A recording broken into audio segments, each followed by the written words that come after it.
Give him a chance to fill in. There you go. That always helps. What is going on, everybody? Time for an auction. Well, first we're gonna set up for one, and then we'll get there. This is behind the scenes process, how he does these things. Oh yeah, how it's made. How the donuts were made. Yep. Time to make the donuts. I missed that show. How it's made, like they just showed everything. It's like that's what I found about was so fascinating as a kid watching Mr. Rogers, and they showed how the crayons are made and all that stuff, the genes. You know what? I like the history of food thing. It's kind of the same. Like they did one on Dr. Pepper and how it really was a bunch of doctors trying to come up with cures for like indigestion and such. Yeah. What was the other one? I think the most famous one, how it's made, is like where they made the hot dogs. How they get them into the Magic 6. Ooh. Alice Ever After issue number 1. Books of Magic, isn't that John Constantine?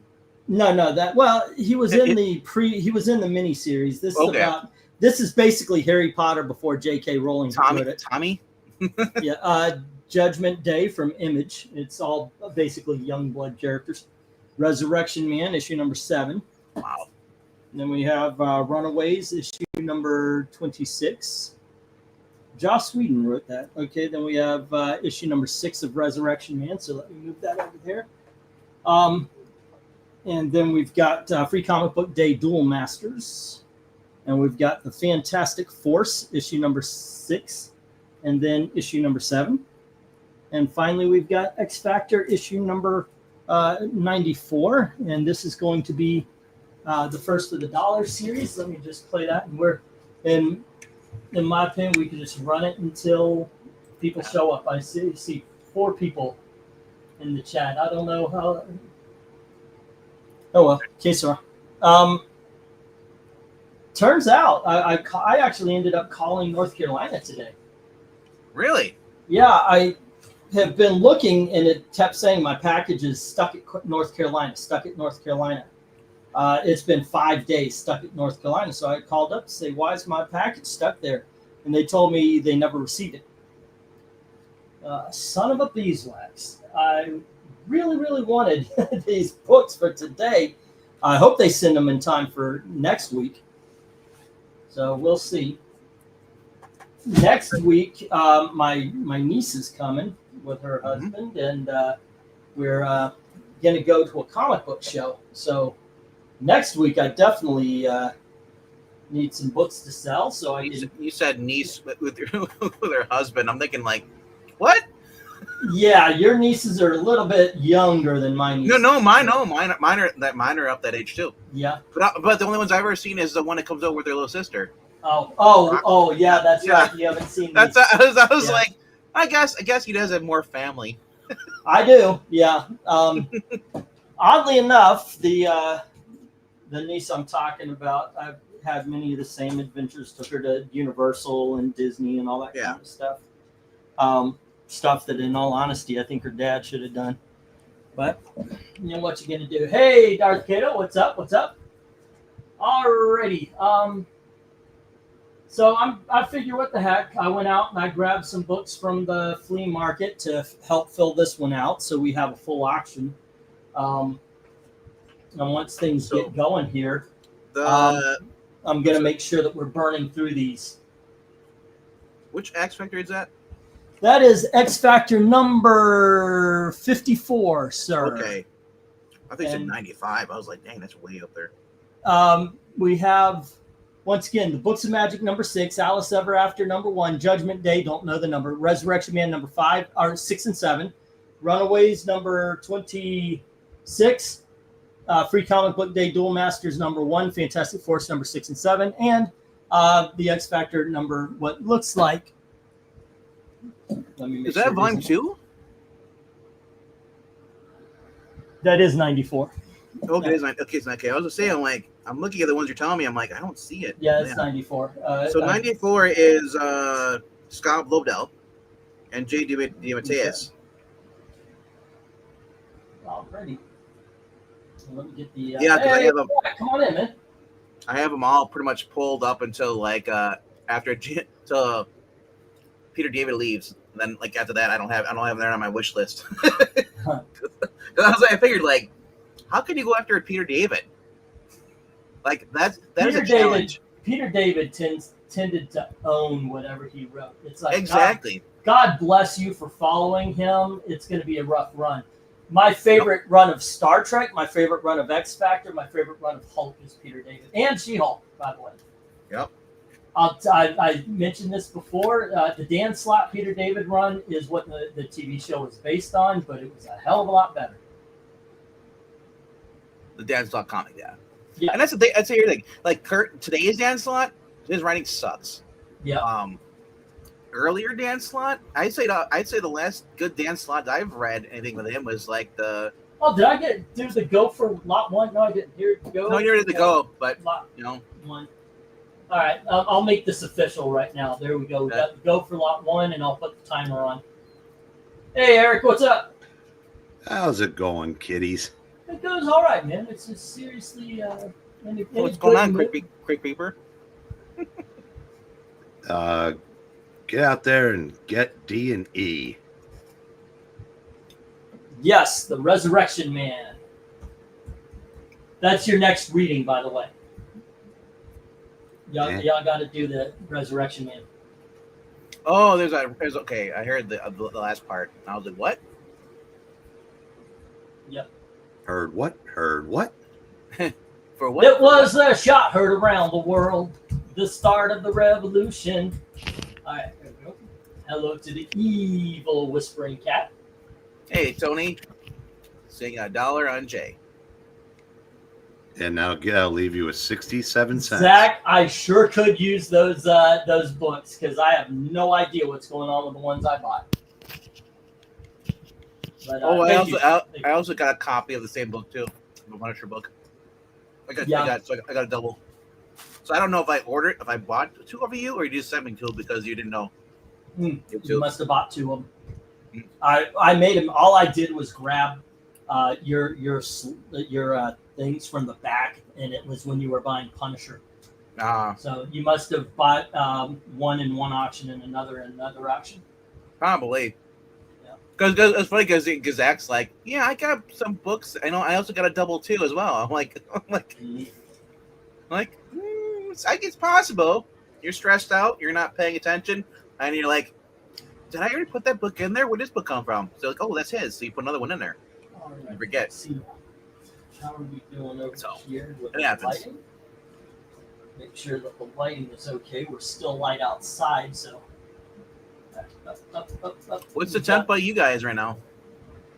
86. It's actually cooled down. It was actually Florida hot today. I was kind of shocked. That's what I was saying. No, it's still 90 out there right now, but I mean, like, the humidity makes it feel like freaking Florida weather. There's no real humidity here. I mean, okay, yes, there is, but I am so used to humidity that it's got to be something fierce for me to. I looked up on like NOAA, looking as far as with that you making microphone noises? Oh, that's Evil Black Cat. Oh, no, I was looking up Tampa Bay. That's where my brother lives down there, and it was actually more humid and warmer here than it was down there. Yeah, my wife, her Gail actually said the same thing. She looked in Orlando and it was hotter. All righty, so Tony Hayes puts a buck on Jay. All righty. Here, like, the humidity is just terrible, so that's what's affecting most people. Well, But most the of the temper- time.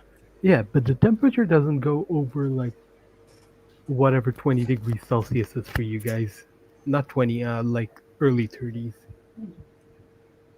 All right, we got the 1 minute warning, and so far the only thing with a bid is the X Factor. Even though Eric told you, kids, get out there, get that Resurrection Man. It is worth it. Actually, I liked Alice Ever After as well.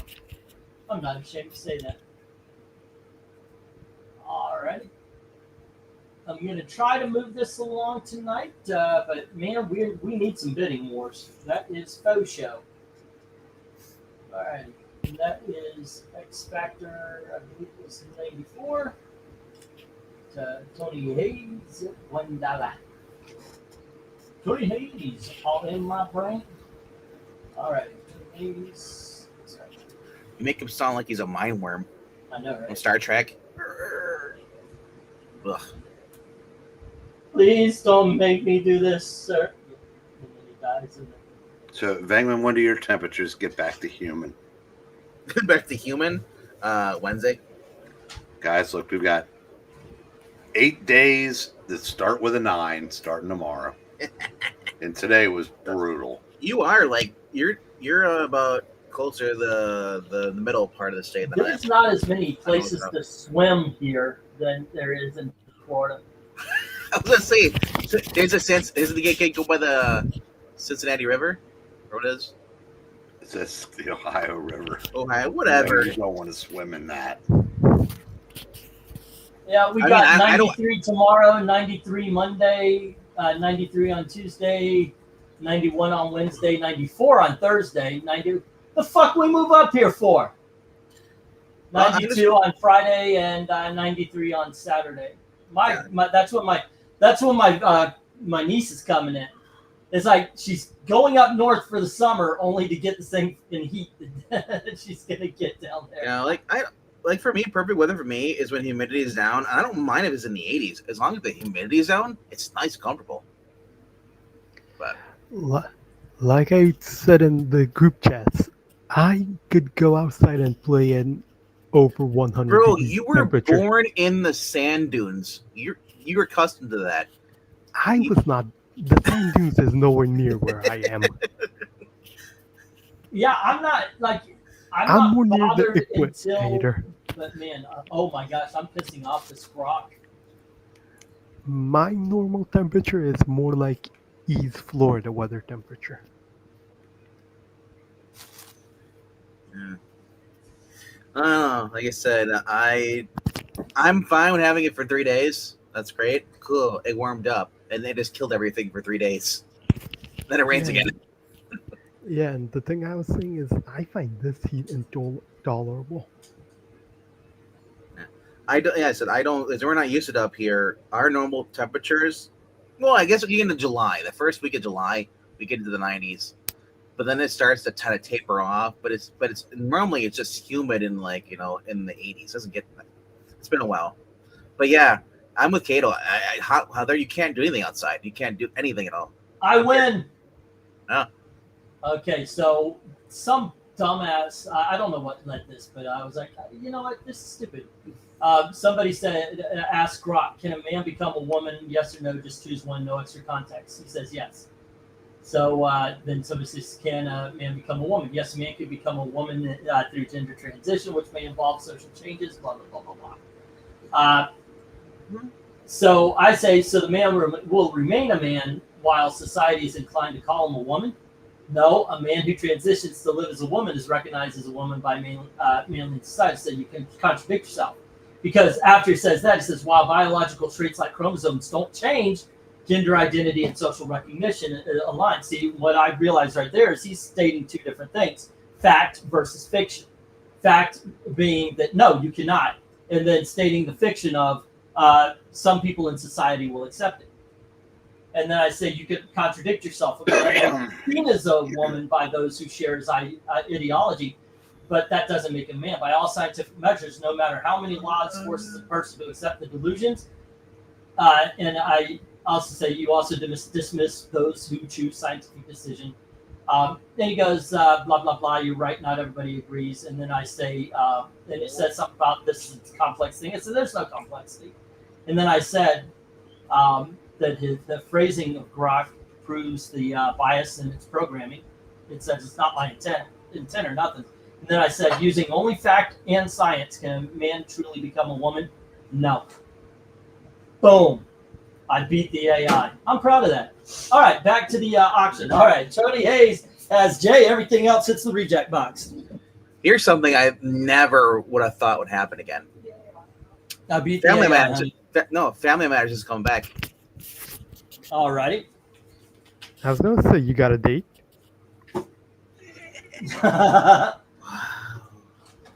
Okay. You know, it'll get better when you just make pss, pss, pss, pss, and that's all we hear from you the whole night. Why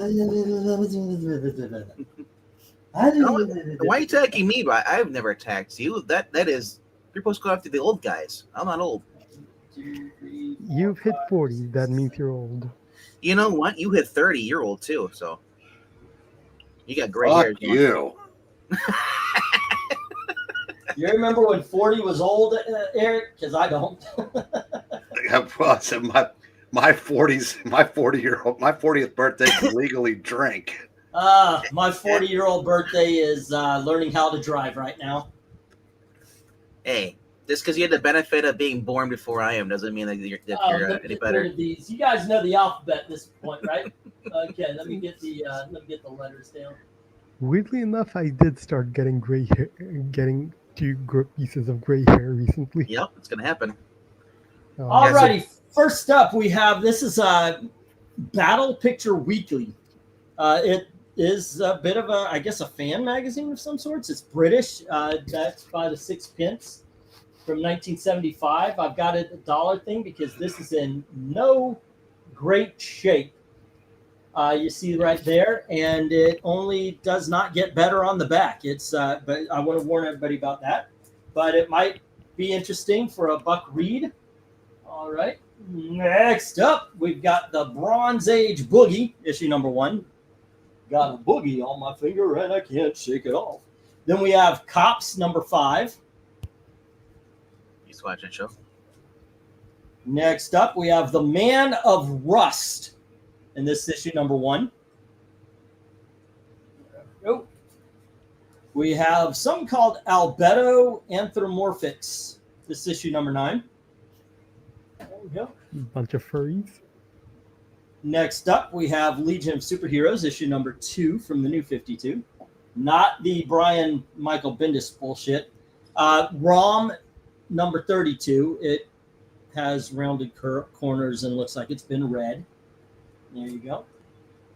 Next up, we have Marvel's Greatest Comics. And just to show you, it's got the damage here on the bottom. There you go. But that's not America Chavez. And then we have X-Men 2099 number 1. And it does have a little crease right there by the 1. And next up, we have Peter Parker Spectacular Spider-Man number 36. Which I was like, woo, okay, that looks cool. I'm going to sell it for $3. And then I noticed under the S. So it's in the dollar bin. All right, there we go, kids. Bidding begins at $1 a pop. As soon as I get that go for lot 2. Go for lot 2. Hey, Patrick Sargent, what's up? Darth Kato, how you doing? Eric and Boyd's in the house. Welcome to the Weather Channel updates on I Love It. Well, it's hot, and apparently that's weird for up north. And I got to say, I'm not appreciating coming all the way up north only to get the same weather I had at home. I got to figure out a way to put this all the way up here. Okay. I can't hold it up here all the time. That actually lights up everything. Except for Cops. All right, so what do you go for here, Eric? ROM, Marvel's Greatest Comics, and Peter Parker. All right, yeah, I think Marvel's Greatest Comics and Peter Parker are my 2 choices. How about you, RDV? Well, I'm voting Russ because Alec Baldwin's probably in it. Oh, wait, Al Bubba? Alec Baldwin.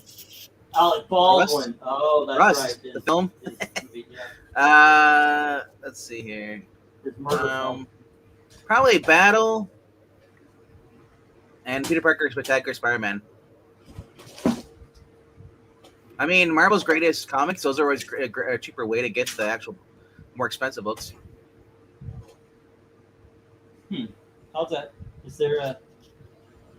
How's that going? What does that look like? Well, every time you move, you change the lighting. You're casting a shadow on these books.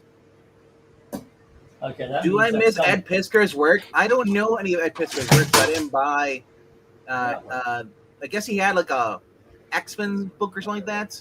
Grand Design. The Grand Design. Yeah, if he drew something else in another book, I would have no idea. No, it looked like he just did a lot of indie stuff or creator own. Okay, that's Spider-Man. Spider-Man Spider-Man's got a glare. does whatever Spider-Man can. Okay. Here? No, it is not. That's coming from the other side then. Alright. I'm trying to get the lighting right. It's all about the lighting. Just ask any porn director. E-condition of H and J. What are we talking about? FGH, the Marvel Greatest Comics, is about a 3. There's a fold, a subscription fold. I did describe them as I was showing them. Like Peter Parker has a tear right here in the cover. That is about the only thing I saw on that, but that's a pretty big thing. Actually, it's got a scrape right here as well. It looked like it was That is actually not what she said. So yeah, 2.5, maybe 3. That's why it's in the dollar bin. There we go. All right. Hold on just a sec, guys.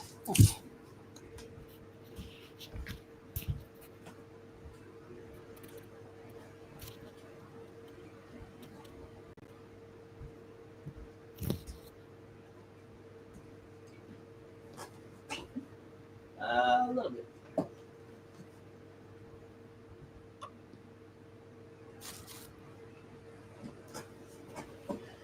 Yeah, well, que sera.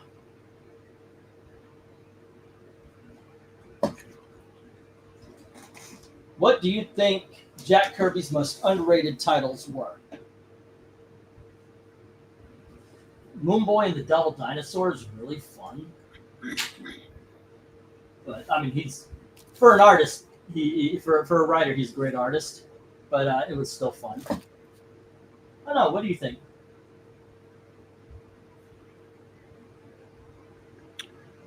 I don't know. I never thought of it.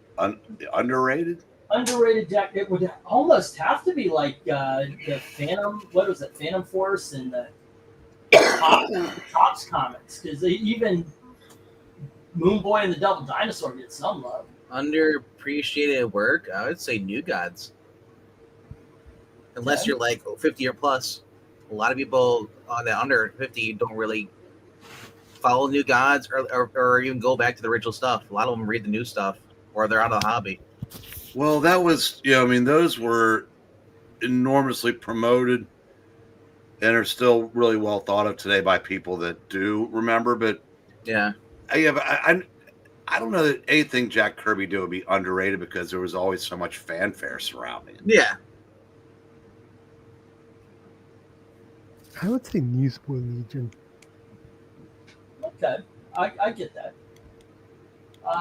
Do you guys miss that Pisker's work? Mostly big.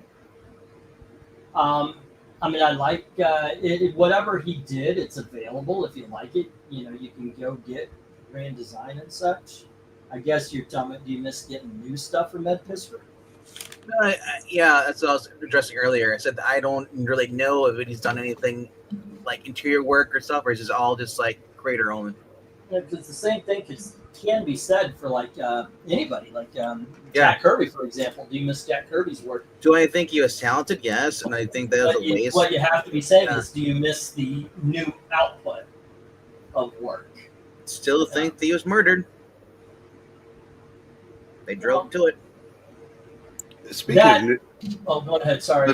New work. Did we talk about the new Red Hood writer last night? We did not. No, but I know. Yeah, that's the one who hates. Well, trans activist. Yeah. Applauded Bin Laden's actions on 9/11. Yep. Yeah. Fantasizes about slitting J.K. Rowling's throat. Yes. Yeah. And DC Comics said, "Sure, write our new Red Hood book." Well, you want to know what the funniest part of this is? What? Because they're saving a cop in that comic, the far leftists hate the book.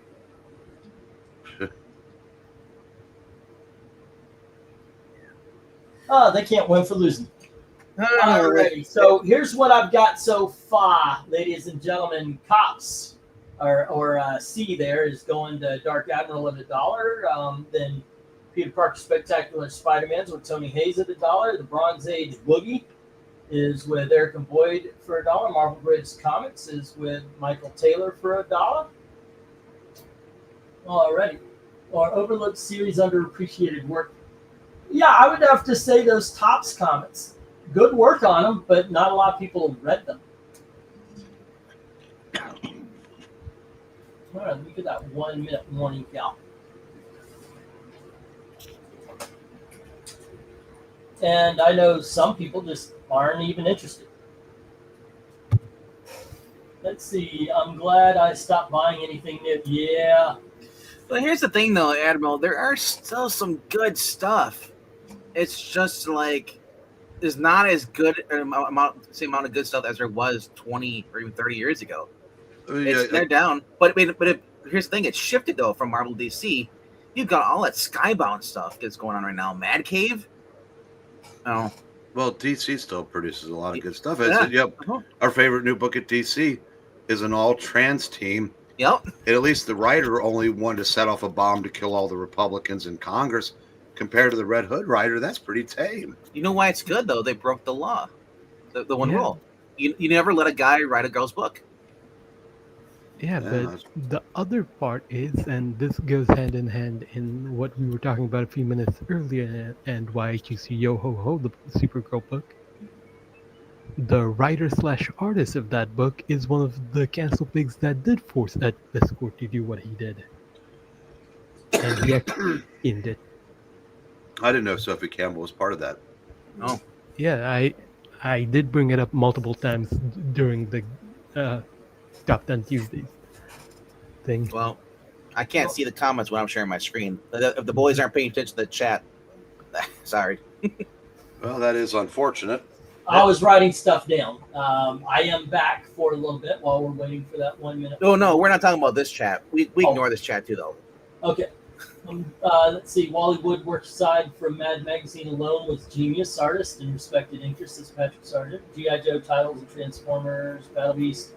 Hush 2, Batman is decent. A lot of people are saying shit about it. This is Patrick Sargent.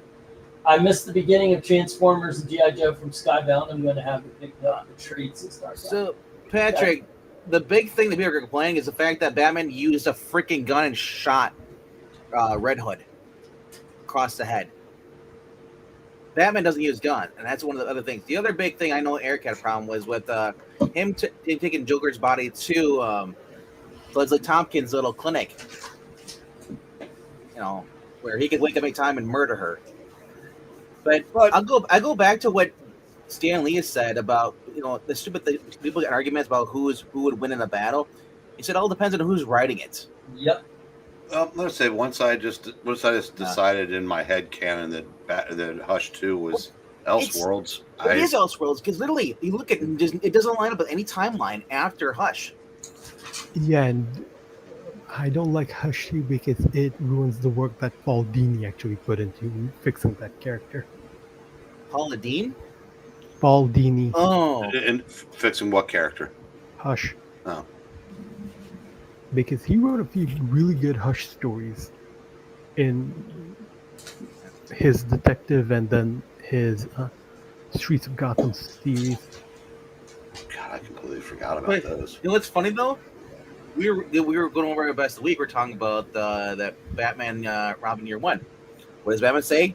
He smacks that gun out of Robin's head. We don't ever use guns. So it's kind of like, it's just kind of funny that panel came in there. I was like, is that a clapback at the Hush thing?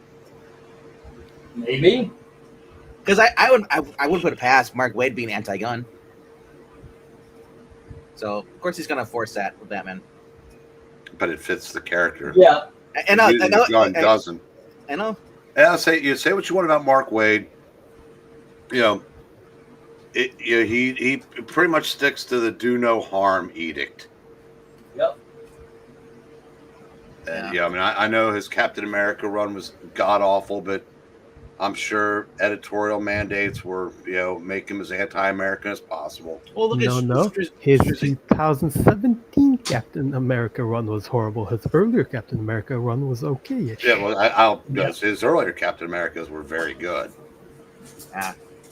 But he proved Thomas Wolfe correct. No. Never go back again. He did go back again. Yeah. That's his third one. That was shit. But His hands first down, one- the best Batman book out right now is Batman Dark Patterns. Alrighty, so Cox number 5 goes to Dark Admiral. Tony Hayes has the Peter Parker Spectacular Spider-Man, and then let's see, Bronze Age Boogie to Eric and Boyd. We've got Marvel Greatest Comics with Michael Taylor, and Jim has the Legion of Superheroes and the ROM. Alrighty, and all the others hit the reject pile. Patrick's saying that people say it's a big money grab, and yeah, they're kind of right. They're kind of not. I kind of agree with it. You're not kind of right. They're absolutely right. I mean, well, no, the absolutely right one would be Absolute Batman. That's a cash grab. But they didn't know that was going to be as successful as it was. Yeah. That was taking a chance. And DC didn't get behind it. Scott Snyder did. They should give him some kind of bonus for that. Now, Kat, when you say that you posted something the other day that Ultimate Universe is ending soon? Was it you that posted that in Sports Ball?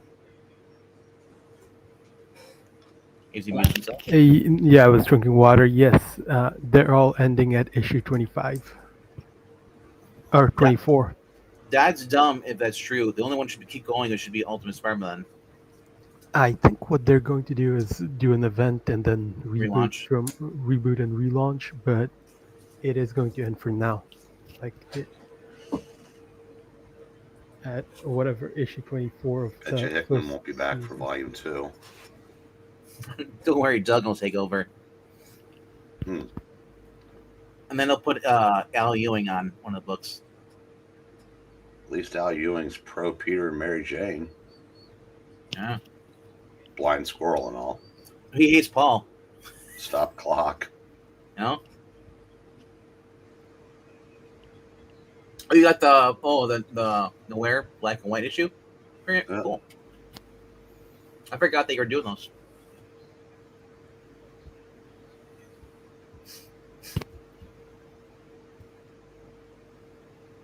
For me, I always liked Frank Miller when he was writing, not when he was drawing. Alrighty, kids. Next up, in the $2 books, we've got X-Men number 316. It is shiny if I get out of the light. And then we have Archie Pals and Gals, Giant number 66. It's got a little problem right here, as you can see. Alrighty, and this is, there we go. Next up, Normandy Gold, issue number 1 from the Hard Case Comics. Ultraverse Solution number 1. And then we have Marvel Team Up, Spider-Man and Ghost Rider, just number 91, but it does have what's called spray up and down the spine there. Alrighty. Then we have Swamp Thing, and this is issue number 118. And this is issue 112. And then we have issue number 118. Next up, let's see, what do we got? 104, we've got 37, and then we have issue number...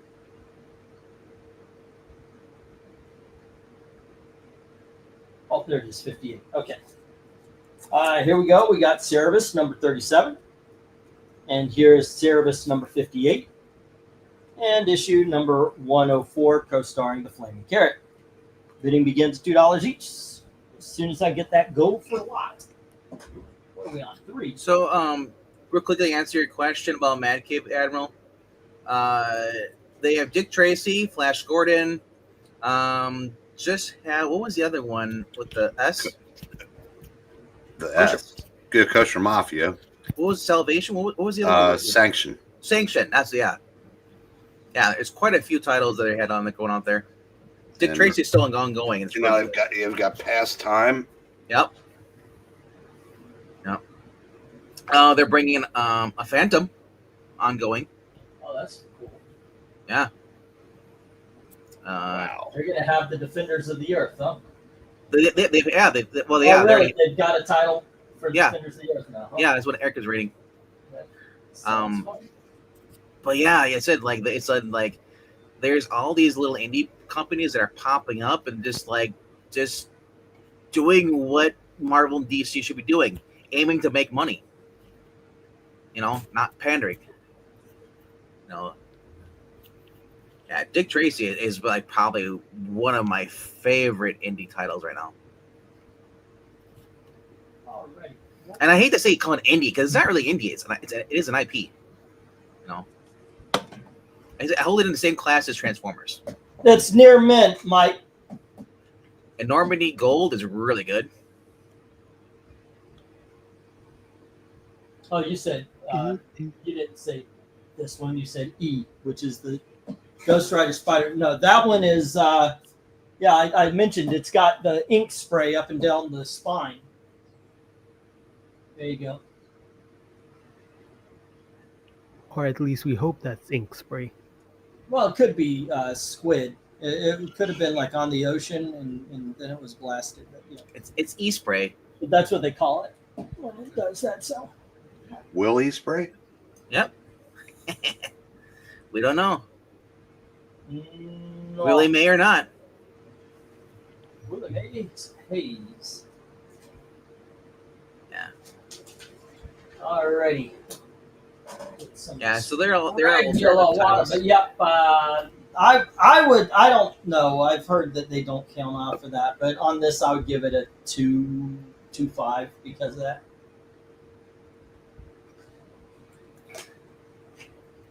Like those first three, Uncanny Archies and Normandy Gold, they were like those. Why did team up Spider-Man? He said E, and I went for a G. What the hell?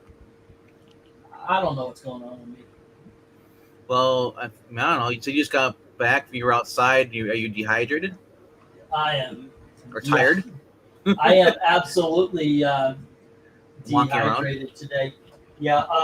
But I've got 2 jugs of tea with me. Both of them are frozen cold. So you're just licking the ice whenever it melts? Oh no, it's not that bad. But I put it in the. You can see the ice in there. I put it in the freezer until it gets cold enough so I can break up the ice in the middle, and it's just awesome. All right, so 2 on C and E from Tony Hayes. Let's see, 2 on A and B from Jim. So everything on the top row, but D, the solution, has a bid. Then let's see, what do we got?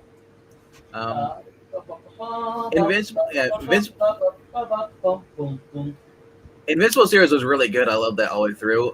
Battle Beast continues off from one of the earlier issues where he just kind of leaves this Invincible series. So he's basically giving a brand new adventure, continuing that. And then what was the other? Blood and Thunder is another one that Kirkman backed. One of his friends is writing that, and then Kirkman's starting his own new book. And another title he's doing. So like Skybound is just taking off, like with just awesome, like every issue. So they're Skybound? Oh, they're Spacebound now, bro. And it's another one, Space Ghost at Dynamite. Johnny Quest. Now there's a Johnny Quest Space Ghost crossover team up, That's right now going on. So there's a lot of cool books. It looks like number 2 has disappeared. They go next to Torpedo 1972. Well, I'm wondering if it's a Diamond problem. I still haven't gotten my Space Ghost annual. Someone had said that Dynamite's going to be going exclusively through Lunar now. They're leaving Diamond. I think Zach said that the other night. All right, let me read this again. Yeah. It was Tony Hayes, $2 on C, the Normandy Gold. Oh yeah, the Mark Miller is doing a thing with John Reader Jr. Problem is John Reader Jr. is on the art. That's why I don't want to read it. Kick Ass was another one of those books. I do not like his art. You see where Wes had an interview with him yesterday? Well, that's what he's talking about, yeah. Yeah, it's too bad. He's a great guy. Yeah. I wish he could draw. Sorensen has the X-Men and the Archie's Pals and Gals. I wish he would just draw like his father did. house style, that original house style of Romita Senior of Spider-Man, everything. Jeez, they went on for like forever. Yep, just disappeared again. Let's see if it's pushed back to July. Oh, but also JR is only good if he has a good anchor, and that's Bob Layden correcting his mistakes. And did we get any others? Bob Layden, I would wish he'd come back and do some not writing but interior art or covers at least. He's living in like Korea, I think, right now. Because he posted like he's always going to like this bar in like South Korea, so I think that's where he's living right now. But man, that's crazy. Going to like if you're like in South Korea, just go to this random bar and all of a sudden like there's Bob Layden. Like what the hell? So.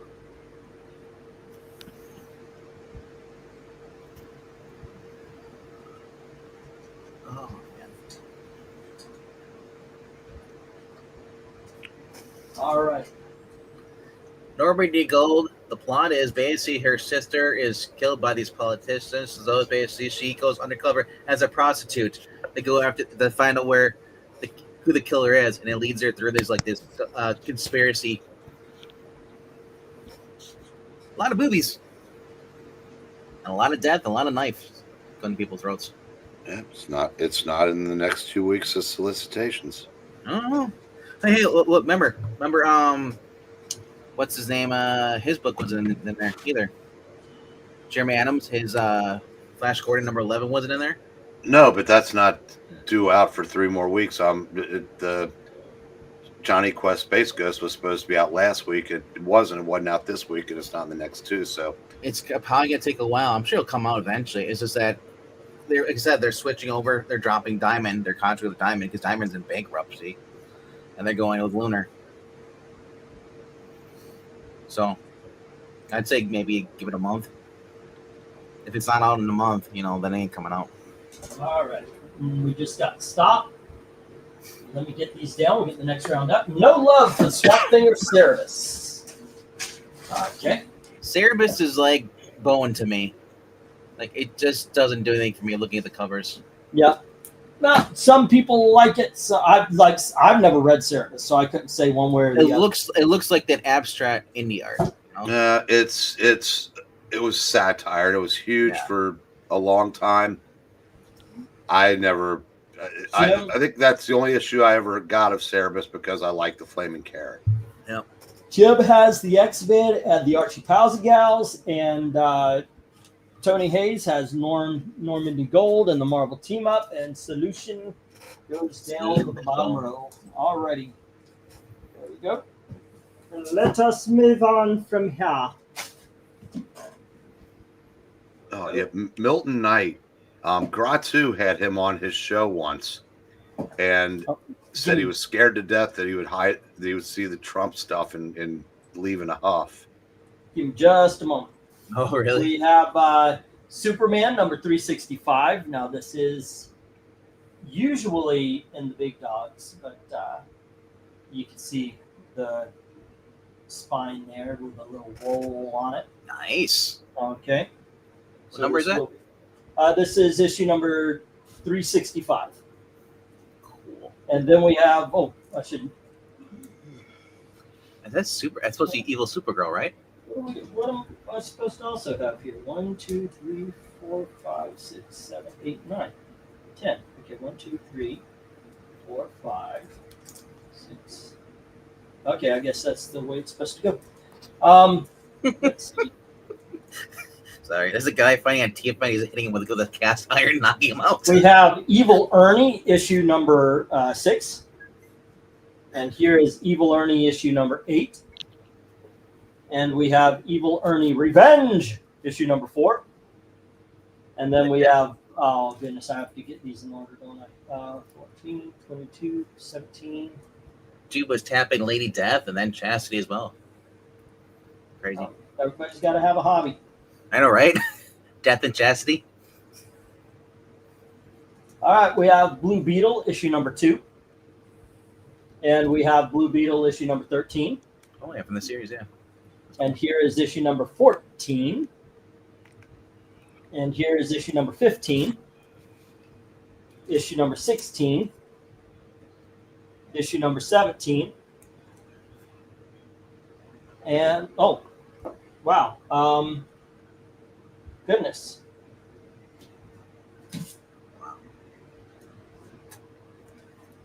I guess this is the odd man out. I'm gonna put that right here, and we'll have a K. Okay, all right, there we go. Since I brought this one out, there you go. This was done by accident. I thought I only had 10 here, but apparently I had 13. And since the Supergirl is the odd one out, that'll go with K. And here we are. Alrighty, let me get the go for lot 4. Okay, here we go. Go for lot 4. We go for lot 4 now. You want Blue Beetle. You want Blue Beetle. You order Blue Beetle. You not sleep on Blue Beetle. You not sleep with Blue Beetle. You just sleep on. Alrighty, we got $2 on Superman. RDB. Superman. Let's see. Milton Knight is very underrated artist. Star Fox SNES intro music from what? Oh, I went and I looked out for some comic book covers starring fake bands. That was one of the choices by the Lester sisters. And there are some pretty good covers here. Jabberjaw have his own? The Jabberjaw does not have his own comic book cover. Oh. I actually included the DVD cover. Oh. But then I thought, no, it's not an official comic book, so it's in the rejects. Flintstones have their own? Flintstones has one of my favorite fake bands, but they don't have a comic book cover. It's called The Way Outs. That's where the fun is. Way out, way out. Mm-hmm. But did you find it? Yeah, there's some Archies. I'm sure you found some. I found the Archies. Yep, that's Josie and the Pussycats. I'll read off some of the rejects here. I don't know if the Hex Girls are any in comic books, so I think they were just in the movie. The Monkeys. Well, yeah, I know they were in the movies. The Monkeys was actually poised to be a real band. They were created, but they were created as a real band. Before the TV show came on, they had a radio hit. Fox, do a barrel roll. So as much as I would have loved to included the Monkeys, for what I was actually looking at, I actually gave myself the rule. It had to be a band that was created for a thing and was on this thing before it had any kind of success. So I'll tell you some of the rejects are the Banana Splits. Let's see, Kego Tea Time, Jabberjaw, Max Rebo, Partridge Family, Poppin' Party Girls. Nope, they didn't get rejected. Yeah. But some cool kids might recognize the name of the band, The Drat. And then there was a band I had to include because the comic book cover is wild, and they're a fake band created by a real band, Eric. And Sgt. Pepper's Lonely Hearts Club Band. So there you go. Charles Manson is for the Monkeys. Say again? Yeah, I heard that. He also it was hanging around with Brian Wilson for a while. Now I know what Brian did. I mean, that could have been before he went crazy and saw cult. Yeah, it was. Yeah. Every time I step outside, I see what happens. Because that was 1969. Is Brian Wilson still alive? No, he died last week. Oh. Okay, so Dang, we should have canceled him last week. RDB has $2 on K. Okay.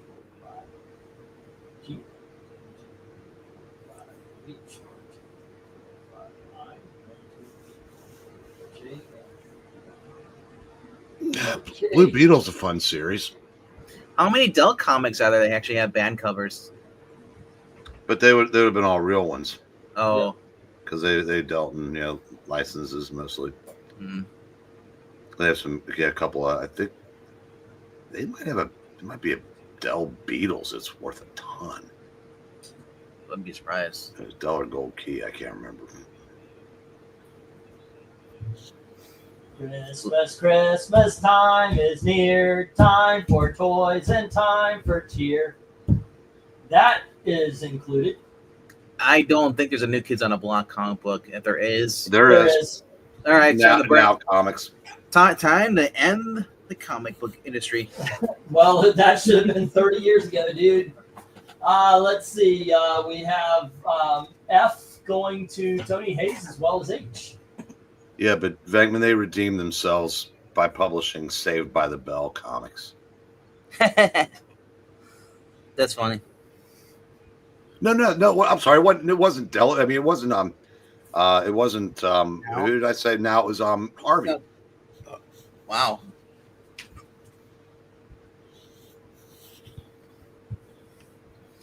The one comic book I just don't understand why it's got so much love is the Richie Rich stuff. I mean, older people like it, but like I look at it and it's like I'm just thinking like I don't know any young kids who are like, oh my gosh, I want to read Richie Rich. No, you are older people and you haven't been young kids for a long time. No, you're right, because I said it in just this stream. Yeah, he's a huge fan of him. It never resonated with me. I kind of like the Casper and Hot Stuff and Hot stuff is always the exception to the rule. But Richie Rich, I just never did. And whereas like the Archies are still in the zeitgeist to a degree. Yep. Richie Rich didn't. I mean, except because even the movie with Macaulay Culkin when he was a little kid, which I'll tell you how long ago it was. No one remembers that even. I looked it up, Eric and Boyd. There is no Captain Cool in the comic cover. And yeah, I'm just saying, Casper out of all of them is probably the most popular because he got a movie. People, younger kids, know him because of the movie. He has several movies, I think. Well, yes, and Richie Rich had a movie too, and I don't think anybody remembers Casper. No. Casper has more of remembrance because it had Dan Aykroyd as a Ghostbuster in there. So a lot of Ghostbuster fans remember Casper. Yep. And if you're a '90s kid, you grew up watching that. Now you have a better chance of today's kids they've at least heard of Casper because it's been used as like I was like what like a verb. But I don't. I mean, they may have heard of them, but I'm not saying they're going and buying the books though. No, I'm saying, but it's like people don't even remember Richie Rich existed. I'm saying that so neither one of them are still they're still relevant. But like I said, Richie Rich I think is all but disappeared off the landscape. You talk about Richie Rich being a movie. I forgot about that. You know what I remember? Blank Check. Getting even with Dad. Exactly. You were that age, huh? You were one of those shitty little kids who were throwing their fucking popcorn all the while I'm just trying to do my job. Are you kidding me? We watched movies we got from Blockbuster. I didn't go to theaters. The only movie I went and saw in the theater was probably like at the time was Independence Day when I was younger, early '90s. Yeah, if you're Rhaegar, if you're into comics, there's a good chance you do remember Richie Rich. But I'm talking about like people that even today that don't read comics have at least heard of Archie. Yeah. Well, and probably knows who Betty and Veronica. Yeah. So I'll tell you what. Even before that, I'm thinking good. But okay, I'm bouncing kids. I got to go do my live stream. So see you when it's over. Take care. Yeah. And the thing that you have to remember is what Venkman was saying, the people that grew up on the quote-unquote kids that grew up on Richie Rich or Casper, they're in their the youngest of them are in their mid to late 30s. Yep. Hey, look at Christina Ricci. She just played a mom in a horror film recently. Well, she plays a middle-aged teacher in Wednesday. That's right. which I thought was pretty good stunt casting, which for a show that I didn't think I would like at all and ended up loving. Yeah, it's pretty good. Tell you what, Tony Hayes, 1, 2, 3, 4, 5, 6, 7. You already got 2. If you want the rest of the Blue Beetles, I've had these for a while. I'll go 5 for the whole set.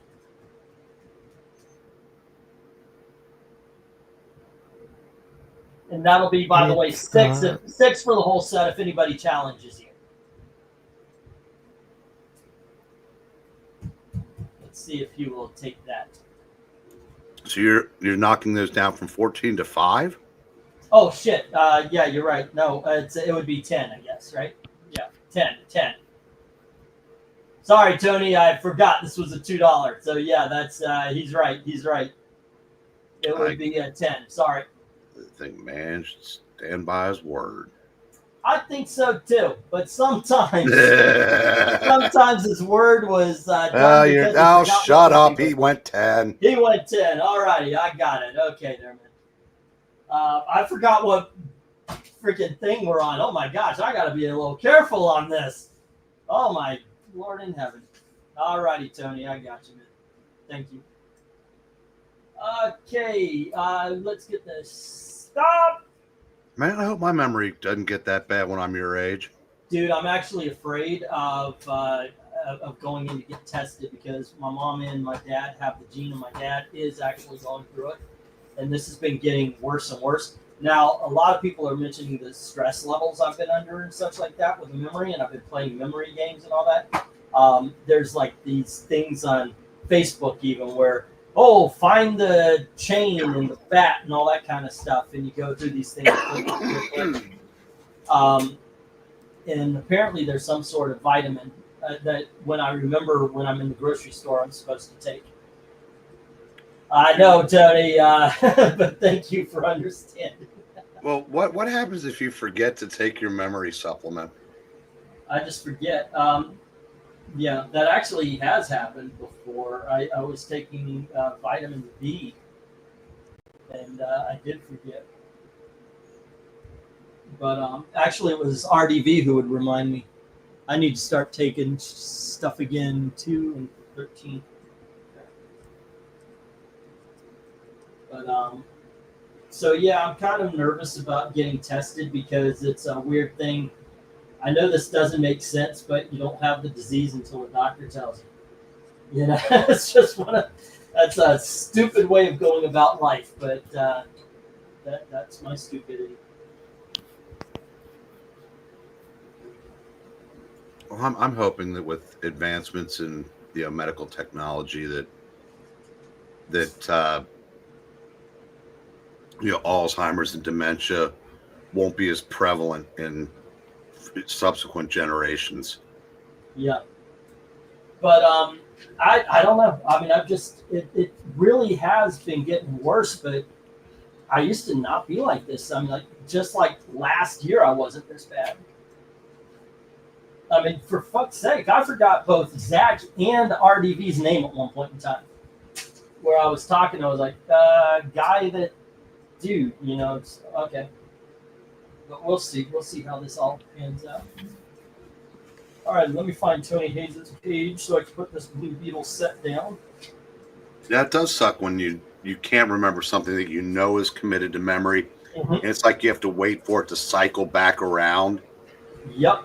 And the thing is you mentioned that, so I understand that I am not alone in this. So it might not be the big A, I'll tell you what, and when it happens to me, I start getting angry, and I understand why dementia and Alzheimer's patients are so angry, because they know that they're supposed to know. Yep. And that's rough. I mean, it really is. I feel terrible because, for those folks, it's not going to come back. And I can only imagine how frustrating that must be. All right. Oh, by the way, I will warn everybody, and by this I mean I'm celebrating the shit out of this, and I hope you guys also. We're going to do Ethereal Month or Ethereal Season for Season 14. We could call it Ethereal Month. But before that, we're going to get 7 videos from the Lester sisters, and then we're going to get 8 videos from RDV and 1 more video from the Lester sisters in Season 15. I say hang on for a lot of animated comic book covers. By that, I mean comic books based on animation. Alrighty, that was $2. Except the fake bands, that was Amy's, and I gotta tell you, there's some pretty good ones. I was very impressed with some of the covers that I could come up with. Do you know, Eric, who Jerry Slum and the Crickets are? That's possibly the most famous of the covers I got. I don't think I do. Oh, okay. It is a very famous rock and roll cover from Love and Rockets. Alrighty, so Tony Hayes, you know which one I'm talking about, right? Yeah, the American Chavez did a tribute cover to That it. is correct. That's where you truly know it because it was perfected by American Chavez. Right. All right, Blue Beetles with Tony Hayes. Superman is with RDB, and we've got Evil Ernie going to the bin, the reject bin, unless anybody wants to make a deal, 3 for $5. All right, let me know while I'm getting the $3 books up. $3. There we go. And here we go. All right, we are cooking with gas. Here we go. 1, 2, 3. I hope you like your tunes rated, ladies and gentlemen. Now, I didn't go through all of these, so there might be a hidden gem variant somewhere in here. Tell you the truth, I did find 2 variants. One was very obviously an Adam Hughes cover. Who are the covers on this one? Somebody named Park. Yeah, that's what it looks like. Frank Park. Is that what it says? And somebody named Seagal and J.D. Smith. Do you know these names? Nope. Andy Park. Okay. All right. Well, anyway, here we go. Starting at $3. We have Free Comic Book Day Tomb Raider, the origin of Lara Croft, and then we have Tomb Raider issue number 2. These are all top cow, and it says Eidos on the bottom there. Then we have issue number 5. Next up, we have issue number 9.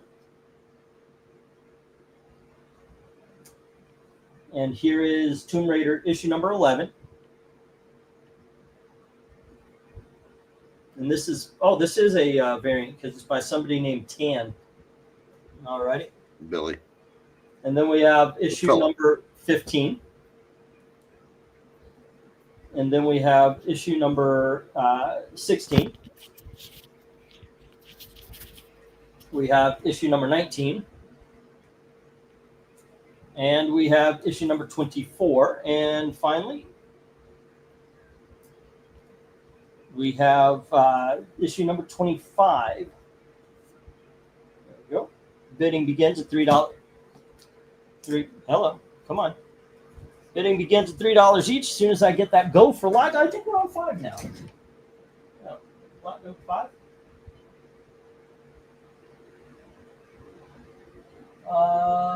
Stop, collaborate, and listen. What are we on here? We are on lot number 5. Yes. Okay. Let me get that go for lot 5. Go for lot 5 or something like that. I think I put cotton instead of lot. Slip of the finger. Nope. Okay, so fingers crossed. Somebody actually wants some Tomb Raider. Some good books here. Have you ever read the Tomb Raider stuff? I read a few. Yeah. Yeah, back in the day when they were out, but yeah, honestly, it's sometimes some of them I remember liking a decent amount. I know they teamed her up with some of the top cow characters like Witchblade and whatnot, but yeah, it's. I mean, it wouldn't be my first choice, but it's. But then again, yeah, I said it's. You know, it is what it is. I actually liked these when I read them because, yeah, when they were first out, I did pick these up. And quickly sold that variant with the camel toe when it hit $10 because, wow, I can't believe this book hit $10. Who knew? Who knew? I missed the boat on that one. Over here watching Screen for Super Motocross X Finals, and they have a random Venom poster added to the track. All right. Good to know. But yeah, I went through. I was having a fun time looking at all of the rock bands I found. So I've got, like I said, Jerry Slum and the Crickets from Love and Rockets, the Archies, Jim and the Holograms, Hex Girls, Poppin' Party Girls, something called Death Clock from Apocalypse or something like that. Josie and the Pussycats, The Drat. Let's see, Dr. Teeth and the Electric Mayhem, Sgt. Pepper's Lonely Hearts Club Band, and California Raisins. So that should be fun on Tuesday. On Sunday, we're going to be looking at some Katie King covers from the Golden Age, the first 12, which I did research to make sure what her first cover appearance was, and it is the first issue of her ongoing. Okay, so wow, we are 2 minutes away from the 1 minute warning here, and not anything. Okay. Yeah, the Angelina Jolie movie was good. I like the other one too. The new girl, the Vikander, I think her name was. That was pretty good. I never saw that, but I did know it had the guy that I liked from The Wire in it. Yeah. And Walt Goggins too, right? Yeah. No, Rhaegar, this is not a set. Let's see. It would be 30 for this. If somebody wanted to buy all 10, I'd go 25.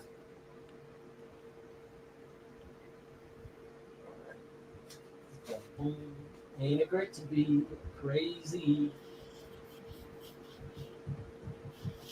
Yeah, not a bad price. Not a bad price on these things. Death Clock was a Cartoon Network's Adult Swim series parody metal band cartoon. It was some funny stuff for its runs as a American boy. Yeah, I thought you guys might get a kick if I included one of those. Because they really tried to make it look like a heavy metal band cover. Alrighty, 1 minute warning. This is kind of sad because there are more Tomb Raiders for you guys to ignore later as well. Alrighty, we got the 1 minute warning. Oh, no love for the Tomb Raider. Good to know.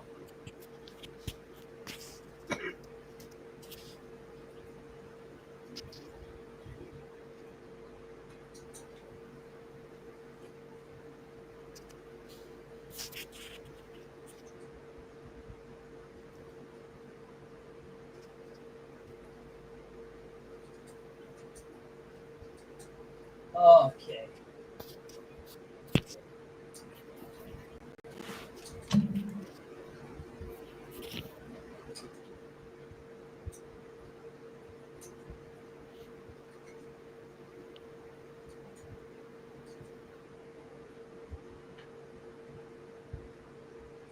Nope, these are going to go away.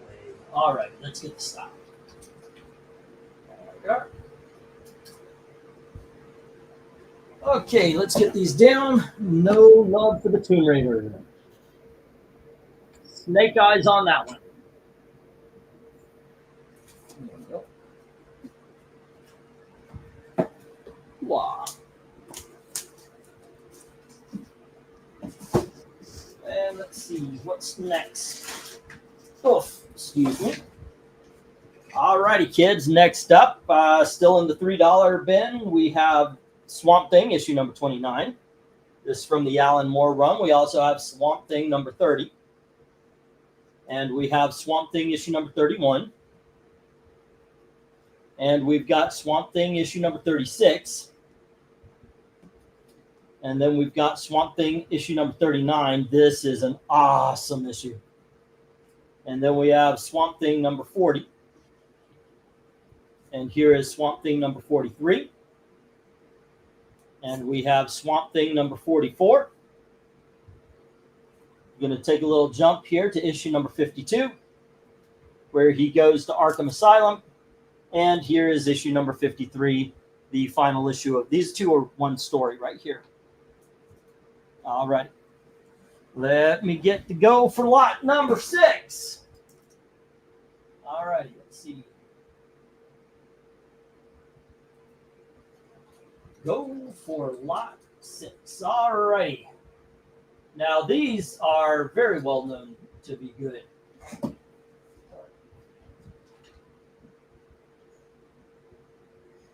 see how these go.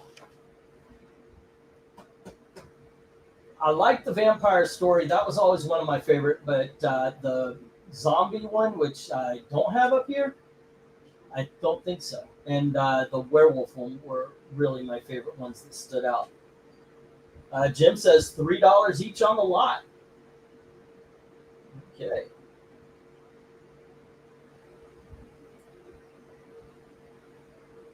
Jim Sorensen, $3. All right. E condition on I and J. Near mint, maybe very fine. Oh. Let me run this. Here you go. It is.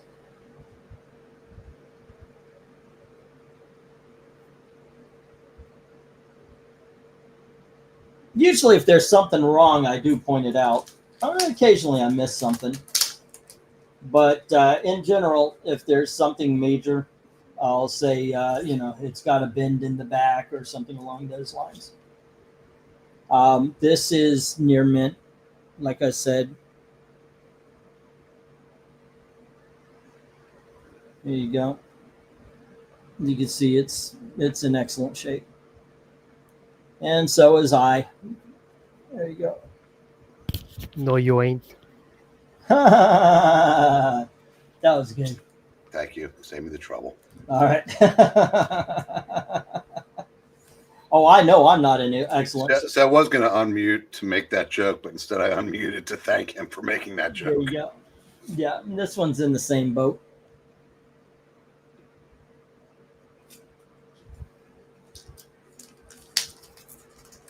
Overall, I'd be in the 8s on these. Stones. The Stones? What about the Stones? Oops. There you go. Once again, very tight book. It's tight like a tiger. Back of it. Oh, there is one indent right here. There you go. And there you go. Try to catch the light. Nope. I'm not seeing any indents on the front cover. So, oh my goodness. Yeah, like I said, probably 7.58. There we go. Definitely in $3 shape. There you go. Alrighty. And right now, Jim still has the lot at $3. Okay, $3.50 on INJ from Michael Taylor. And that is Swamp Thing. Issue number 52 and 53. 52, 53, and that is Michael Taylor at Well, $7. We'll just do that. All righty. See if we have any pushback from Jim. Bum, and don't mess around with Jim.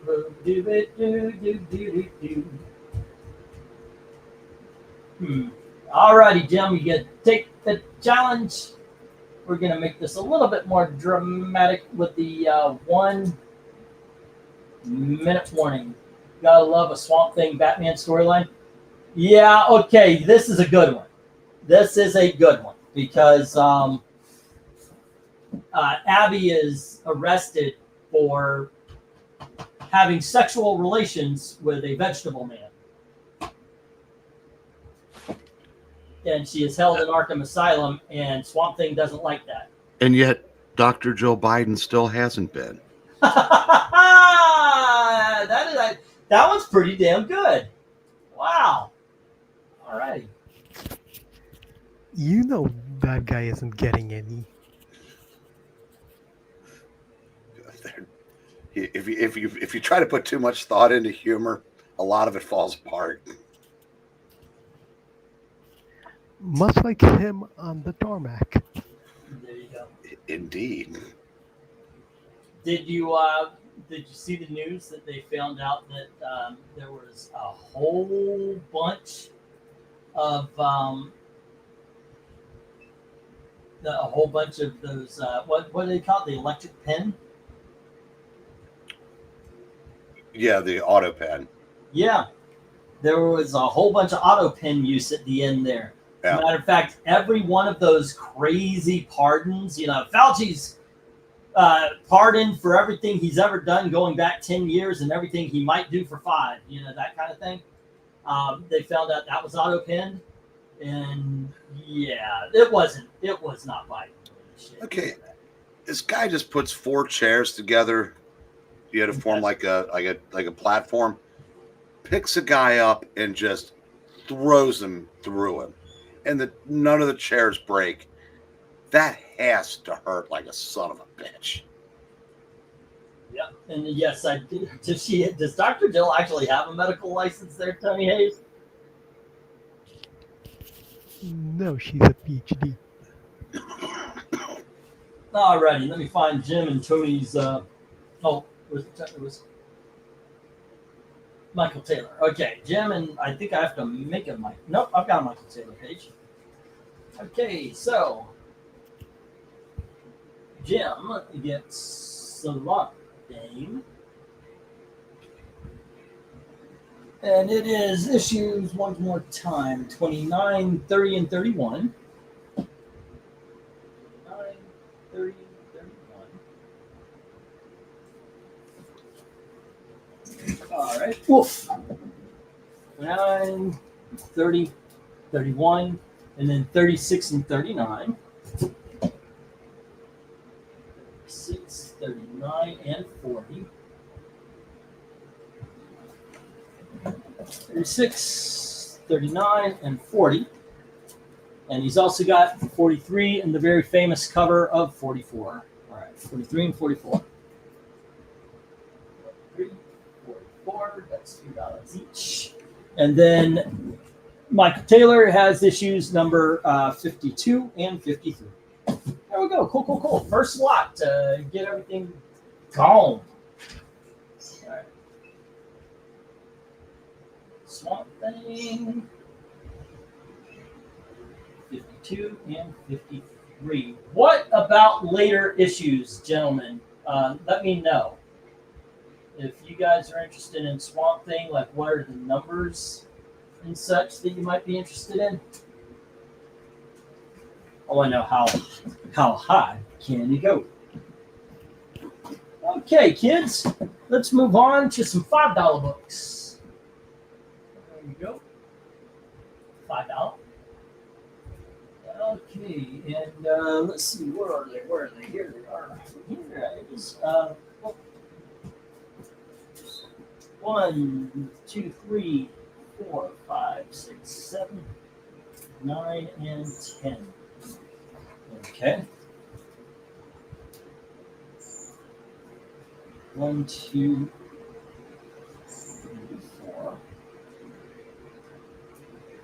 boxes. 1, 2, 3, 4. Okay, so one on top. Hold on. Excuse me for just a second, guys. I'm getting this worked out.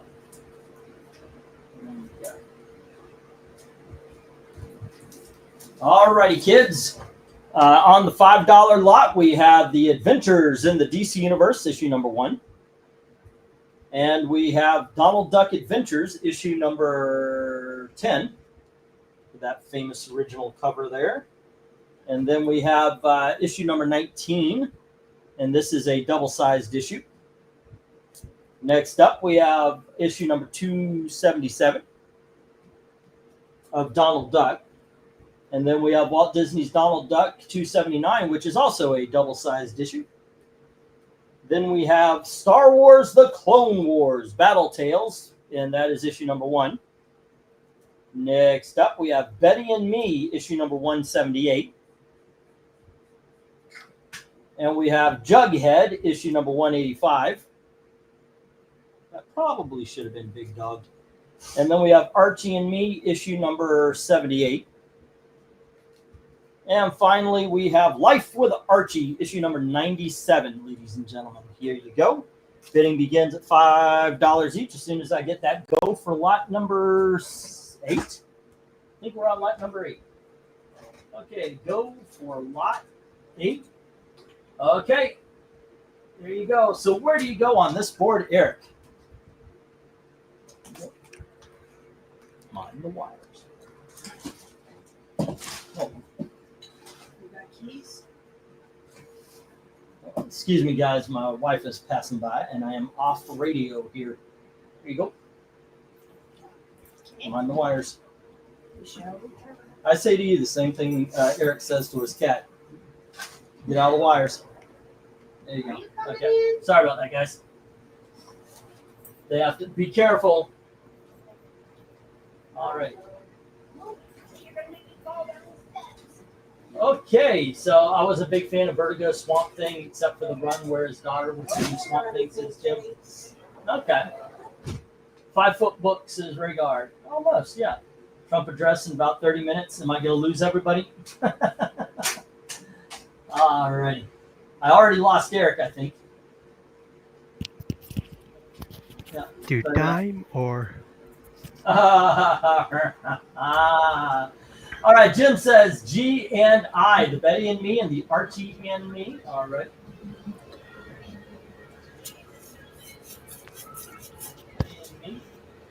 And that's Jim. And that is issue number 178 on the Betty and Me. Yeah, I'm going to get this. I'm in the microwave. I'll be back in a few minutes since you got Cat here at the moment. All right. I'll be back. Okay. And then what was it? Archie and Me, issue number 78. All right. Or was it 76? 78, it looks like. Okay, cool. 70. Okay, don't mess around with Jim. Just drove past a car with "Keep Your Laws Off My Lumps," and as a bumper sticker, guess her likely weight. Really, that bad, huh? Speaking of Swamp Thing, Batman, I want to eventually get that Bronze Age Swamp Thing guest starring Batman, where Swamp Thing is on the ledge and Batman is swinging towards him. Huh.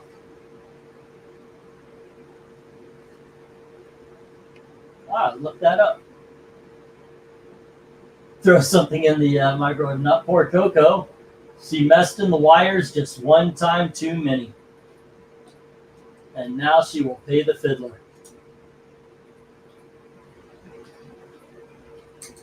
All right, let's see. Comic book cover with Batman and Swamp Thing. Which one are you talking about here? Where he's swinging. I just see the one that I just sold. I think the one you're talking about, it has to be a Brave and the Bold, right? I see a couple. Describing? It's Something is on the ledge and Batman is swinging towards him. Swamp Thing is on a ledge and Batman is swinging towards him. Yeah, I'm not seeing that. I'm seeing Brave and the Bold number 122, where Swamp Thing is crucified and Batman's coming in. Oh, you're talking about Swamp Thing number, oh goodness, number 7. The one we ranked. Yeah, number 7. Okay. Let's see. Yes, at least 250 pounds, which is more than I weigh, and I'm 6 foot. It is what it is, right? Yeah, it's the original Swamp Thing run it's issue number 7 of the original Swamp Thing run. Alrighty, not a lot of love here with the $5 books. Okay, let's get the 1 minute warning.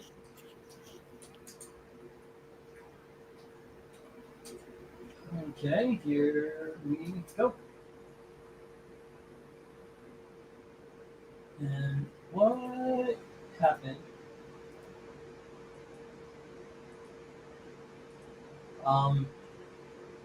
Okay, I had 2 stop clocks, and this one is missing. Boom. I always have one for the regular time and then the 1 minute warning and such, so just to keep things moving along if it's like this where there's not a lot of bids. Yeah, it is a pricey issue. The Donkey Dunk is the same as Trunkety Trunk. Well, it depends on what side of the Trunkety Trunk you're on.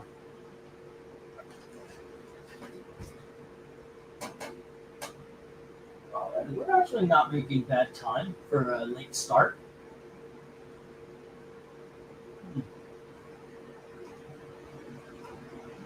So what's going on in the world of comics? Oh, Evil Black Cat shared with me a comic book. He says this would make a good live, a bag comic beatdown. And he showed me something. What was it? It was They Chose Violence. Holy Toledo and a half. This is a bunch of stupid. That book is just, it's like, who you said that Alexis Alonso wrote it? I think he's working on it at AWA.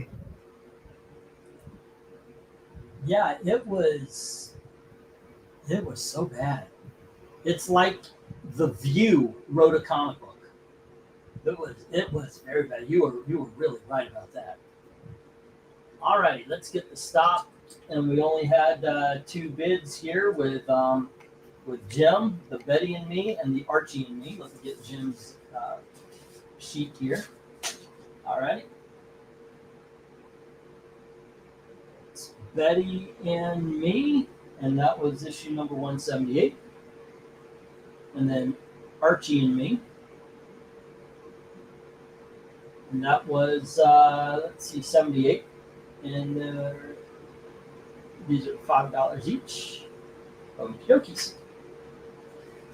All right, moving on. There we go. Let's see. Betty and Me, Archie and Me, and everything else hits the reject box. Okay.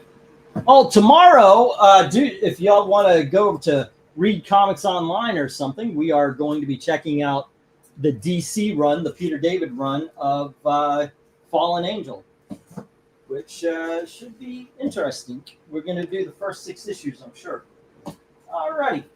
Next up, ladies and gentlemen, we have, I forgot to check the number on this one, but this is Flash Gordon. All righty, and it does have a clip right there you see right above the Whitman. There you go. And right on the cover. All right. Where people are opening it. You can see the clippings. All right, next up, we've got Star Wars, the George Lucas original script. Next up, we have a book called Star Blazers. Have to look this one up.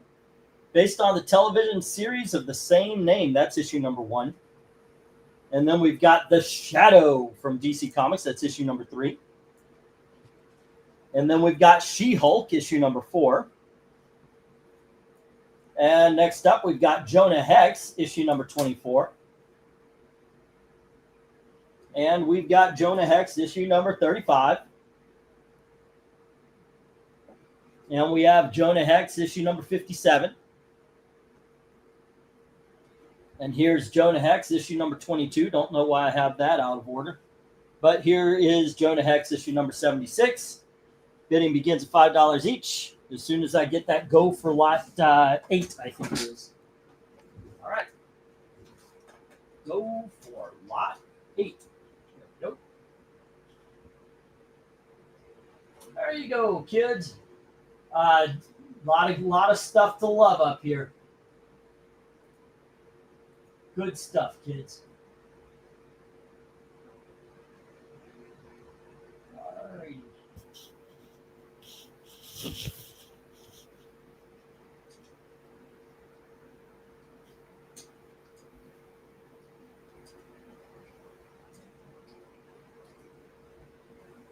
Oh, so how about you, Evil Black Cat? Where do you go? From this lot, maybe She-Hulk or She-Hulk or the Jonah Hex. The entire Particularly, bottom row is gone. If I were buying and not selling the entire bottom row, it's gone. That is excellent prices for these books, and those books are just awesome Jonah Hex books. Now, Tony Hayes puts a bid of $5 on B, which is the Star Wars original script.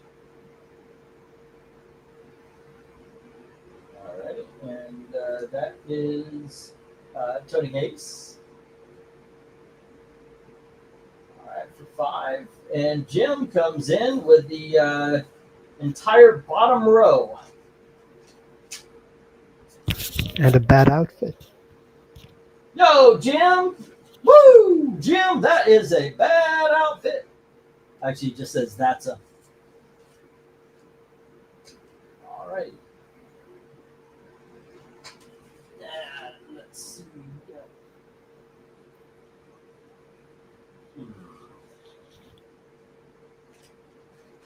Okay, let's check out this issue of The Shadow. All right, it is just looking at it through the bag. It's in excellent shape. This is another book just in excellent shape. Not seeing too many flaws inside. Let me pop this puppy out here and excuse me while I whip this out. All right, there is a little dent right here. Okay.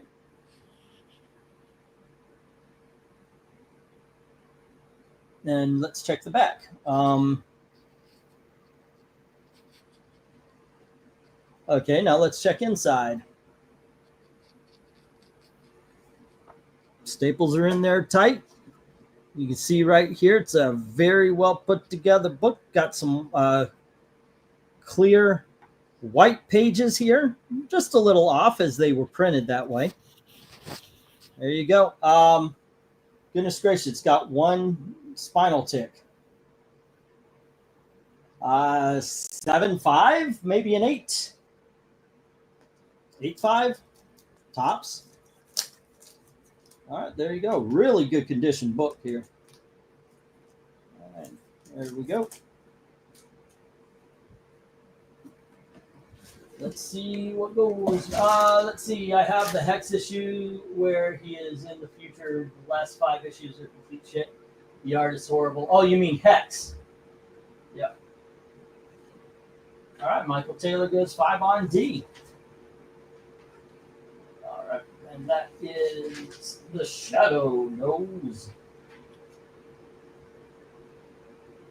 The Shadow number 3.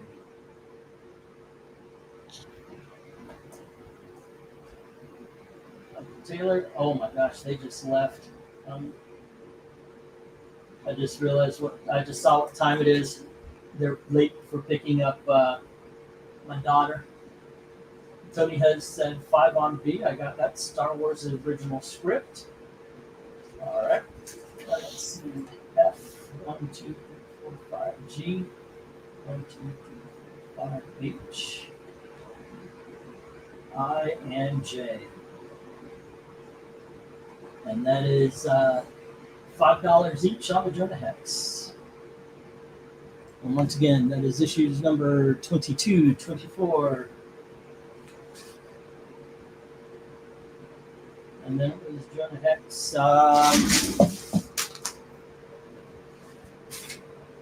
57 and 76. All right.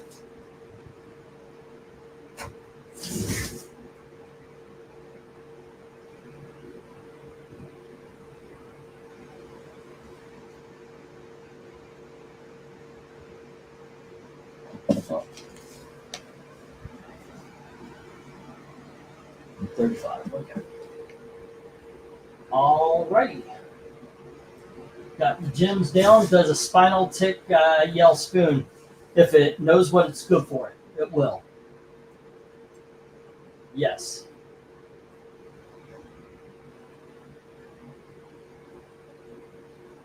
Alrighty then. Here we go. Again on my own. I'm going to get the 1 minute warning here. As the entire bottom row is spoken for. And on the top row, we need some love for Flash Gordon and the Star Blazers and the She-Hulk. Can't let those go without, can't let those go home without an owner.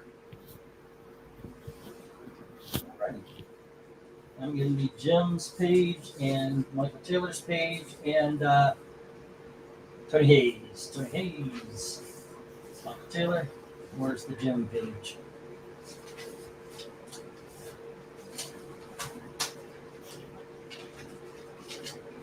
Michael Taylor, Tony Hayes.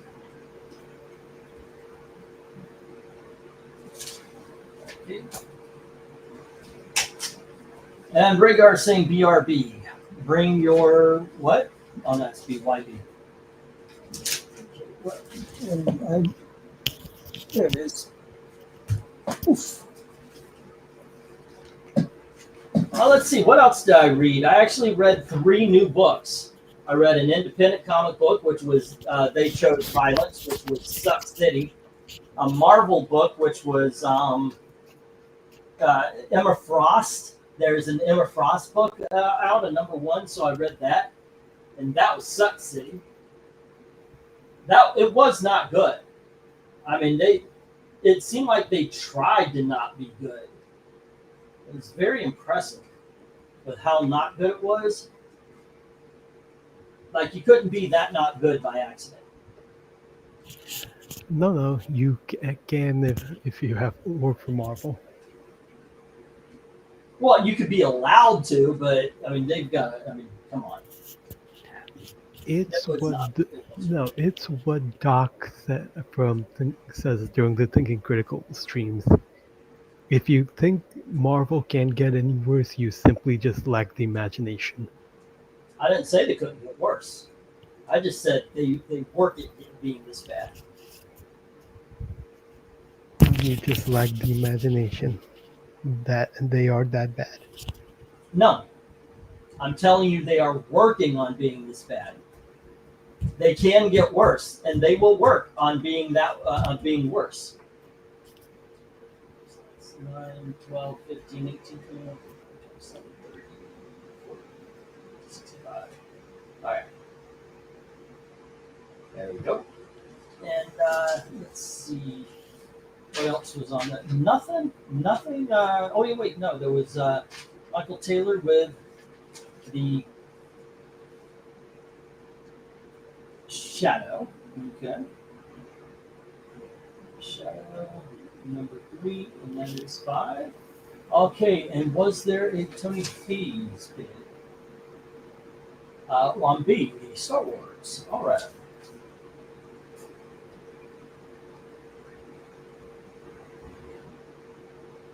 That's 5. Okie dokie, let me get the stop here and get these down. We'll get the next round up. Fun times. All right. There's a spine tick flying around outside. Ooh, I'm seeing the fireflies outside, by the way. They're pretty. That is actually something we do not get in Florida. So that is kind of a treat. That is kind of nice.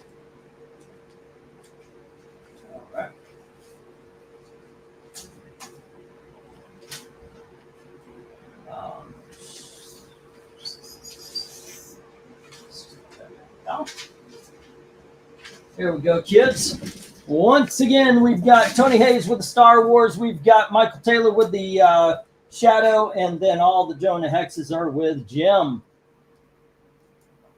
Leaving Flash Gordon, Star Blazers, and She-Hulk to go to the reject box. Okay. And once again, we are running neck and neck.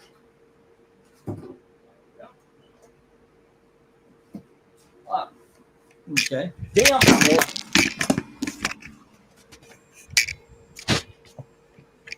Sorry about that, guys.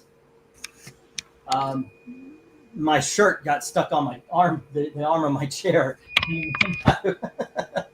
Pulled it free. I ended up knocking the camera over. All righty, here we go. There we are. Let's get these two down, and we're going to start some big dogging. I'd pick up the Star Blazers if I already didn't have it. It says Dark Admiral. He's okay. Yes, I am. Yes, I am. Absolutely okay. All right. Let's see. Jim. Do I have the Jim books written down? Yep. Okay.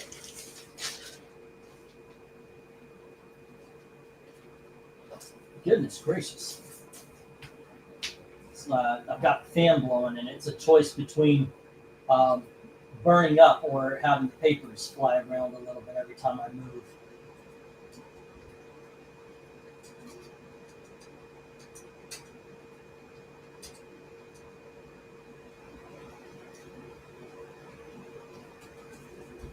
Alrighty, let's see. 1, 2, 3, 4, 5, 6, 7, 8, 9, and what?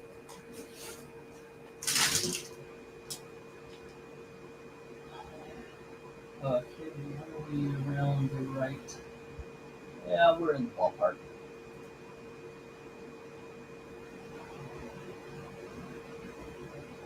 Okay, kids, here we go. We have Solar Man of the Atom, number 10. Alrighty, this is second printing.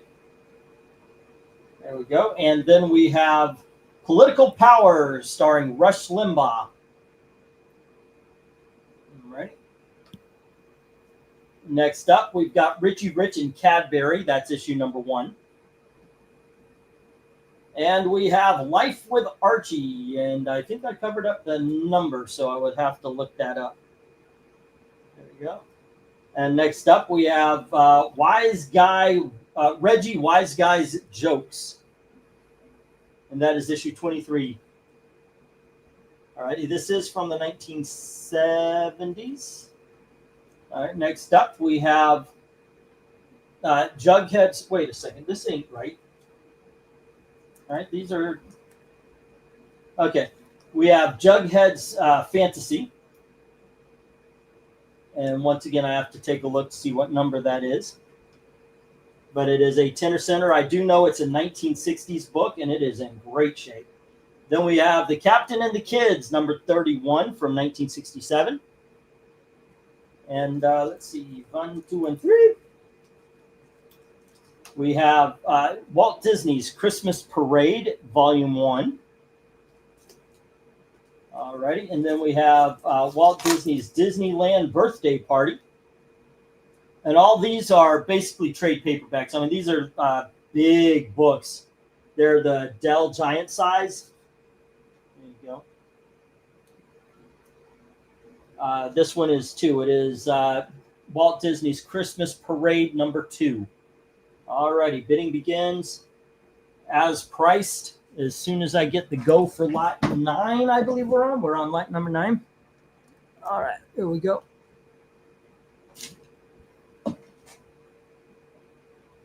Okay, go for lot 9. You may want to change the amount when you. Oh, thank you for pointing that out. We're on the big doll.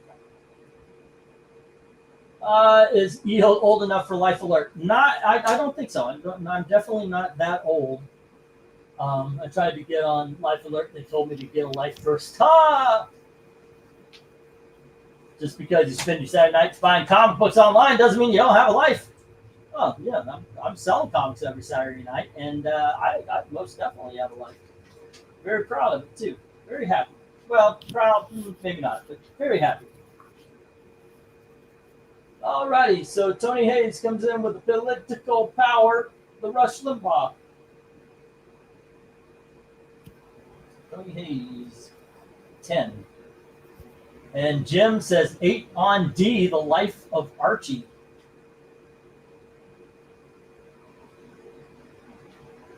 C, and 1, 2, 3, 4, 5.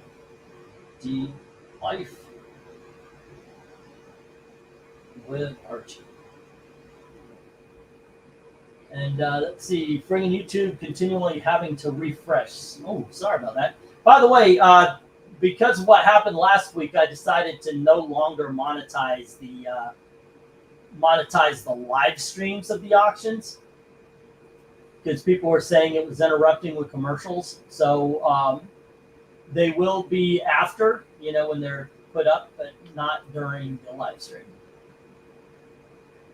There we go. All right, life with Archie, and that is, let's see what number we're working with here.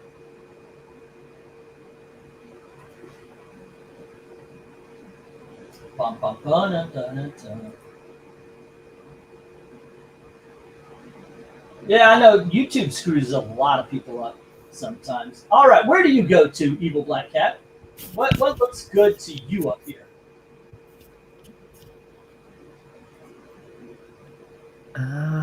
None of these are really my thing. Okay, way to sell the books. I appreciate that. Thank you. Yeah, we have established that I'm more of a Keats person, not the whatever these are. Uh-huh. What are these? Yeah, Stuff you're a that you're a superhero. Well, then you would go for Solar, Man of the Atom, number 10, with the blackest of black covers.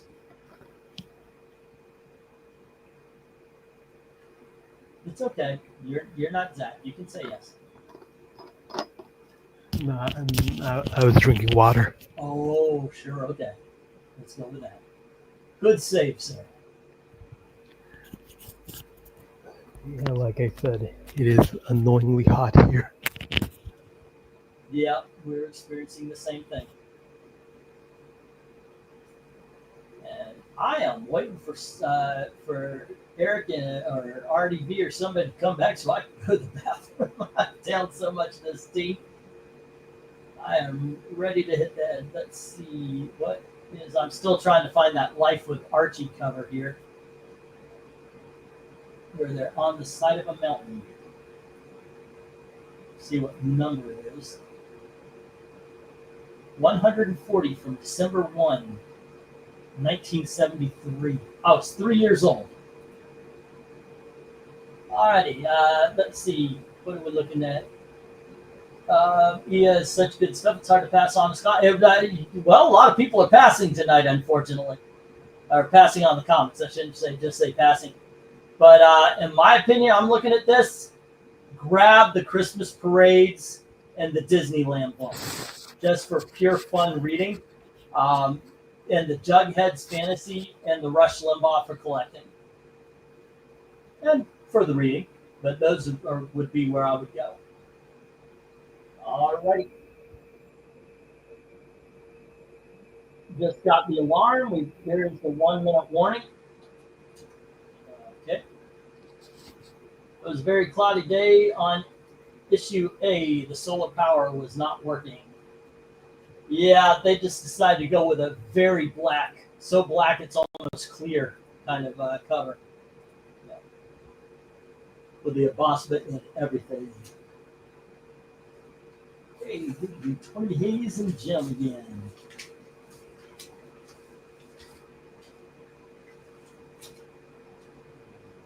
Okay, Tony Hayes with political power.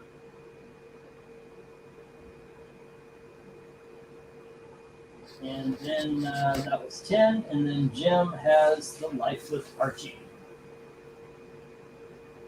at 8.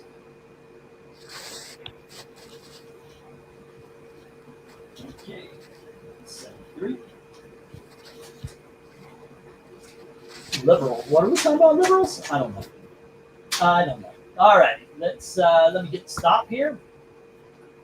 And we'll get those 2 books into the accepted pile, and the rejects are going to the reject box. Alrighty.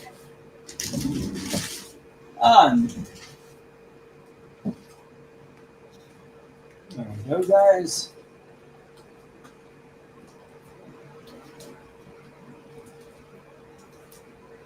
Wow, that is a lot of big dogs hitting the bricks.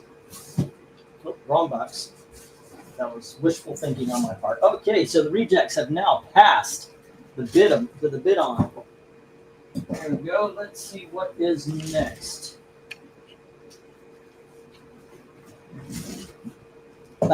Next up, we have The Vault of Horror, issue number 1. And then we have Terminator, and this is by James Robinson and Matt Wagner, so good pedigree on that. Next up, we have GI Combat, issue number 277. And here is The New Warriors, issue number 1. And we have Wolverine Battles the Incredible Hulk. It's a trade paperback of the first meeting. Next up, we have the Uncanny X-Men Death of Phoenix trade paperback. There we go. And we have Superman Forever, the lenticular cover. It does work. There you go. Go on by, guys. My family's coming in. Don't trip. All right. And one more. Where is she? Hun? I got it, Hun? Come on in. All right. Move as fast as the cat wants. No, you could move faster and the cat could stay out. I got to show you. Come on, Hun. All right. There we go. Alrighty, I am missing a couple, so let's see what we got here. We have Starlog, issue number 45, starring Hawk from Buck Rogers. That's awesome. And let's see, 1, 2, 3, 4. 1, 2, 3, and then we've got what do we have here? Earth 2, JLA Earth 2, great freaking story. And finally, we have Superman Speeding Bullets. There you go. Bidding begins as soon as I get the go for lot 10. All righty. Go for lot 10. There you go. Yeah, RDB, they sold to Jim. Okay. And let me get that start. Here we go. Then once again, I'll ask you, where do you go on this board?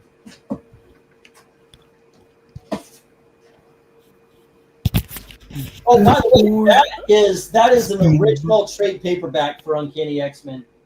Yeah, the Phoenix. Sorry about that, Eagle Black. Yeah, what were you saying?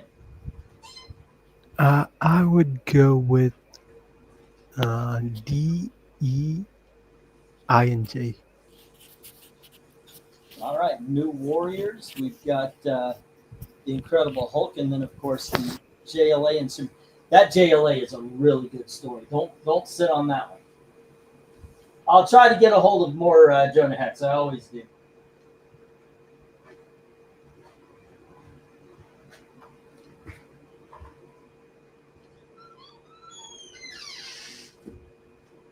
All righty, let's see. So far, no love for anything. That's all right. Boom, boom. And I bought that Terminator off the shelf when it first came. And that is very good. That's James Robinson and Matt Wagner. That is some pedigree. That's a good book right there.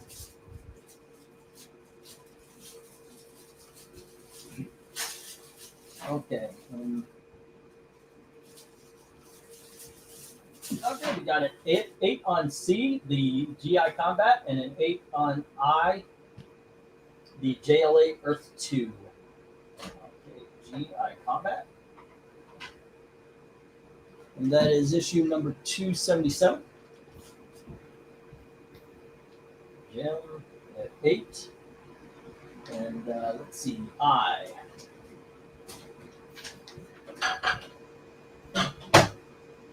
Which is the JLA Earth 2.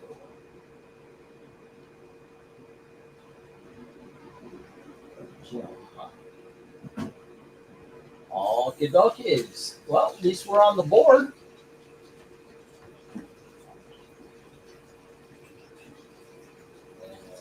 Let's see. I guess Eric fixed himself some duck l'orange microwave style.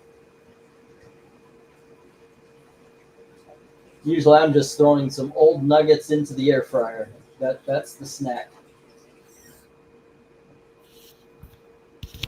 Yeah, just get some air fried nuggets with some mustard and hot sauce on it. Goes really good. I agree with the hot sauce. I usually don't use mustard on the nuggets, but hey, if that's your thing, that's your thing. Depends on the type of nugget. If it's like those breaded ones, then definitely going with the mustard. Yeah, yeah, mustard works, I guess. I don't know. I've never tried it, but you know. Alrighty, let's get the 1 minute warning. And right now, there's only love for the GI Combat, the JL8 Earth 2, ladies and gentlemen. If you're listening in, you've never bid before, feel free. All you got to do is put the dollar amount and then the letter you're looking at. Prices are generally cheaper than any place you're going to find around here. And I'm not going to tell you that because Starlog Magazine featured the first appearance of Dolly Lancer, the Buck Rogers secretary, that this is a key issue. So I'm pretty honest about what the books are. So there you go. That actually is a pet peeve of mine. It'll be like, this is the first appearance of Jared Sheepers, the guy who does the lawn at the Bruce Wayne mansion. Who fucking cares? It's a key issue. No, it's not. No, it's not. All right, we got to stop. Not a great night to be a big dog, I guess. There you go. As we only have love for the GI Combat and the JLER 2, which is going to Jim. Oh my goodness gracious. The rejects are taking off tonight. Okay. Here we go. And this is just going to go down here. 1, 2, 3, 4, 5, 6, 7, 8.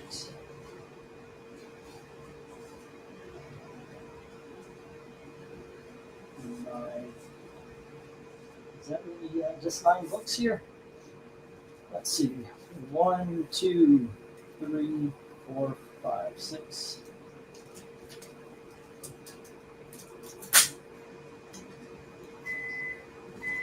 7. All righty, kids. First up, we have this is something called Shonen Jump. This is issue number 33 from 2005. A lot of manga stuff. One Piece, apparently that is Yu-Gi-Oh, I think. All right. And then we have Life with Archie, the married life. I don't actually see a number. I was looking earlier. Oh, there it is, number 8. All right. Then we have Action Comics, issue number 429. And we have Jughead, issue from number 41 from 1959. This is not in the best of shapes. The centerfold is loose. There's a tear right there. There we go. Let me move this in just a little bit. Next up, we have Star Wars Galaxy Magazine, issue number 12, focusing on Princess Leia. And then we have Lady Rawhide, issue number 1. We have Tomb Raider, number 18, the Adam Hughes variant. And then we have Tomb Raider, number 34, and this is the Tony Daniel variant. Next up, we have Beauty and the Beast, Portrait of Love, which is, I'm going to start at $5. All right. Let's see. What else do we have down here? Put that up for. And here is Marvel Preview Presents, and this is Man God. There we go. Bidding begins as soon as I get the go for lot number, what are we on here? This is lot number 13 or something, like lot number 10. What are we on? 9, 10. This is lot 11. All right. Go for lot 11. Okay. Let's see how this one goes. So where would you take this? Oh, the Shonen Jump, let's start that at 5. Same as The Life with Archie and The Beauty and the Beast. I would go with either the Tomb Raiders or the Shonen Jump. Okay. 1, 2, 3, 4, 5. Yeah. That Shonen Jump, that's pretty thick. It's got a lot of stories in it. I would probably Tomb Raider, and then the Action Comics. The Lady Rawhide definitely would have to come home. So yeah. Alrighty, Jim comes in with 5 on B and 8 on C. Alrighty, The Life of Archie.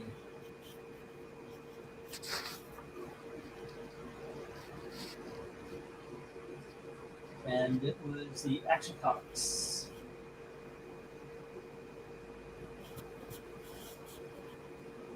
And that was 5 on B and 8 on C. If I had my labels, I would price the ones that I didn't, but I took them upstairs.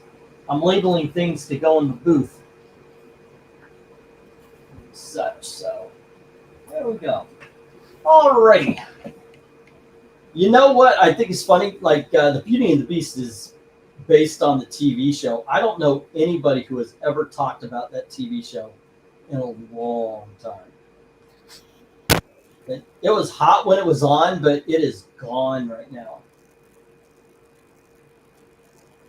I didn't even know there was a TV show called that. Yep. Linda Hamilton and Ron Perlman. Ron Perlman, of course, playing the Beast. My mom used to watch that like it was the only TV. What is the condition of D? Which one is that? The Jughead? 1. Wait, maybe I could stretch that to a 1.5. I think if you scratch that, it goes lower. Say what? What did you say if you scratch it? You said that if you scratch it, it goes lower in quality. What, the Jughead? What are you talking about? The condition on D. Oh, yeah, it's like I said when I was showing it off. It's got a loose centerfold, and it does have a tear right here. But it is a 1959, and it's just one of those things that its value is up there to the point where, okay, well, a copy like this, $5. All right. Well, a copy like that was going for a lot higher, if you recall. Yeah, I can't do that. There's people charging $15, $20 for a book in that shape. No, I can't do that. It feels wrong to do that. So, yeah, I'm good here. Alrighty, hello to One Slick. How are you doing, sir? This is the last of the big dog lots. 1, 2, 4. And there we go. All right. Well, I guess not. I'll throw some others up. I've got some other $5 books as well. I was going to throw up in a little bit. So,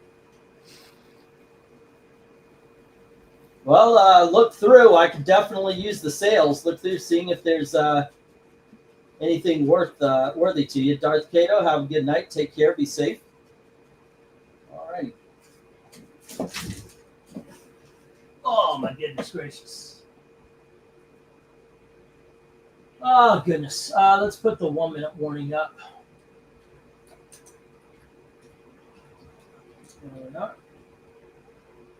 And the only thing with bids is the stuff, The Life with Archie and the Action Comics. All right, Action Comics from Jim. And that would be 8 and 5.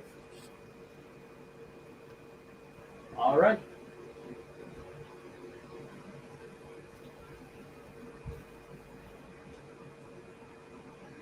Okay, let me get these down. We'll get the next round up. That goes down. That is in the accept pile, as well as the Action Comics. Those are the gem, and everything else is in the reject box.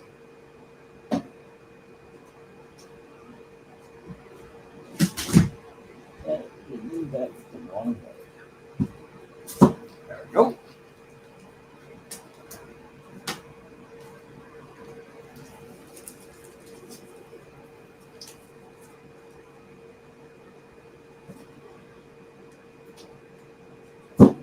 Okay, let's see. We have Baby Teeth number 1. There you go. And what is this? What is this?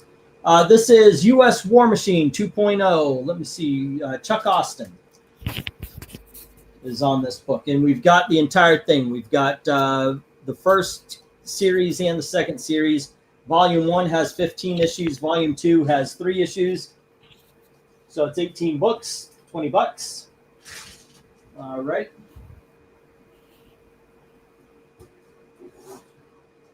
Next up. Let's see. Let's just say it's $5 if it's not marked. We have the third appearance of Lobo. I think it might actually be his second full. That's Omega Men number 10. We've got Batman Might Fall. There you go. And we've got Captain Atom 1 through 5 from the New 52. Next up, we have the One Punch issue of Justice League, and this is issue number 5. Okay. And then we have the Joker hardcover by Brian Azzarello. And then we have 2010, or Marvel Super Spectacular. All righty. And then we've got the Shazam, Alex Ross, Power of Hope. Let me get the bidding here. Go for lot 12. This is lot 12. Okay. All right. Here we go. Let's see how this one runs. Boom, boom. Hey, Rhaegar, what's up? Did the Gladstones and the EC sell? No, they did not. You want me to start you up a page there, One Slick?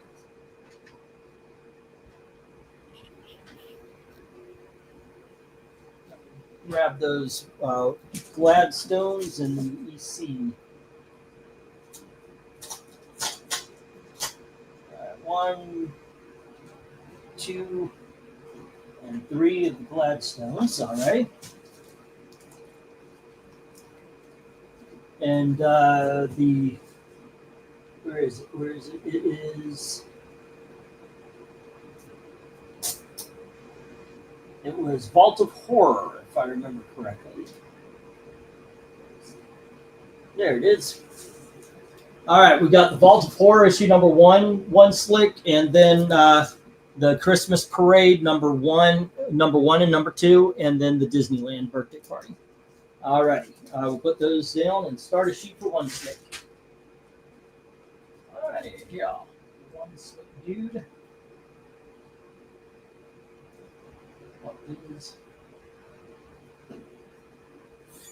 and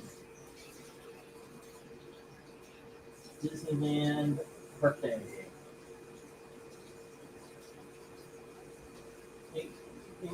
Eight Vault of Horror.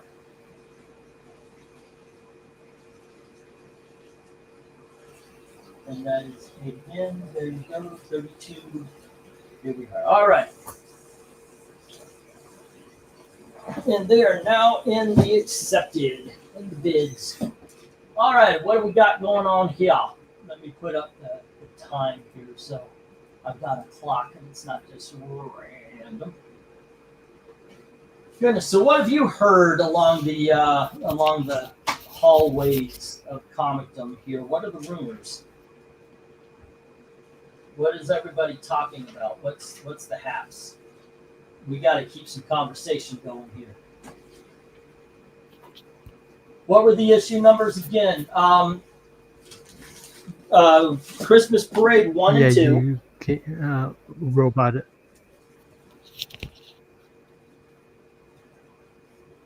Christmas Party 1 and 2, the Disneyland Birthday Party, and Vault of Horror number 1. There we go.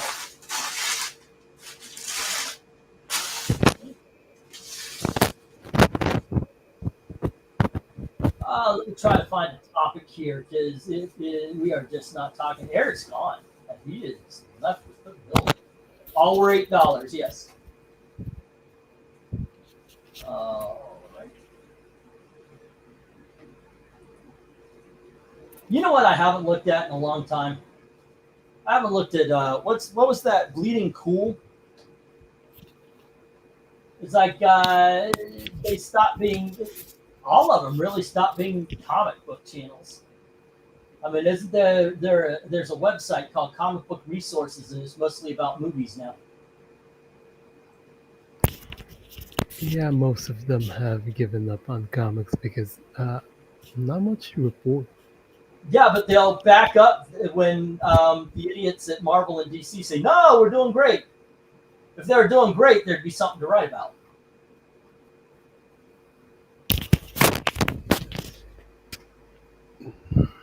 Most people stopped caring about it. Mm-hmm. Like, look at the new announcement and how many people actually care. Nobody gives a shit. Nobody gives a shit. What has an England team looked at in a long time? Don't make me answer that question. Oh, that's true. Top 3 sci-fi films, your favorite. Oh, okay. Well, there you go. Thank you for the questions. At least we can get some conversation going while we're looking at comics we're not going to buy.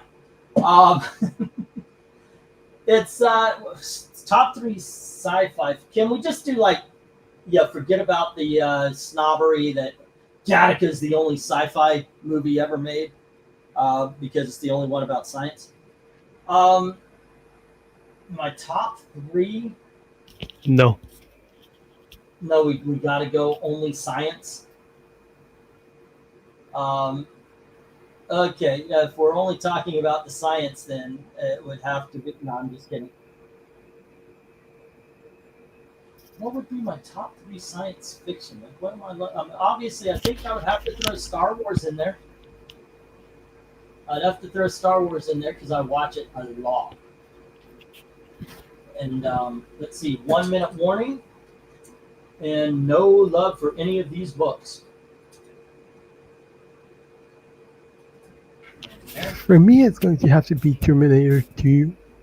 Yeah, you know what? I mean, if we're just including all of the action and the comedy, I think my top 3 would be Star Wars, Aliens, and Terminator 2. Gotta go for the Jim Cameron of it all, right? Yeah. I mean, I can watch those anytime. Those are just those are the cat's pajamas, right?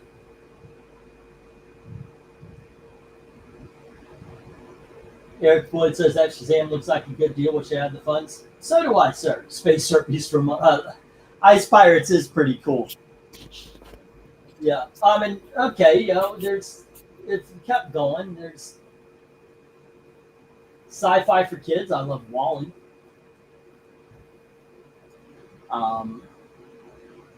You know what movie I liked? What was that? It was Matt Damon voiced animated film in the 2000s. Titan A. I thought that was good. Old school sci-fi for me. The Thing, great. Invasion of Body Snatchers. I like the original. I mean, but the 1970s version is the one that does stand. For me, my first sci-fi movie would probably have been Day the Earth Stood Still. I remember my granddad, we used to watch the late night movie, and sometimes he would take me to the drive-in for whatever monster movie might have been there, and a couple of titty movies too. I was not supposed to, nor have I ever told my granny that he was taking me to these movies. So there you go.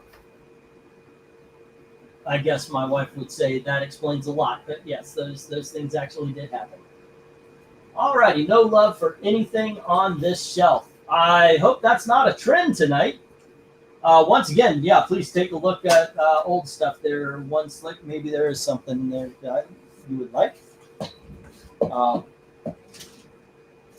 love for the baby teeth. No love for the War Machine. Or the Omega Man, Mike Fowler, Captain Atom. Those were long shots, I guess. And then no love for Justice League. Brian Azzarello Joker. 2010 or the Shazam. All right. Oh, goodness. And we're back to the $3. 1, 2, 3, 4, 5, 6, 7, 8, 9, and 10. Oops, I forgot a tag. Give me just a second, kids. We're going to just look at these books for a little bit. Of course, you're not going to come off easy. Come on. Oh, dear.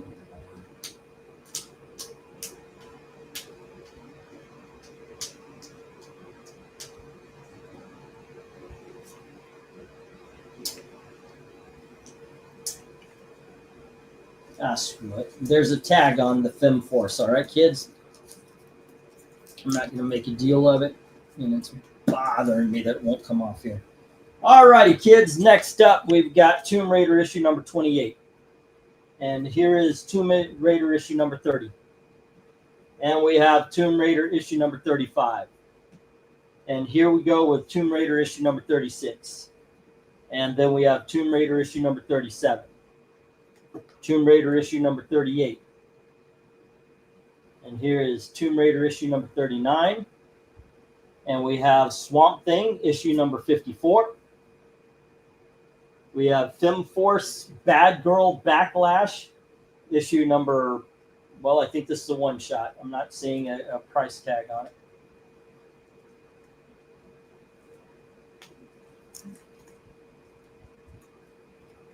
All right, hold on just a sec, kids. And then we've got the Scotty Young $6 Million Man variant. That's issue number 1. Hold on just a sec. I need to check this cover out. God damn it. Oh, and then I will start the bidding. Oh, shit. This is not a $3 book, is it? Oh, yeah, it is. Yeah, it is. Okay, woo! Alrighty. I saw something on the cover. It just turned out to be a piece of paper. It got into the bag. Alrighty, here we go.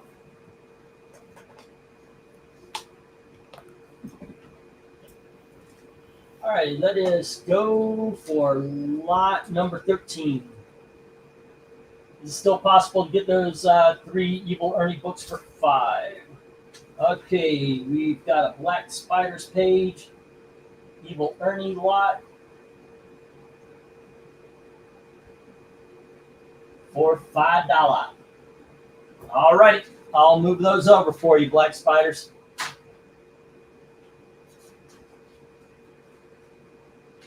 Okay, more modern films. Mine would be Empire Strikes Back, Terminator 2, Alien, Shock. I know, right? Empire Strikes Back. Yeah, you know what? I have a hard time of thinking of Star Wars as a single movie. To tell you the truth, Star Wars is a trilogy. A trilogy only. And that's actually how I look at the Star Wars movies. Tell you the truth, they're a trilogy. And then you've got the prequel trilogy, and then you've got, but they're not connected. I know they try to say they are. They're lying. They're lying to you. They're not connected. I don't believe it. Okay, what am I looking for? I'm looking for the Evil Ernie's. 1, 2, and 3 for Black Spiders.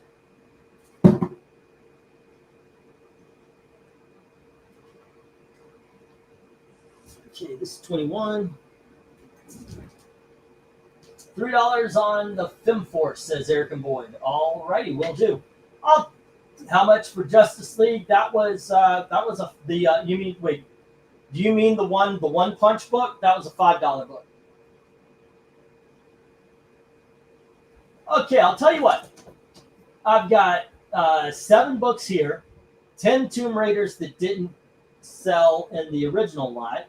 That's $51, but that I was asking for the entire set. Get everything for $40. I'm probably losing money on that, but yeah, get everything for $40. Not a huge profit margin between when you're dealing with comics.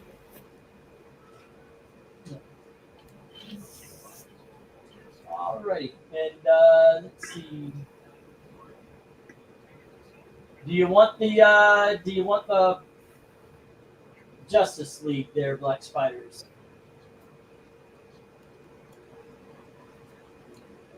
All right. And that is FemForce. And Eric and Boyd had for 3. And is that, yeah, I think I have to make an Eric and Boyd page now. And do you want to go back to full screen? Oh, yeah, thank you. Thank you for reminding me. Hey, Eric, what's up? Hey, you ready for $7 gas? No, no, not even a little bit. Why? Well, too bad. What are you talking about? Yeah, Trump just started World War III today. What happened? He bombed the shit out of Iran. Okay. We will see how that goes. Well, what the immediate effects is the Democrats just got all kinds of more popular. We'll see.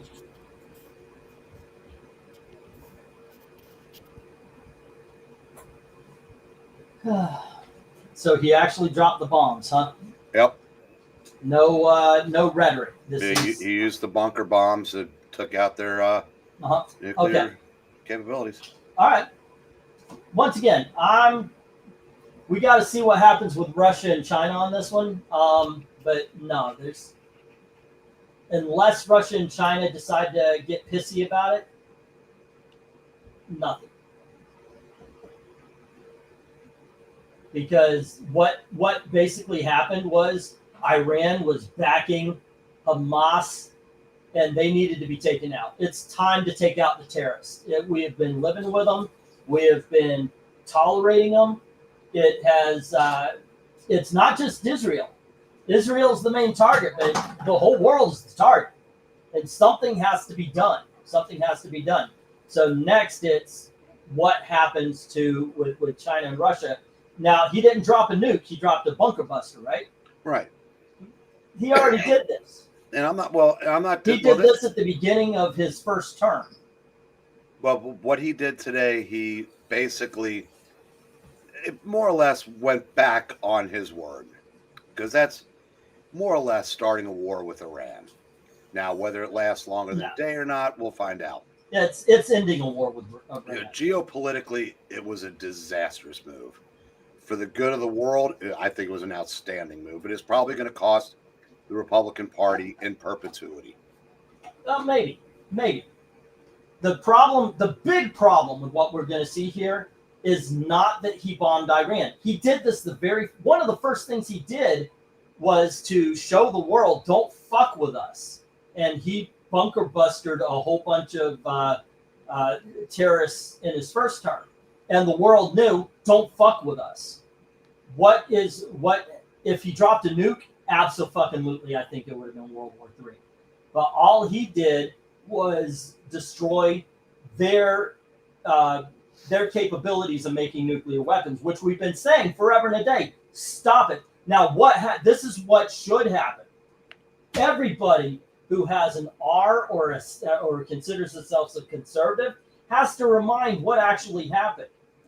We, as far as the conservatives are concerned, as far as Trump is concerned, are fighting against the terrorists. We need to destroy Iran's capability of creating nukes, while the Democrats landed a couple of $1 billion in fucking cash on their doorstep in the name of Barack Obama.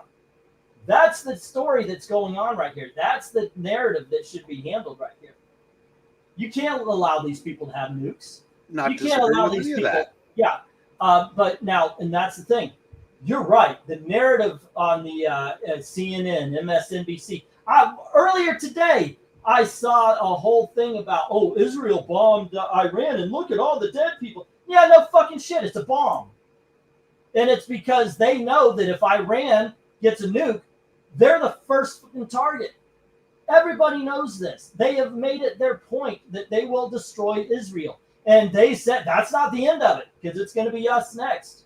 It's going to be England next. They said they want to, if you're not a Muslim, if you're not an Islamist, because let me tell you, if you think the people who follow Islam are going to let regular, normal, peaceful Muslims live, if they don't cater to everything they think, no, they're just going to be the last one in line. I'm sorry, going off on a political speech here, Black Spiders. $3 on A and B, gotcha. And Justice League, I mentioned earlier that one was in the $5 lot. The Justice League with Guy Gardner. Yeah. Okay, but yeah, that's what I think just happened. Well, here's like I said, it's like I said, it's a disaster for the Republican Party. I agree. And now you know why the last 30 years have been spent fomenting anti-Semitism among college campuses and amongst an entire generation of Americans. It's for this moment, because it all comes down to Israel. Mm-hmm. And now it just gives, it gives all the, all the anti-Semitics, all the ammunition they ever wanted, because they say we're going to let the world burn for, a postage stamp of a country. The whole thing is, and this is something that the dumbasses who follow Hamas, all those college kids who follow Hamas, he did this in his first term to stop terrorists, and this is the same thing that's happening. Iran has been funding Hamas in Gaza. Iran is the reason the Gazan people, these people say that they're trying to help, are in trouble. They're the reason. And they're dumb. They honestly, they just don't give a shit. They just don't care. All right, let me get the stop, because I went a little off topic here. But in all honesty, right now, all eyes should be on Russia or China. Because if it's a bunker buster, though, I don't think that Russia and China are going to be making a move. And in all honesty, I think we would have already seen it. They might. I don't know. Maybe later down the road, but. Alrighty, and the Tomb Raiders on Black Spiders. All right. So when did he do this? Apparently this evening. Yeah. All right. Well, good for him. This isn't starting a new war. This is ending an old one. This is ending a war that's gone on for 1,000 years. Either that or it's escalating it. I could be wrong. What's one slick saying? Israel has nukes, and they have already said they will use them rather than let Iran get nukes. That's one thing I've always every time I hear, oh, it's a genocide over there. No, it isn't. If Israel wanted a genocide, it would have already been done. They're the most powerful country in that region. If they want to genocide a people, the people get genocided. Well, the problem was Israel did not have the capabilities to take out the facilities because they don't have bombs that could go that far into the earth. We did. We kind of said we weren't going to do it, and then we did it. So, all right. So, Brian, Black Spiders has Tomb Raider issue number 28 and 30. Eric and Boyd had the FemForce. All righty, and everything else is in the reject box. Okay. Yeah, it's a scary time. It really is. Unfortunately, we have a weak president, and it made all these. It made people like or countries like Iran think they were strong and they could do all these moves. And this is a big ass cleanup that's going on right now. 3, 4, 5, 6, 7, 8, 9, and 10. And unfortunately, extreme measures are necessary in some ways. Jackson saying, gee, has it been 2 weeks already? Wait, what are we talking about? Iran had 2 weeks, and he did it after 2 days. Oh, okay. All right. Well, yeah, we'll see, though. We'll see. But in the interim, Iran said they had no desire to negotiate. So, Yep, they're probably looking for America to be weak again, because America has been weak for a long damn time on that. They're very much, we've been, don't cross this line. Okay, don't cross this line. Oh, I swear if you cross this line, there's going to be trouble. All right, Texas Rangers, number 76, ladies and gentlemen, from Modern Comics. And then we have Marvel 2 and our Team Up, issue number 125. Here is Supergirl, issue number 16. All righty, next up we have 2000 AD Monthly. This is issue number 6. Starring, of course, Judge Dredd. Star Wars, Tales of the Jedi, The Golden Age of the Sith, issue number 0. All righty, and then we have Betty and Me, issue number 191. And here is Archie Pals and Gals, issue number 106. And then we have Walt Disney, The Wonderful Adventures of Pinocchio, the 50th anniversary edition. And then we have Worlds Collide, Sonic Universe, Evil Friends Forever variant. Alrighty. And that's part 8, apparently, of Worlds Collide. And then we have Donald Duck Adventures, issue number 18. There we go. Bidding begins. I think we're on lot number 16, I want to say. Okay.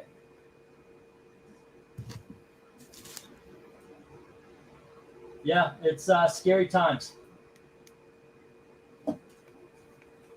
But if you, I can't fault Israel for wanting to finally put an end to Iran. Or lot 16, I think it is. U.S. dropping the big ass bomb. Okay, I could see. Yeah.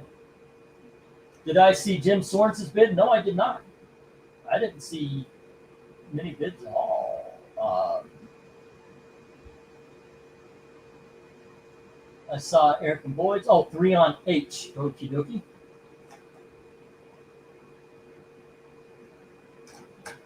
What was H? Jim, what were you bidding on, Jim? I'll get it out of the rejects. Alrighty. And then on this one,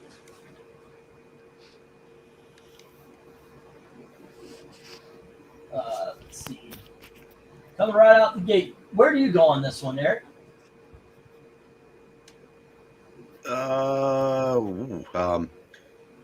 Team Up, Supergirl, Pals and Gals. Okay. Huh. I think I might reverse the Supergirl Team Up, but 2000 AD and Betty and Me. And Pinocchio. I like movie adaptations. Well, two of the three major networks are covering it. Only two? Tony Hayes says 3 on B, the Marvel team up. All right. I wasn't sure if any of them were going to, but Oh, well, monstrous Donald Trump kills 5,000 people in a bomb strike. oh, I don't know that many people at all were killed. It doesn't matter. No, but I'm saying that no, it's interesting. It'll give you an idea of like how big this country is. Like the sports that are being played right now, Yeah. they're not breaking into those. I mean, it's Okay. just I mean, if it's not a major network or a news network, you don't know about it yet. Which I was kind of interesting because I said you think about it really like 9/11 stopped sports, but virtually nothing else does. 9/11 didn't stop theme parks until about 11 o'clock, 12 o'clock in the afternoon. I was on stage doing a show at the Alfred Hitchcock attraction in Universal Studios, Florida, and they come up and they whisper to me, and so I had to tell everybody I can't tell you why, but we are evacuating the park, and to calmly walk out, and everybody's looking at me like, bomb, run! People were looking at me scared. Right. Okay. But we all had to do that because they didn't know they had lost at that point. They had lost the plane and they didn't know if it was going to head down to Florida, which is kind of weird because they started at Florida. So, all right. So Jim Sorensen came in second on E, and then also had F and G, and that is Betty and Me and Archie Pals and Gals. Okay, if you want E, you need to pump that up to 350 or higher, Jim. All righty. There we go. It kind of ticked us off that they were like, oh, Drew, hey, how you doing? It's kind of getting late and the internet is being bad, so everyone's roboting. Okay, you have a good night, man. See you, Cap. Later, folks. Texas Rangers. Oh, I've got a Drew sheet. Over here somewhere.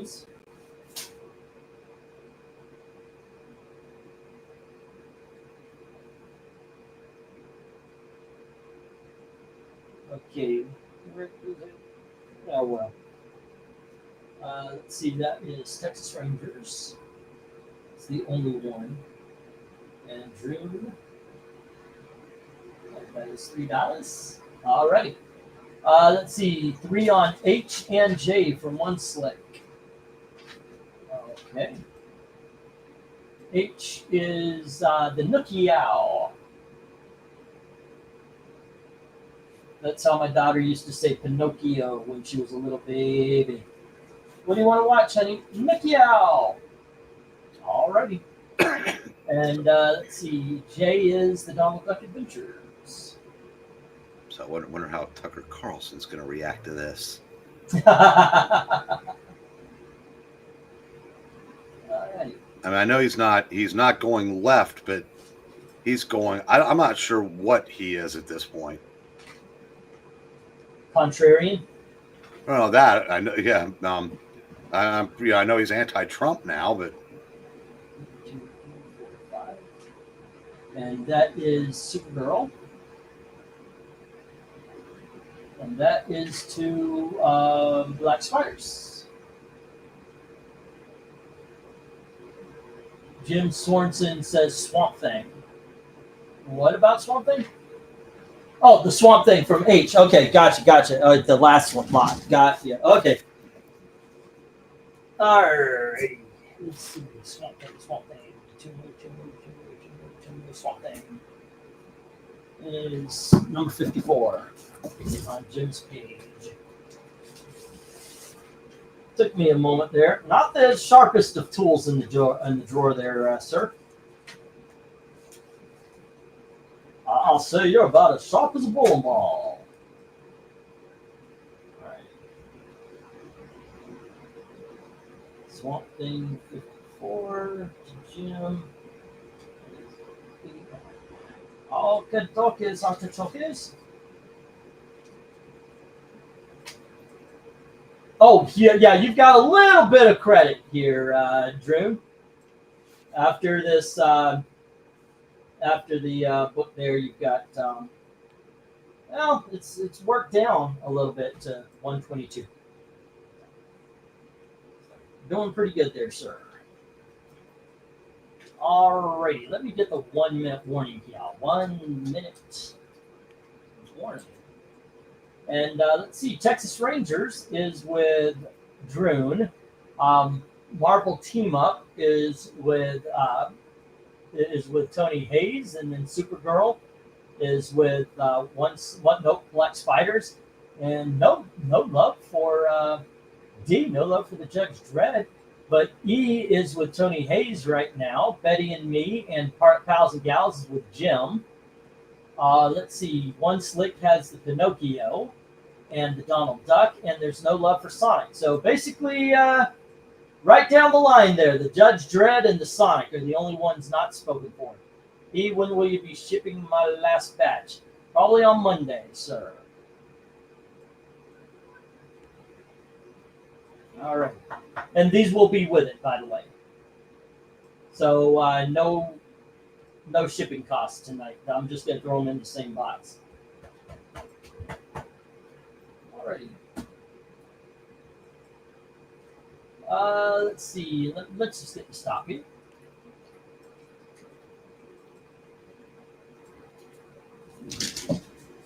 Boom, boom. Okay, Sonic and Judge Dredd hit the rejects. While Droon has the Texas Rangers, Tony Hayes has the Spider-Man. Oh, goodness. Black Spiders has the Supergirl. Okay, I'm remembering this. Tony Hayes has the Star Wars. Betty and Me and Archie Pals with Jim. One Slick has Pinocchio and Donald Duck Adventures. Alrighty, there we go. Let's get us another $3. Okay, all the way from Image and your favorite Extreme Studios, we've got Brigade. And this is issues 1 through 3. Oh, no, it's 0 through 2. Sorry. All righty, so it's 3 books, $3. Then we have Walt Disney's Comics and Stories with Huey, Dewey, Louie, and Donald Duck. Huey, Dewey, Louie, the Junior Woodchucks. And we have Thungar, Warrior of Lost Lemuria from Marvel Comics. And we have Free Comic Book Day, Sonic the Hedgehog, 30th anniversary.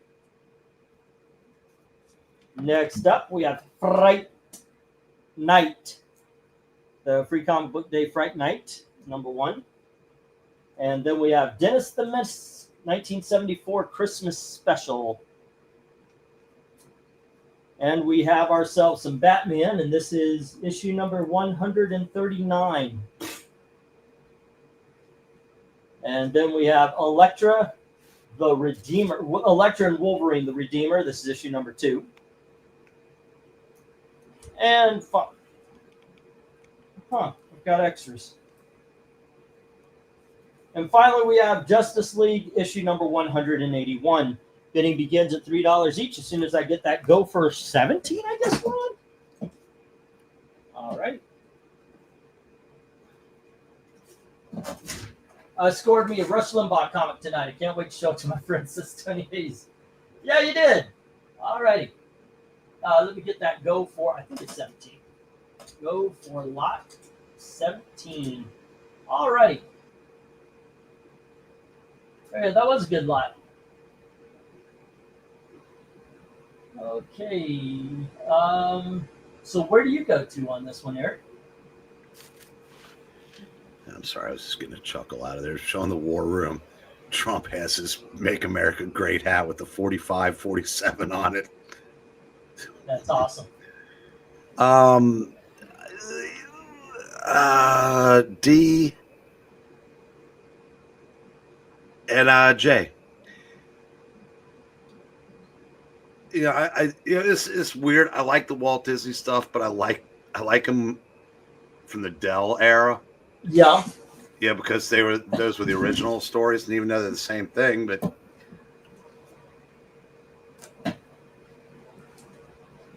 Okay. There. A little bit. Yeah, still, I mean, yeah, they are still fun. It's still the same.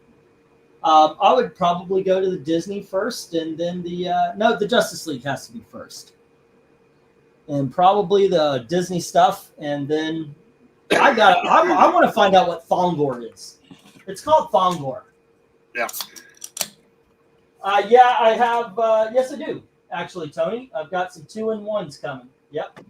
Next, as a matter of fact. So, there you go.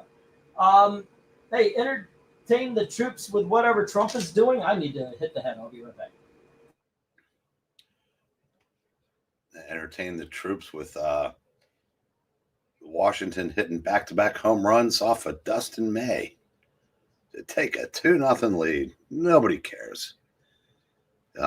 Let's see, what is the Donald doing as we speak?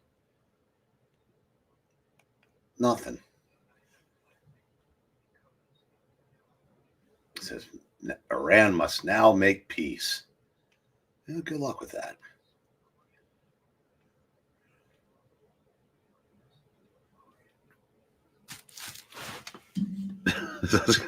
I was going to say, a thongor is the look when you really shouldn't be wearing one.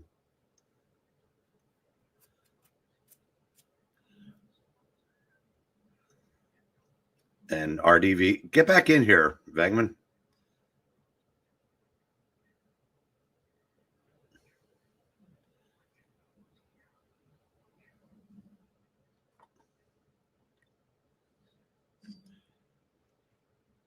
I suck at this. Get back in here.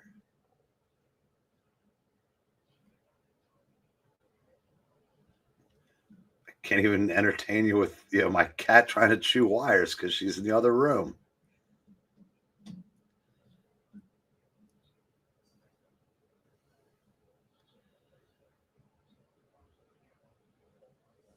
Yeah, nothing's really happening there. They're now reiterating what they just reiterated. So back to baseball.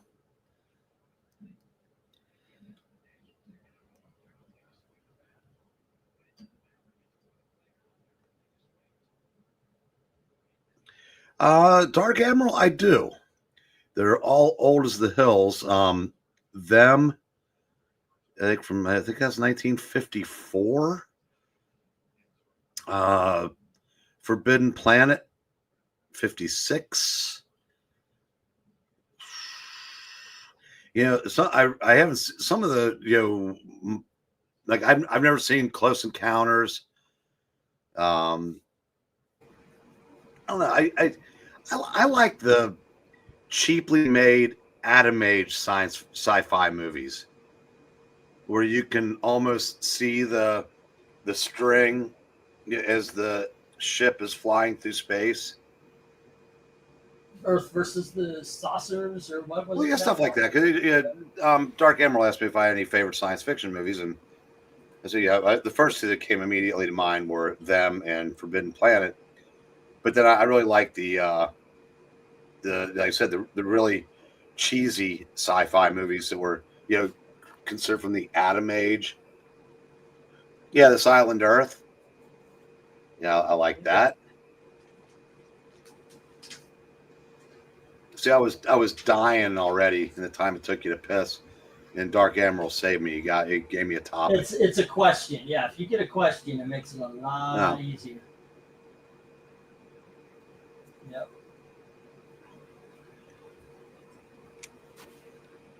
Yeah. Let's see. Yeah, that you've seen them, haven't you? I'm assuming. Yeah, a long time ago, but yes, I did. Yeah, so I actually felt bad when James Whitmore died. I don't remember much about it, but it might have been one of the few movies where he didn't deserve to, because I know he was usually playing the heavies.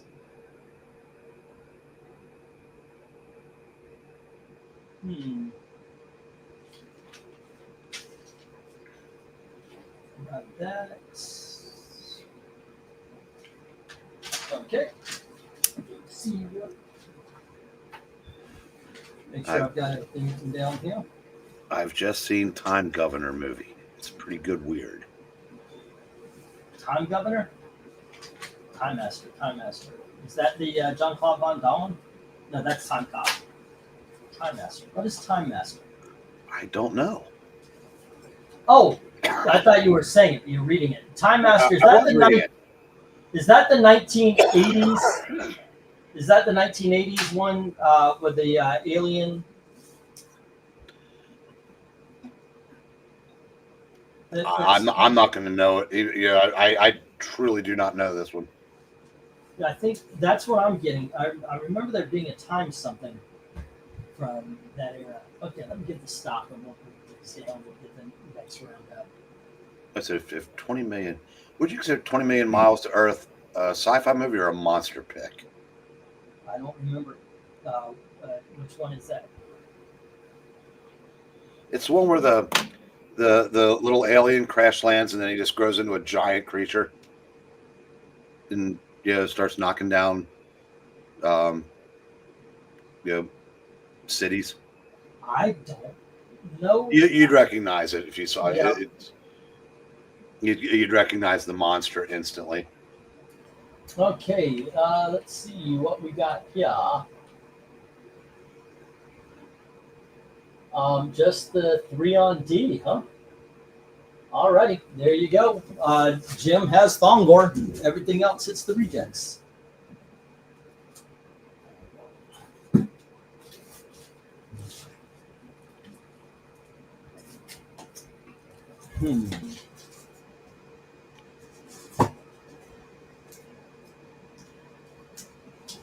Alrighty. No, so. Yep. 1, 2, 3, 4, 5, 6, 7, 8, 9, and 10. Alrighty.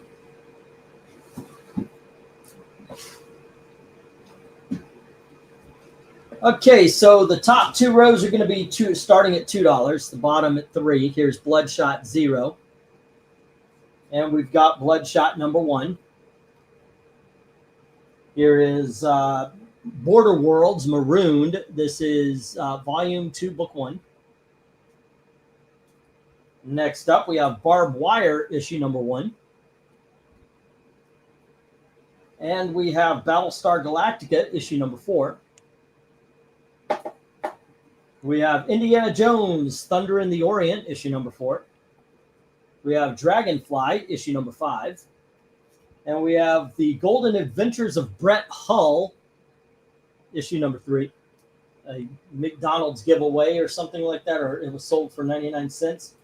The Free Comic Book Day, Jack Kirby, The Epic Life of the King in Comics.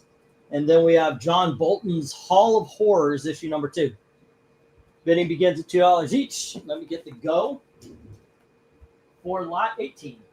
Go for lot 18. All right.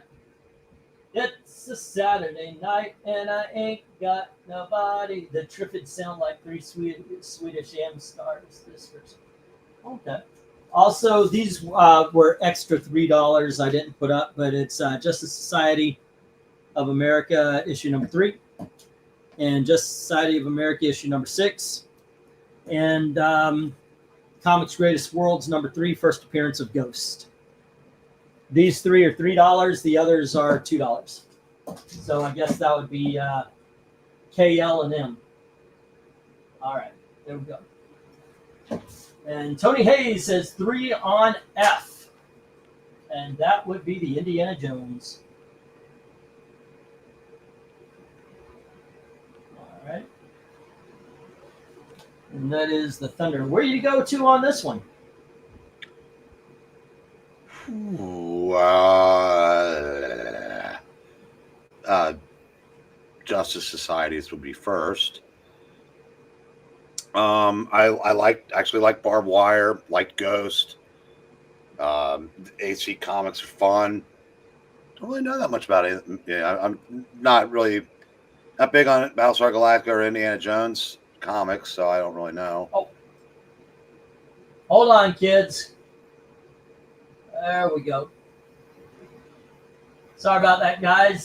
These are $2 starts, so let me put you down for that. I wrote you down for $2, Tony, but I just noticed you guys bid $3 because I didn't change the thing there. Yeah, these are $2. Dark Admiral says 3 on M, and that is the Ghost. All right. Find the Dark Admiral page. All right.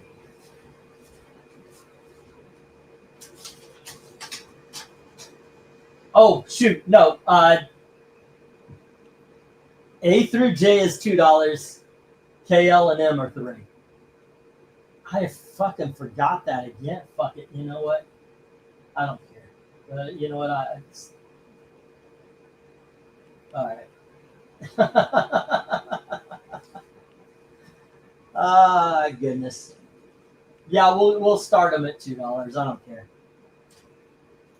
It's just $1, and if it makes you guys happy, right? Okay, so what have we got? We had Tony Hayes with the F, got that, and then we have Droon with I for 3. All right. Bum bum. Da-da-dum, da-da-dum, da-da-dum, da-da-dum, da-da-dum, da-da-dum. Let's see, Droon. Tony Hayes also has E, which is the barbed wire. All right. Barbed wire number 1. Okay. Let's see. 16, 21, 31, 33, 35. Okay, Dark Admiral, thank you. I certainly appreciate it. Alrighty, and that was M is the Ghost, first appearance of Ghost. And that is 3. And you're up to $4. $2 for the price of he is. Yes, you are right. And yet I still I don't know. I'm messing up. Dark Admiral, and then we have I need to find Jim's page and Eric and Boyd, right? Eric and Boyd, didn't he have one? Anyways, nope.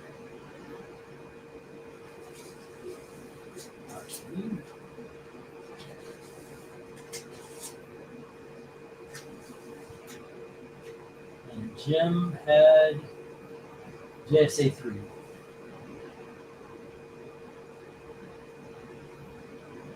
Okay. Let's see. What's the dude not here? Right, black spiders. Nope. And then we've got Tony Hayes. All right, everything is cool. Got everybody down. Mr. E, are you getting contact again? Is your wife smoking again? No. My wife does not smoke. My wife definitely doesn't smoke ganja. She does not smoke. E is Battlestar Galactica. That's right. All right.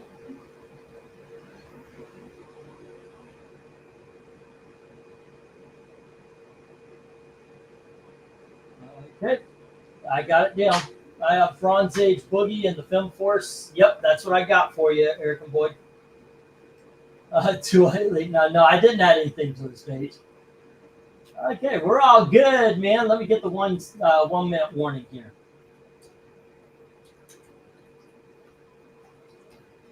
There we go. No love for the Bloodshot. No love for the Marooned. No love for Barbed Wire. Battlestar Galactica is with Tony Hayes, as is the Indiana Jones. No love for the Dragonfly. Or the Brett Hill, or the Jack Kirby, or John Bolton. All right, and let's see. We have Jim with the goodness gracious, what is her name? Tornado Girl. And then we have Dark Admiral with the Ghost. All right, let me get the stop. We'll move on. Cyclone, is it? Isn't it? Yeah, something like that. Cyclone. Yeah. There you go. Like she was going to be in the Black Adam movie, so this book actually got up to $40 at one point. There you go. Okay, so Battlestar Galactica with Tony Hayes. All right, the other four go into the box. Tony Hayes has the Indiana Jones. And Jim has the issue number 3. And Dark Admiral has issue number 3. And the rest in the reject box.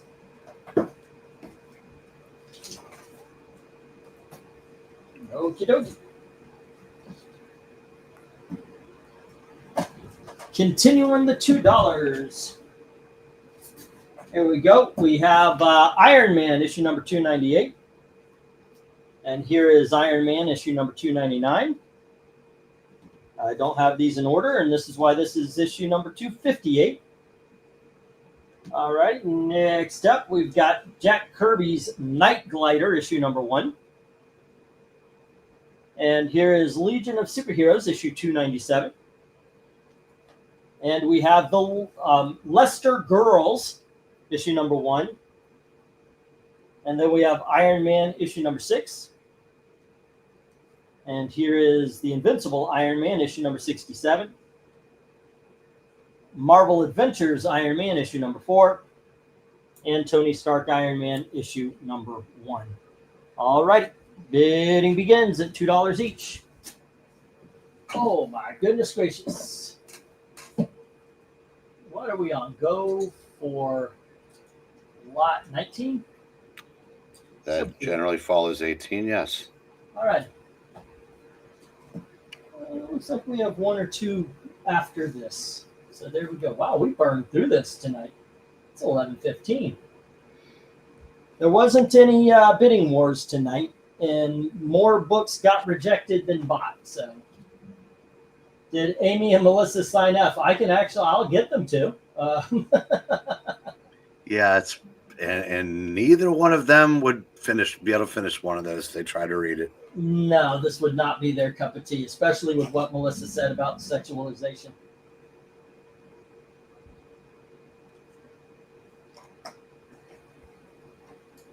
Even though Lester Girls doesn't want to sexualize women, they want to sexualize him.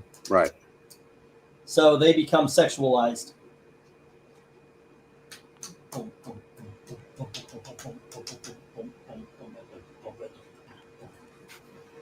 All right. Pardon me. I'm very excited to go and find out what's going on in the news.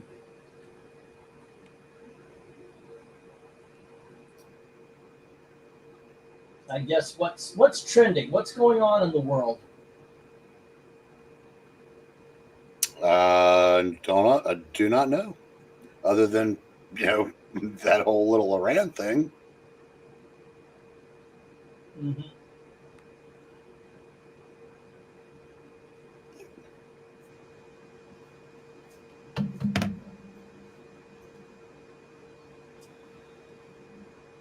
So we talked about.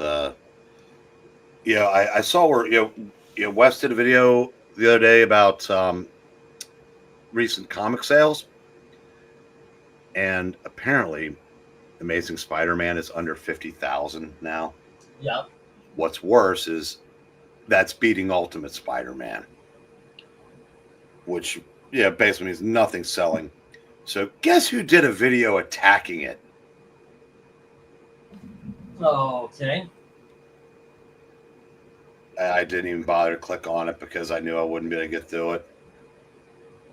All right, we got 2 on B from Tony Hayes getting the Iron Man issue number 299. All righty. Does that go with 298? Because that's right next to it. Iron Man 299 for Tony Hayes. Yeah, so 48,000, and that finished in the top 10. 48,000 finishes in the top 10. Yeah. Of course, that's none of that. It's not real because they just tell him what he wants to hear so he can be a sassy uncle.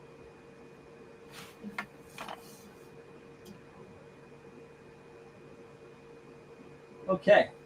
Yeah, but that's some real problems there. If that's if 48,000 is good for a top 10 seller, That's horrible, man. isn't it though?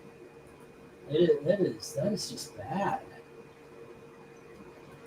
Okay. Alrighty, and 298 as well, says Tony Hayes. All right, here we go. And we are about to get the 1 minute warning. There we go. And boom. Put that up. 1 minute warning. Alrighty. Well, I got to tell you, I'm kind of in a nervous mood. I'm not. I don't think. My intelligent brain tells me, don't worry about it. I don't think Russia and China are going to go to war for Iran, especially over a bunker buster. But then I just, my nervous part is telling me about how fucking nutso the world has been in the last 10 years. Well, I'm not worried about any of that. I am worried about a huge spike in gas prices because it seems like we use any excuse to, raise prices now. And Well, I guess, I know the Saudis have no love for Iran. Well, the one thing that could be said is we have enough gas in our soil to feed the world, and if they could do it, let's get the freaking drilling going again. Let's get, because we don't have to have $7 gas prices. All we have to do is start drilling ourselves.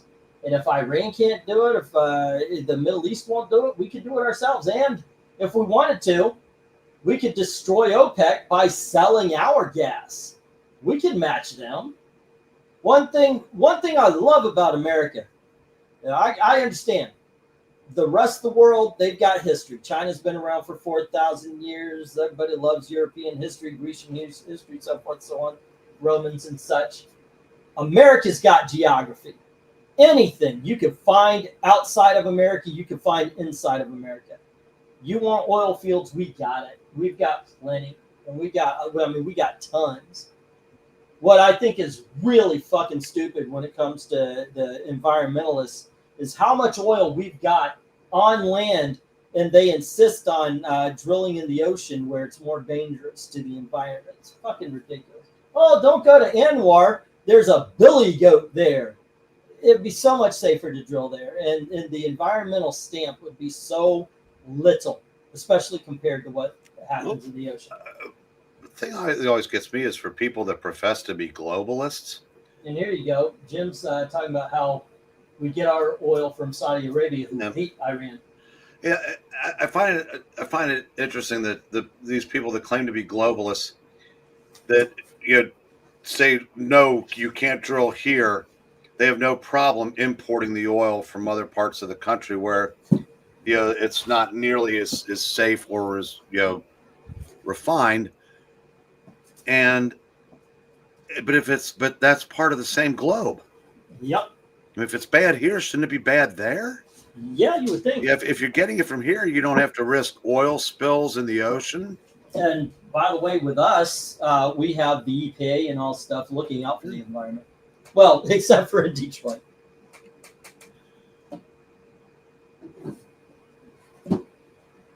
All right, let's see. 1, 2, 3, 4, 5, 6, 7, 8, 9, and 10. All righty, kids. We got 2 lots left tonight. Here is Legion Lost, issue number 1, part of the New 52. And we have Legion Lost, issue number 2. There you go. Next up, we've got Legion of Superheroes, issue number 15. This is from the dark area, what's known as the adult era. Here's issue number 17. And issue number 50. I do believe this is off of the Baxter series, though. Okay, next up we have issue number, here we go. Why don't we put 48 there and 50 here. And then we've got Legion of Superheroes Annual number 2.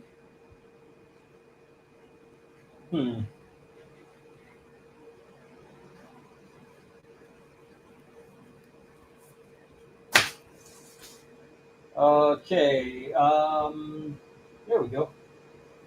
We're going to move that there. We're going to move this here. There we are. Legion Lost. And then we've got Legion of Superheroes issue number 42. And Legion of Superheroes issue number 4, The Great Darkness Returns. And I just realized I was about to put up a double. Okay, here we go. Thunder Agents issue number 1. Or number 4, excuse me. Okay, there we go. We are on to, oh, these are dollar books, by the way. So let me get that $1 up there. All right.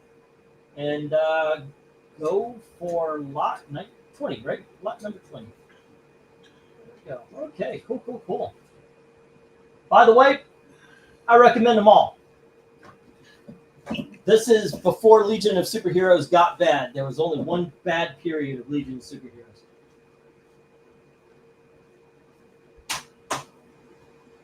I actually haven't read the Thunder Agents. I don't know if I should say I recommend them all.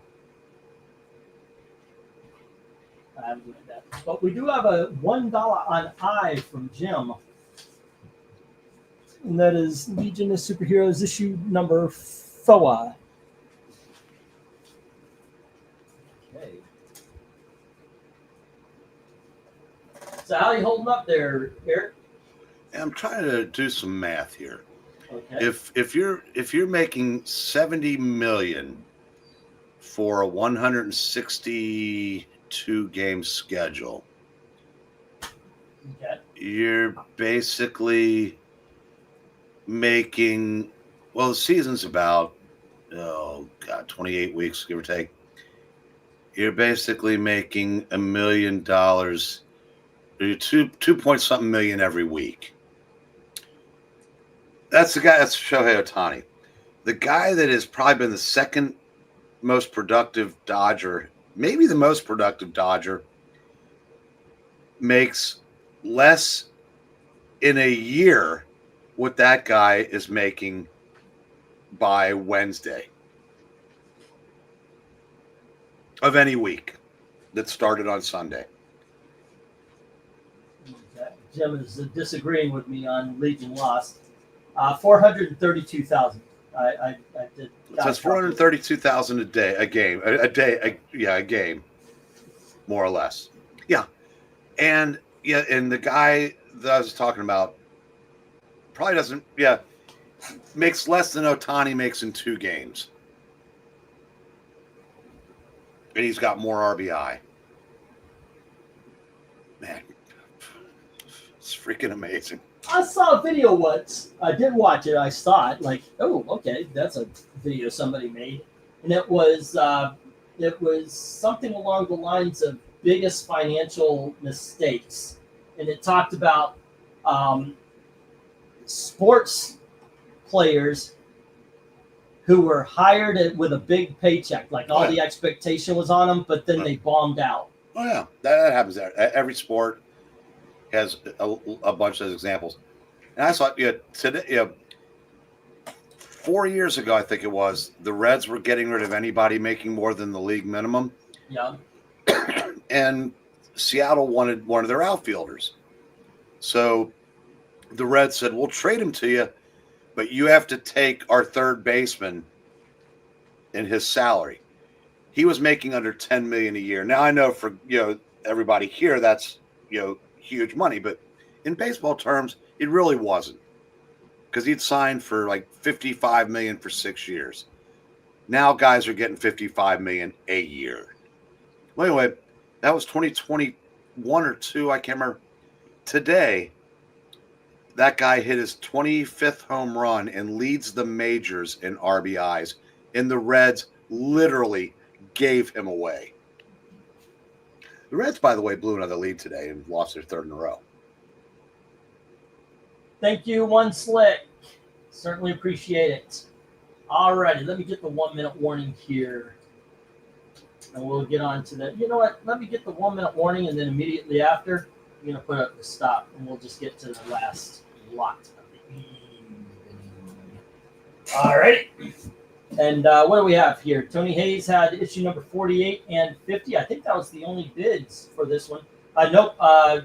Number 4 to Jim. All righty. 48, 50, and 4. Okay. And the rest hit the reject box. There we go. And let's see. Last lot of the night, kids. We have, oh goodness, this is in no way, shape, or form in order. Is it 39, 37, 36? All right. 36 again.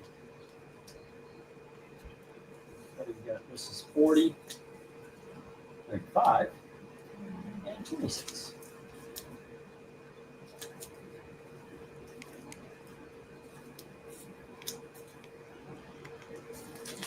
Oh, goodness gracious. No, you know what? You know what's truly the most sad part about what happened today? You mean the bombing? Yeah. Okay. One of our two major political parties have probably already sent notes of apology to Iran. Like I said, I saw CNN going through talking about bombing, the Israelis bombing the poor Iranians. All right, kids, next up we have Green Lantern Corps issue number 1. And then we have issue number 26. Oh, okay, so this one is actually $3. Here's issue number 2. So this is 1 and 2. All right. And then we have issue number 35. Here we have issue number 36, the Lego variant. And then we have the regular 36 cover. Next up, we have Green Lantern Corps issue number 37. And here is Green Lantern Corps issue number 39. Next up, we've got Green Lantern Corps issue number 40. And that is the variant cover as well. Forbidden Planet, right? Yep. Issue number 47. And annual number 2. All right, let me get the go for lot 21. All right. So totally unrelated. I was at the store today, and I picked up these shrimp fajita dinners from this company that makes really good, not frozen microwave dinners. Yeah. And they were marked down to $3.50. I go, hey, I'll take that. Guess where they put the markdown sticker? Where the calories are? No, right over the instructions. Yeah, that'll help you cook it. Yeah, it did. Hold on, Gil's here. I'll be right back. Take it away, Eric. It's all you. Eat hot death. I asked you a question. You never answered it. You just answered Admirals. What question did you ask? I said, do you remember your first time going to a comic store? Yeah, to an actual comic book store. Yeah. Yeah, I was down to, I had $50 to my name. Then I lost 10 down to 40. Found that place and spent 30 of it. Wow. Fortunately, I got a job right after that. Yeah, it was February. It was March of 1982. I remember I bought the first issues of Fury of Firestorm and the Tales of the Teen Titans that had the 4 new characters solo books. The Cyborg was the first issue. Yeah. I bought Spider-Man 123 where he fights Luke Cage because I'd never seen that before. And the second Superman Spider-Man tabloid that I didn't know had come out a couple years ago because I was, we didn't really have all that, no internet, no comic book news. So I mean, yeah, it's hard to know. I must have not been paying attention when it came out, or I know it came out my senior year of high school and probably had other things on my mind. Honestly, But yeah, I remember that very well. Yeah, this is before Comic Vine and all that stuff, so there wasn't really no online databases for like comic books. What are we talking about? First trip to the comic shop. Yeah, he was talking about it was back in 1982. Yeah, he's talking about there was no internet, so basically, like he had no idea when stuff came out. He just went there. If it was there, it was there. I mean, they were advertised in that, when it came out, but I'd forgotten it. But I remember, Yeah, I told the guy working there, I said, "You're going to be seeing a lot of me," and yeah, I still go there every Wednesday. But it was actually, it wasn't where it is now. It was around the corner. I was gonna say, if you're still seeing that guy's gonna be in his 90s. No, it's Paul. He's mid-70s, but he retired, and I went to work for his son-in-law for about 4 years. Oh, okay. My first time at the comic shop, I was a hanger-on with my brother and his friend. They didn't want me to go. My mom forced them to take me. It's one of those situations. And we went to a place in Orlando called Enterprise 1701. And it was one of those, like the comic book guy from Simpsons. It was one of those places.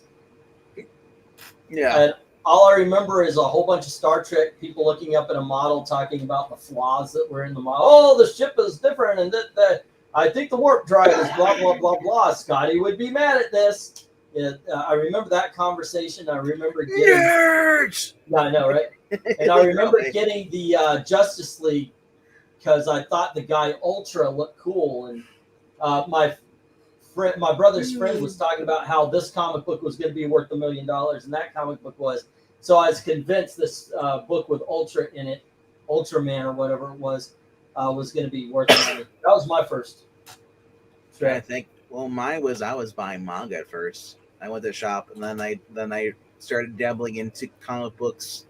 My sister got me those CD-ROMs, which really helped out a lot. So I had I was able to read like all the Amazing Spider-Mans from the beginning all the way up. Yep. You know why I couldn't have used that when I first found a comic shop? Because technology didn't exist then. Well, I was going to say I didn't have a room big enough to put a computer in. That's true. Yeah. Oh, man, I do remember our first TSR-80 or whatever that was called. Yeah. But yeah, I was able. And then I started getting the essentials. I started buying that. I wasn't even buying floppies at that point. I was buying the essentials so I could read the back issues. Maybe I should start selling copies of my discs. Like I'll make DVD copies of the comic book discs I have. If you guys are interested, maybe I could do that. They do CD-ROMs. Well, it's the same thing. I put it on DVD because it's got more space. Yeah. But yeah, I mean, technically, I'd be curbing the copyright law a little bit. Not YouTube stuff, as long as you're not selling it publicly, like on YouTube.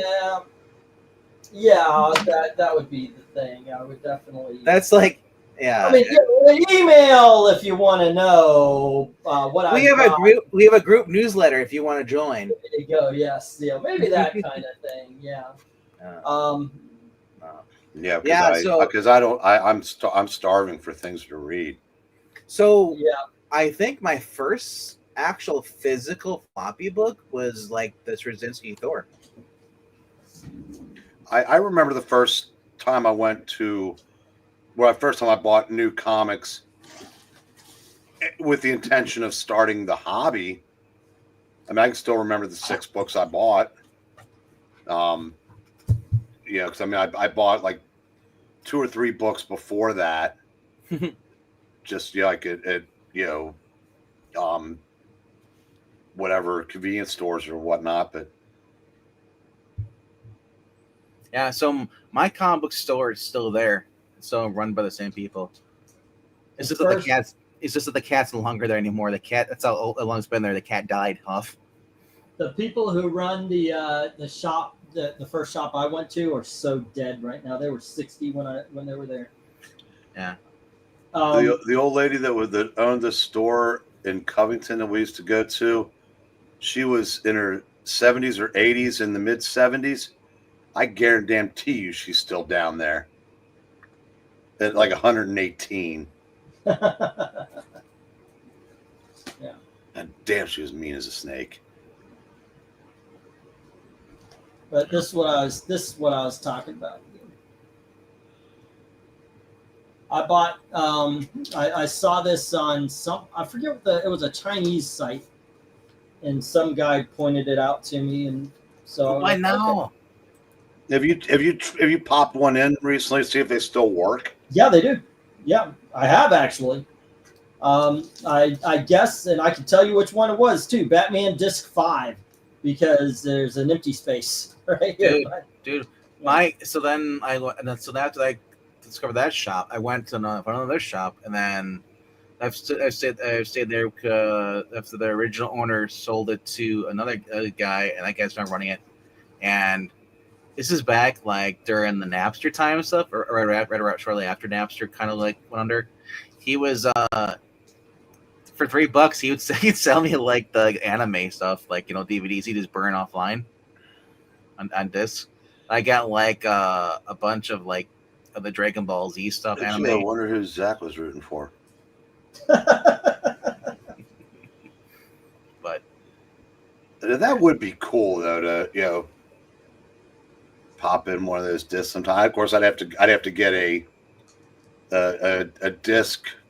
I don't even know what they're called now. There's CD-ROMs, and then no, like the machine that you can pop a disc into. Yeah, you can either download onto it or I guess watch. Well, the ones I have it's a DVD or rewriter or RW. I used to have one. I even have clean versions of CD display. Like right now, you go to that site, you download CD display, you're downloading so much malware. But I actually have clean versions of it.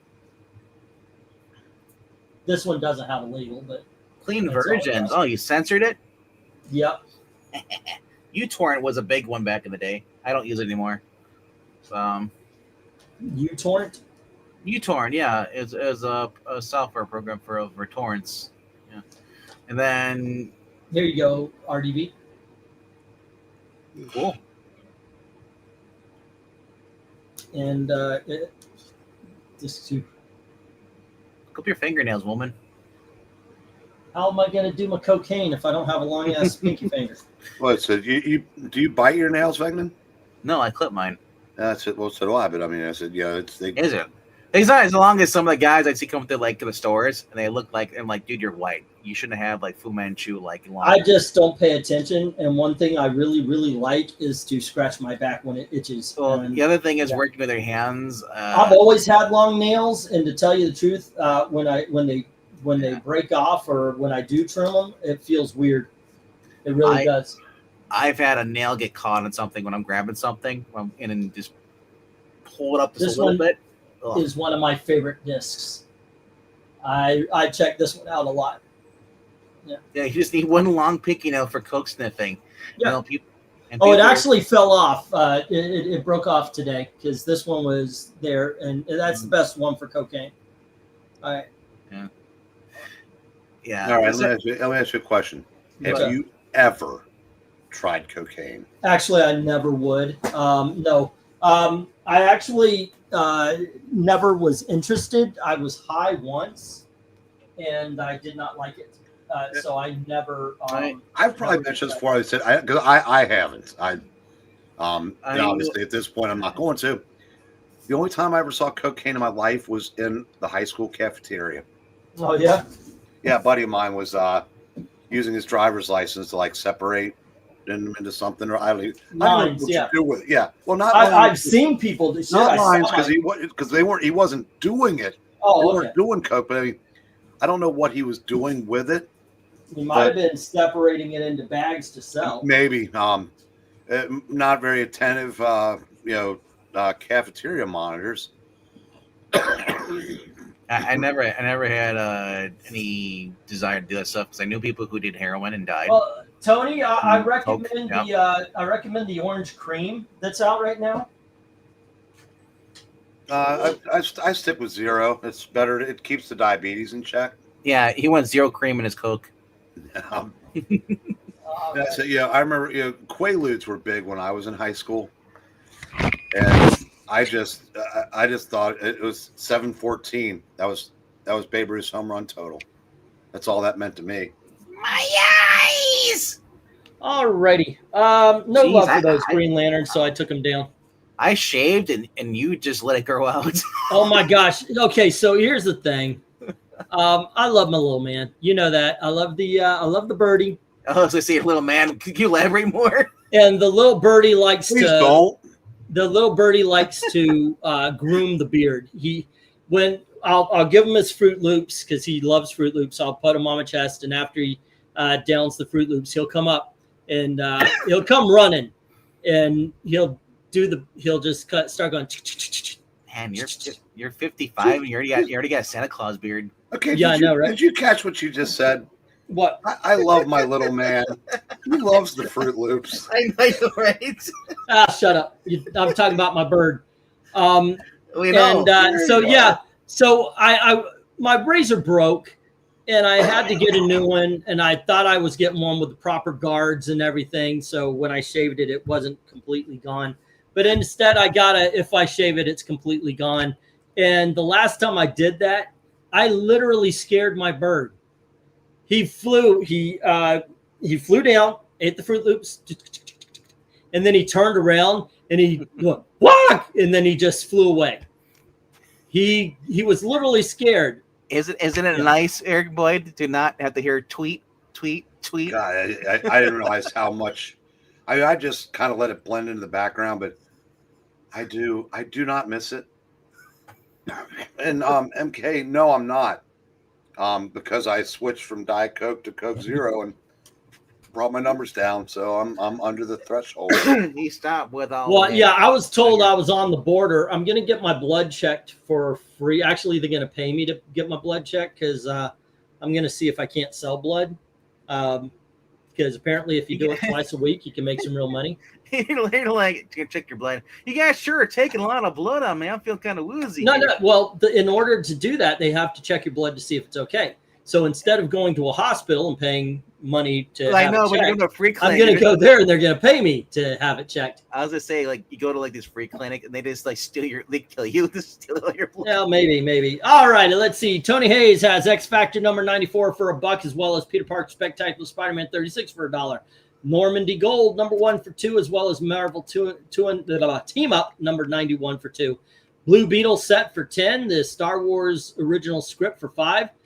Political Power starring Rush Limbaugh for $10. Indiana Jones Thunder in the Orient for I think it was $4 for $2. Battlestar Galactica, I forgot that. I think that was $4 too for $2. Iron Man $299 for $2. $298 for $2. Legion of Superheroes $48 and $50 for $1 each. That is a subtotal of $41, and they're going to go in the box. Indiana Jones Thunder. Here's the thing. I understand last week we were in trouble and I did not send out books. I do apologize for those who did not get their books that wanted them. We were on the edge. We needed to pay rent. I ended up with $30 to take us to ship out a few boxes and to pay the bills up until Gail got paid. Unfortunately, as I was doing that, here comes the automatic pays, and I was down to $9. So that's what happened. I do apologize, but I will not charge any more shipping for those of you who have already paid. I'm just going to shove them in the books and send them out as soon as I feel possible. like you talking about Indiana Jones Thunder in the Orient. That's a book that could never be reprinted because of the title. Probably because of the dumbasses who think Orient is a bad thing. Yep. Jim had Legion of Superheroes New 52 number 2, ROM 32, both for $1. The $2 books were X-Men 316 and Archie Pals and Gals 66. The $3 were Swamp Thing 29, 30, 31, 36, 39, 40, 43, and 44. $5 were Betty and Me 178, Archie and Me 78, Jonah Hex 22, 24, 35, 57, 76. I have now learned, leave that shit for later when RDV gets back and there could be a bidding war. All right. All right. Life with Archie for $3. I know it was a $5 book. I forgot which one. And then we have Action Comics, which was an 8. I forgot the number. Then we have, by gosh, that's a good cover though on that. Swamp Thing 54 for $3, Betty and Me for $3, Archie and Pals and Gals for $3, JSA for 3, Legion of Superheroes 4 for $1, and that is a subtotal of 89. All right. Jim, I am missing something. Either that or I charged too little or I asked too little for some books that were already there. Leave the list and I'll compare it. And we'll get it there because obviously I forgot something. All right. I got to admit I wasn't on today, not mentally. So yeah, I'll definitely check it out, see what's missing. All right. I'm in a good mood though. I mean, I know like the bidding is like the rejects filled the box all the way up, and the bidding is about 2/3, 3/3 maybe. No, it's a little over half. So yeah, I'm in a good mood. Because ding dong, Iran is dead. Anyway, I'm just kidding. That is just too on point. Bronze Age Boogie from Eric and Boyd, and you had one more, and you listed. I thought I wrote it down. I did not. Let's see. What was the other one, Eric and Boyd, so I could write this down here for you? Wow. Clay Travis says, noticing Film Force Backlash. I thought I wrote that down already. Sorry. Clay Travis says, noticing no one has Iran's back. Not any Middle Eastern country has come out. Not China, not Russia. Everyone in the world pretty much approves these 3 airstrikes that dropped, to prevent them from having nuclear technology. Yeah, I didn't. Yeah. Didn't think it. Do you know who's going to come out for him? Democrats.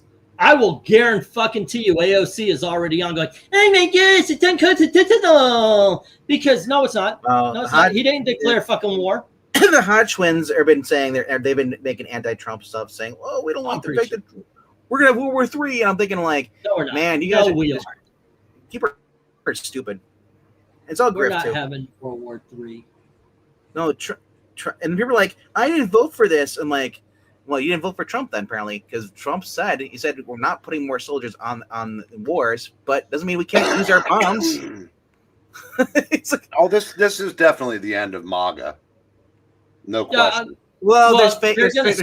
I don't doubt you. I don't doubt there's you. There's still MAGA. It's just the people who were part of MAGA. RDV had Superman 245 for 2. Yep. Woohoo! Right. Big spender.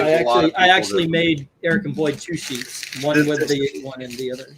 This isn't what he campaigned on, but you know what? I said sometimes you have to pivot. It's Well, the thing is he did not campaign on Iran's going to start some shit. Right. So when Iran started some shit and Israel had to deal with it, he's got a choice. Does he back our only ally in that region, or does he let them go? No. And look, I agree with him, because for all of my life, Iran has been a terrorist nation, and we know they're backing Hamas. We know they're behind the October. They are the money men behind October 7th. They got money. They have been terrorists. They've been a terrorist nation since I was a child. Yeah. You know what? Finally, somebody did something about it. All right. This is interesting. President Trump makes moral, just, and difficult decisions and takes actions based on his words and American interests. Leftists panic and cry about World War III.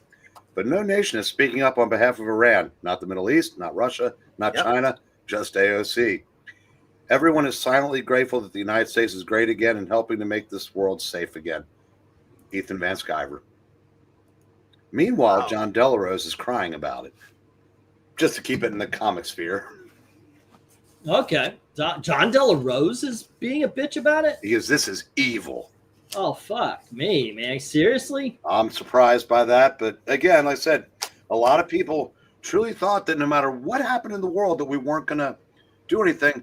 But like I said, sometimes you have to do things that, because like I said, Trump is finished as a president.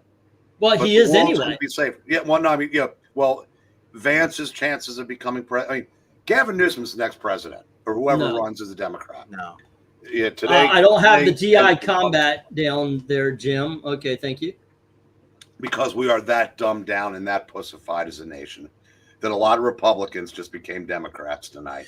Well, the whole Trump spending bill he's actually that's dead, by the way. No, what he was trying to do is not executive orders, because he's trying to make it into a bill so that they can't just turn over everything he does. every time No, he but takes so the big office. beautiful bill is dead. Yeah, which just proves that no one cares about making these into laws. So sucks. Yep. So, like I said, Okay, yeah. Thongor. Yeah. Sorry about that. I've just kind of got to. How dare you? This isn't your so channel. This isn't an auction. We're talking about politics now. This is the politics channel. We got an American flag behind us. 108. Okay, I've got 108 there, Jim. Yeah. Let's see. What did Jim have? What's a little too black pill for you, Admiral? Which part? Yeah. And Trump is I said we're not going to let Iran have a nuke. He did that in his first term. Yep. Yeah. So I'm just getting tired of Israel it controls the United States. Israel does this. Israel's bad. Screw the Jews. It's like a lot of Nazis. Sorry. Okay. 89 and 3 is 92.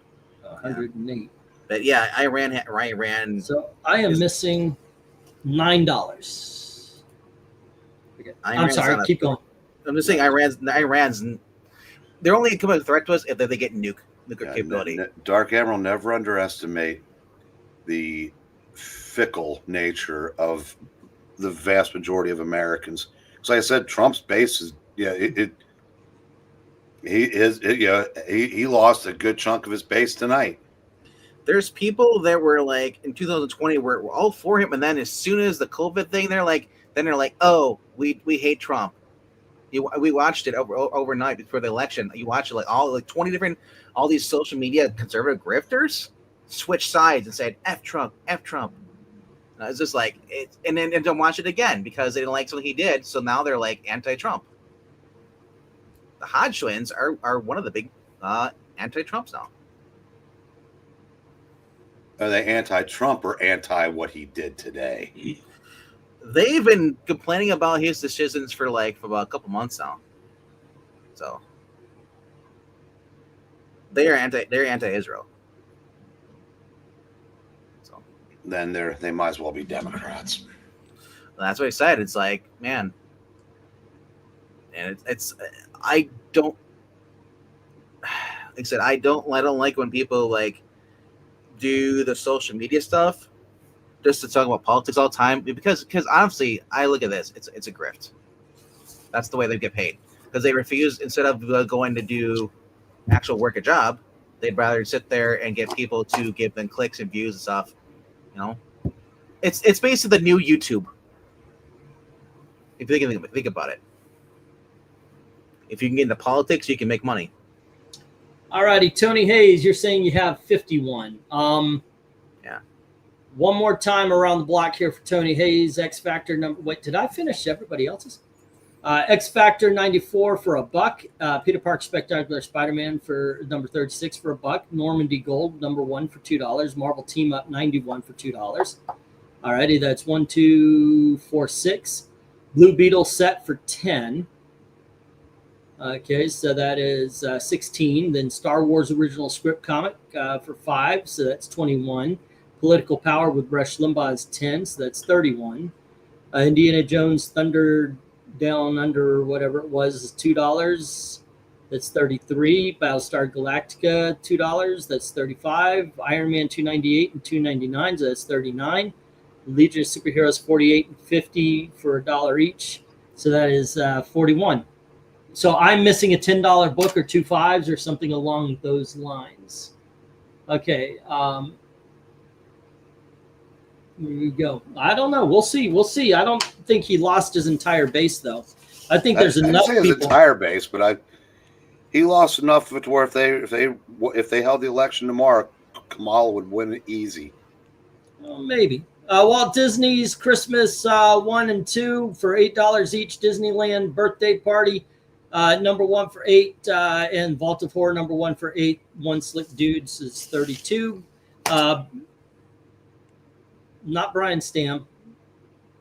BS. Black Spiders. Evil Ernie lot for 5, Tomb Raider 28 and 30 for $3 each. So that is 11. All right, and I'll put them with the others. Tony says you're missing the Marvel team up with the Tigra and Tales of the the Jedi. Jedi. Okay, Marvel team up with Tigra. And then Jim TU 125 for 3, and what was the other one? Tales of the Jedi. Tales of Jedi. And Jim says you missed GI Combat. Did you get JLA Earth 2 also? Yep, I got that one as well, and I'm at 111 right now.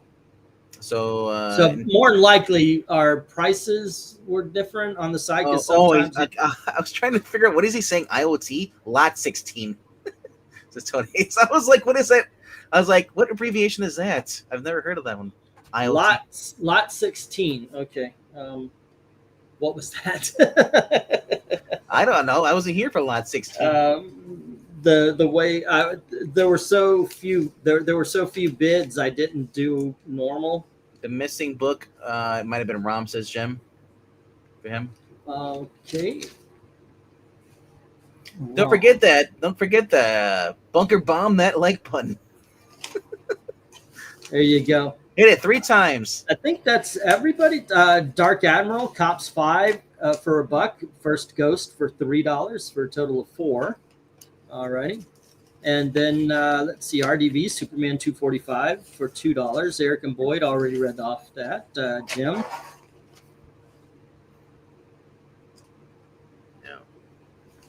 Yeah. Dark Admiral, okay, got that one. Michael Taylor, Marvel Greatest Comics for $1. Swamp Thing 52 and 53 for $3 each. And The Shadow number 3 for $5. So that is 8, 11, $12.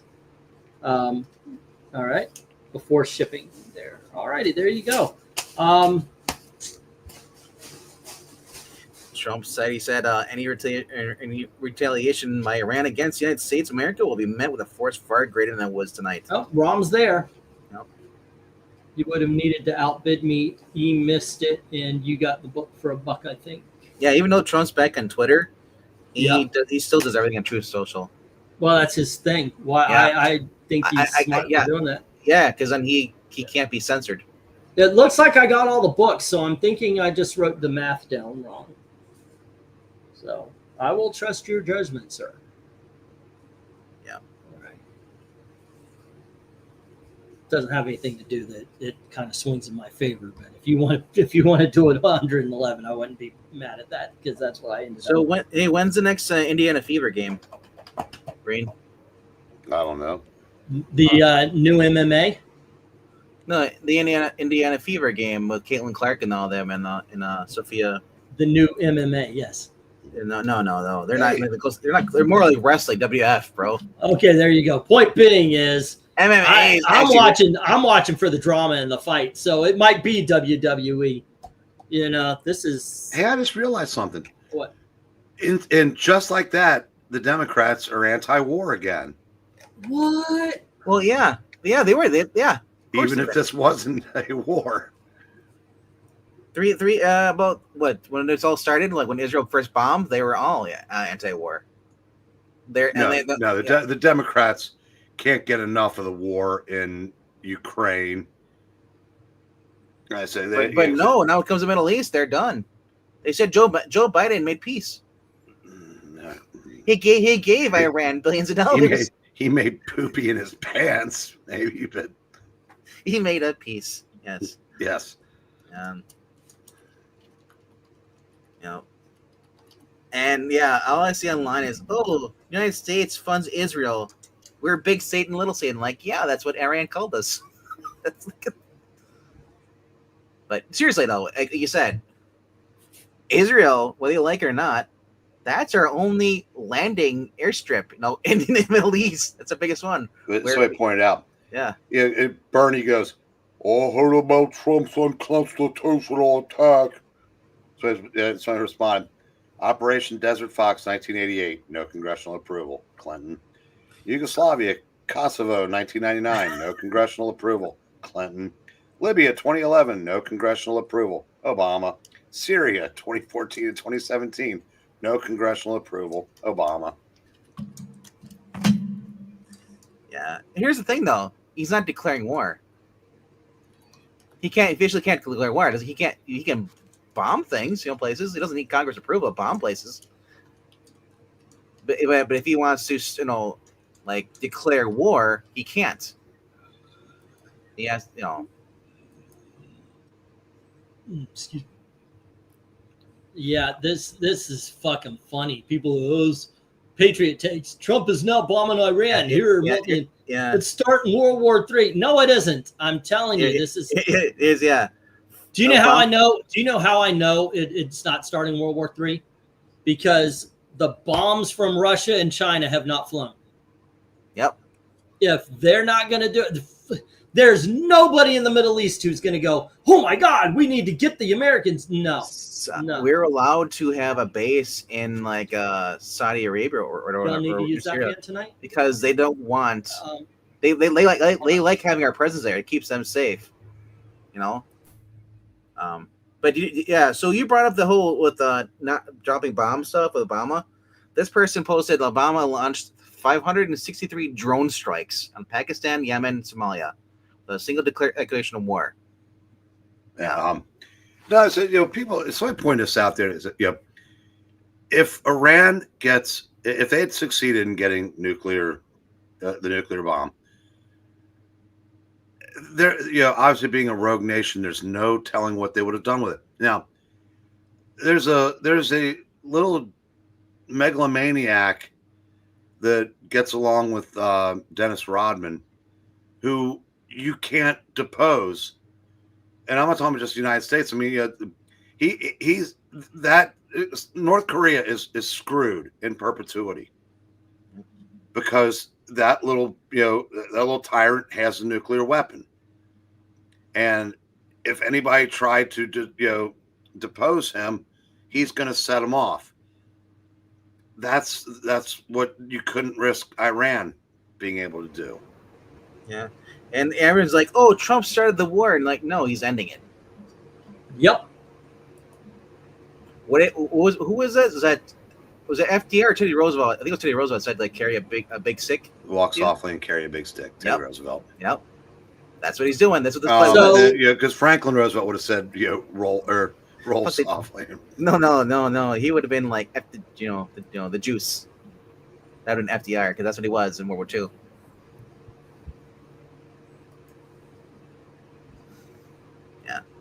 Yeah, I'll take Anglo-Christian for 20, Alex.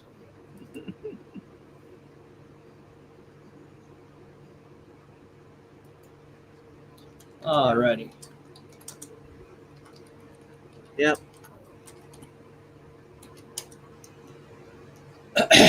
Yeah, right now there's two sides of the internet. There's people who hate Israel, and there's people who are pro-Israel and pro ending Hamas and shit. It's weird. I'm just glad this happened in this time in 2025 and not 2026, because there's time for this to be proven to be the right move. So people have time to get over it. Because I said we're going to have enough trouble winning the midterms just because the party in power generally loses seats anyway. That is true. And we can't afford to lose because then the entire agenda is dead. Yep. Because as we found out, Republicans will vote with Democrats. Democrats will not vote with Republicans. That is true. Somebody replied to Travis says, "When have airstrikes ever accomplished anything?" And Clay's like, "Ask Japan."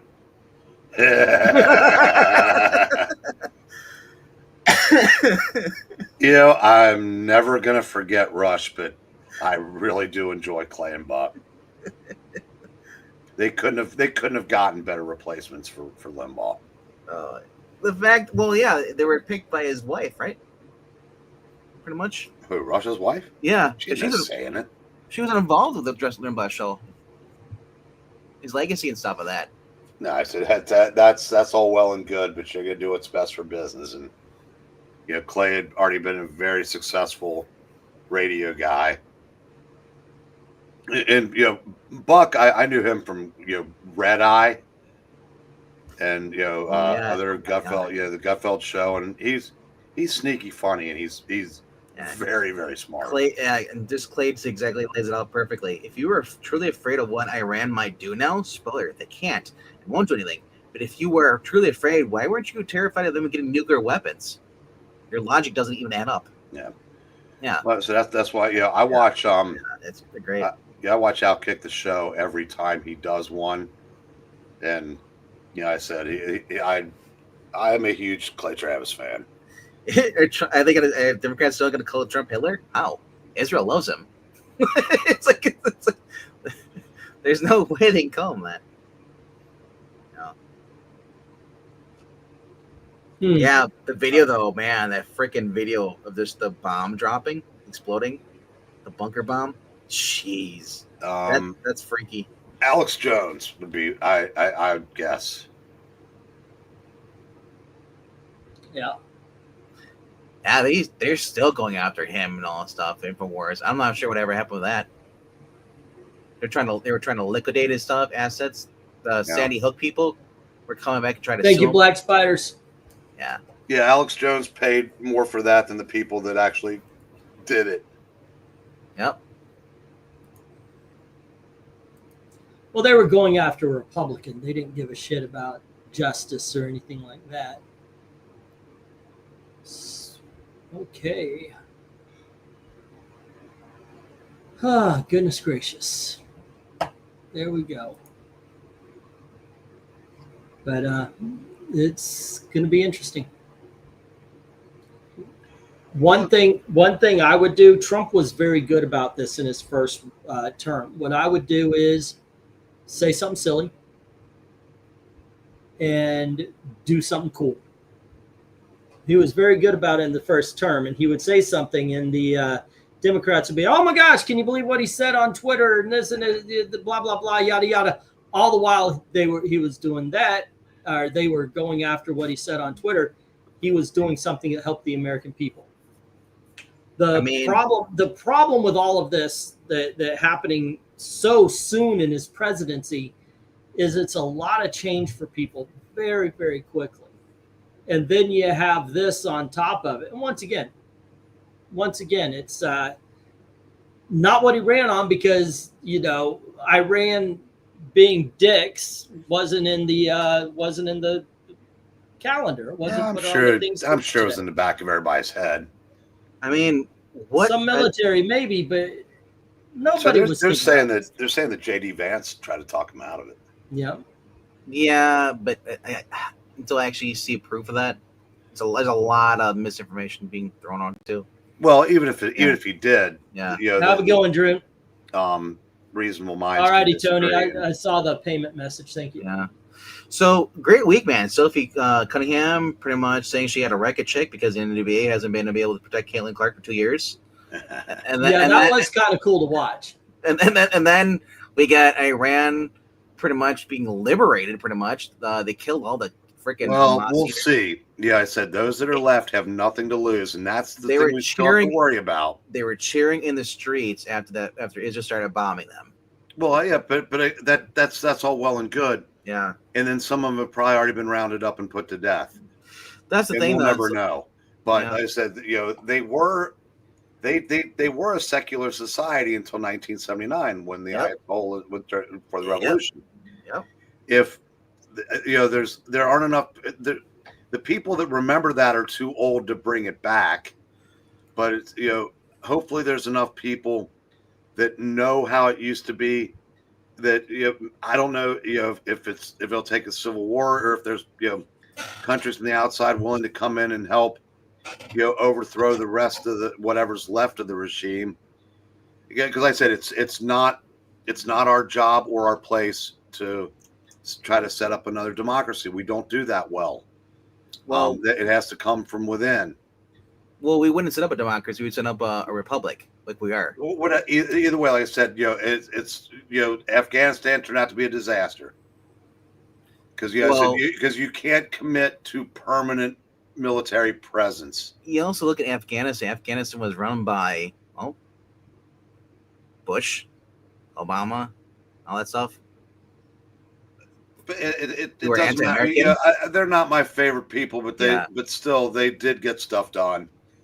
And unfortunately, I said the minute the military presence left, the Taliban came back in and took over, and now all the progress that was made as far as women's rights are all I gone. just again. wants to take it over again. We'll turn it with Gaza Strip. We'll be the new Vegas Strip. We'll But turn it. I said it'd be great if Iran could go back to being, some kind of democracy, republic, whatever, something where women actually have rights. But I said, it's been 46 years. Oh shit! Yeah.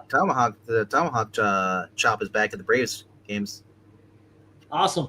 I'm gonna go grab a Coke. I'll be right back. This has been great. Like sports, it's baseball's been great. Basketball has been great. It's just because that was the big thing. They tried to ban people from in the sports. The Braves games were doing the Tomahawk chop in the chat. Yeah.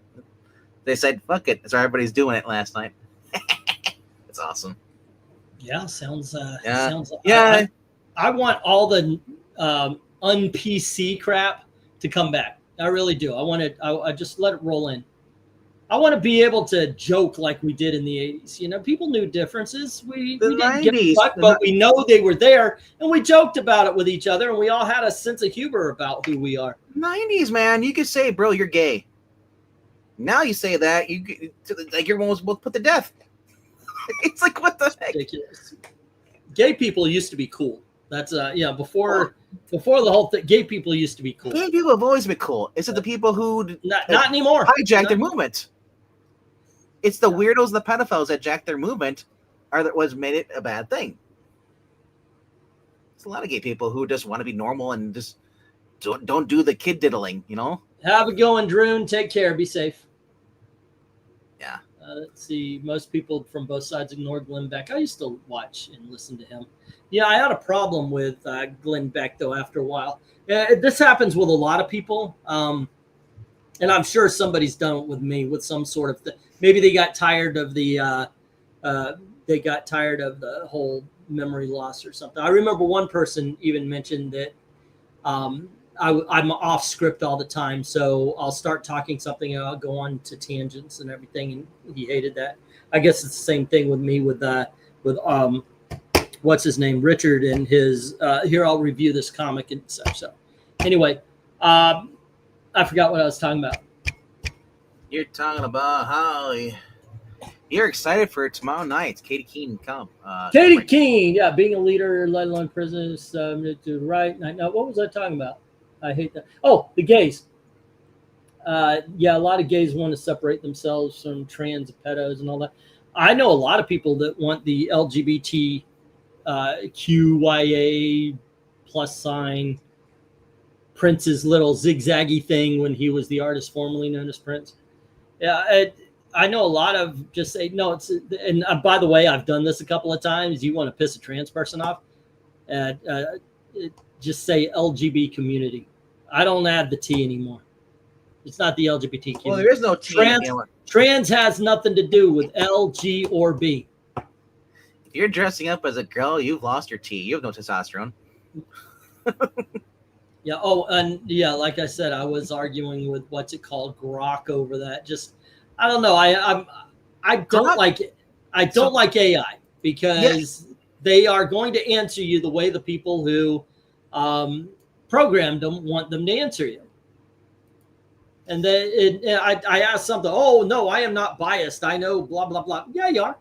And the whole trans thing proves it.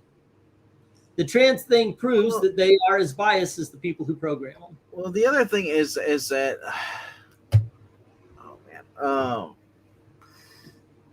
crap! Now I lost my train of thought. There's a lot of trains being derailed here.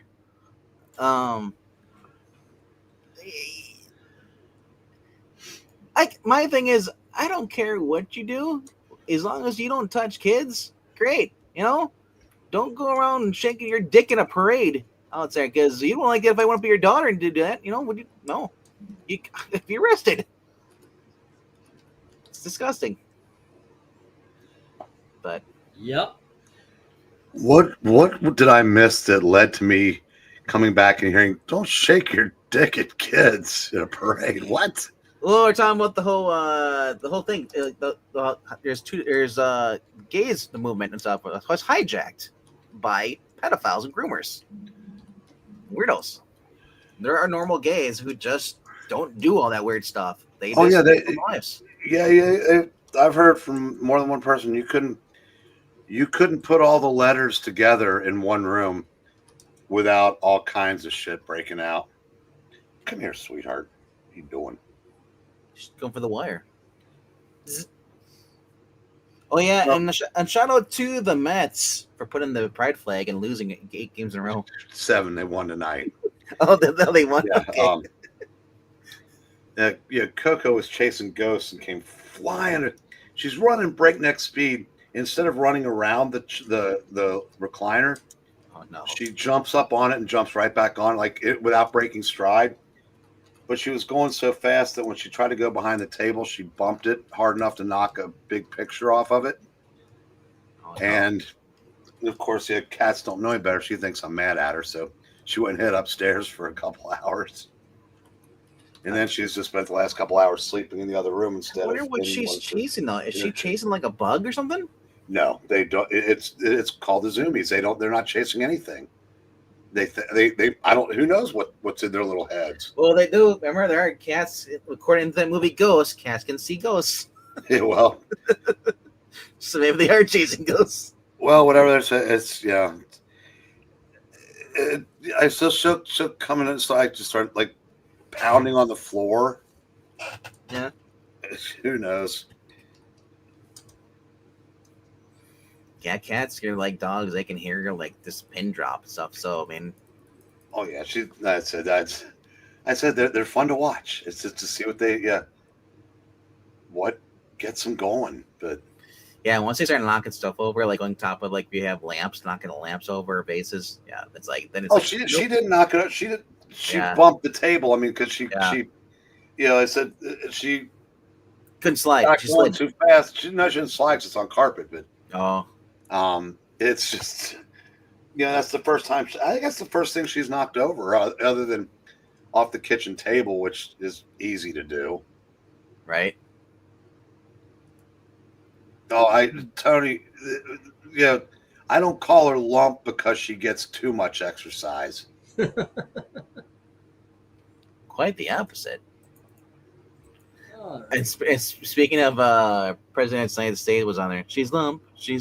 She might be dead. I was on the radio that day, and every time I hear that, I was like, "Oh, it's Eric's cat." that's cute. I think that's the only song I've ever heard from them. I mean, because like I heard of the Weird Al song first version. Yeah, me too. I didn't know what jump or what. I don't know what Gump. it is. It was Gump. It was about the parody of Gump. You know? Yeah, I know the Weird Al. I never knew what the yeah. original was. Yeah, President of the United States. The song's called Lump.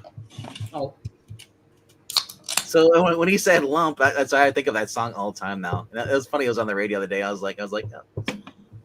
Big old grin on my face. I'm like, I think who's more successful can actually be measured. You can actually look to see who sold more albums or whose songs were played more on the radio. MK, I stay on couldn't- topic. Doobie Brothers, I guess they've got. Don't they have that one about Dixieland? Pretty Mama, Take Me by the Hand, or something like that. I'm gonna hear some. MK, how come you ever ask questions about like that are like world, current affairs? Like, what's better, Taiwan or Israel or Well, Their Taiwan's not a country. I'm just kidding. I'm just kidding. Yeah. That's a good question. Allman Brothers were huge, and that's a hard question. Which one is better is a subjective question with a subjective answer. Which one is more successful can be looked up. Yeah, I would say if you ask me which one I thought was better, I would say Allman Brothers, because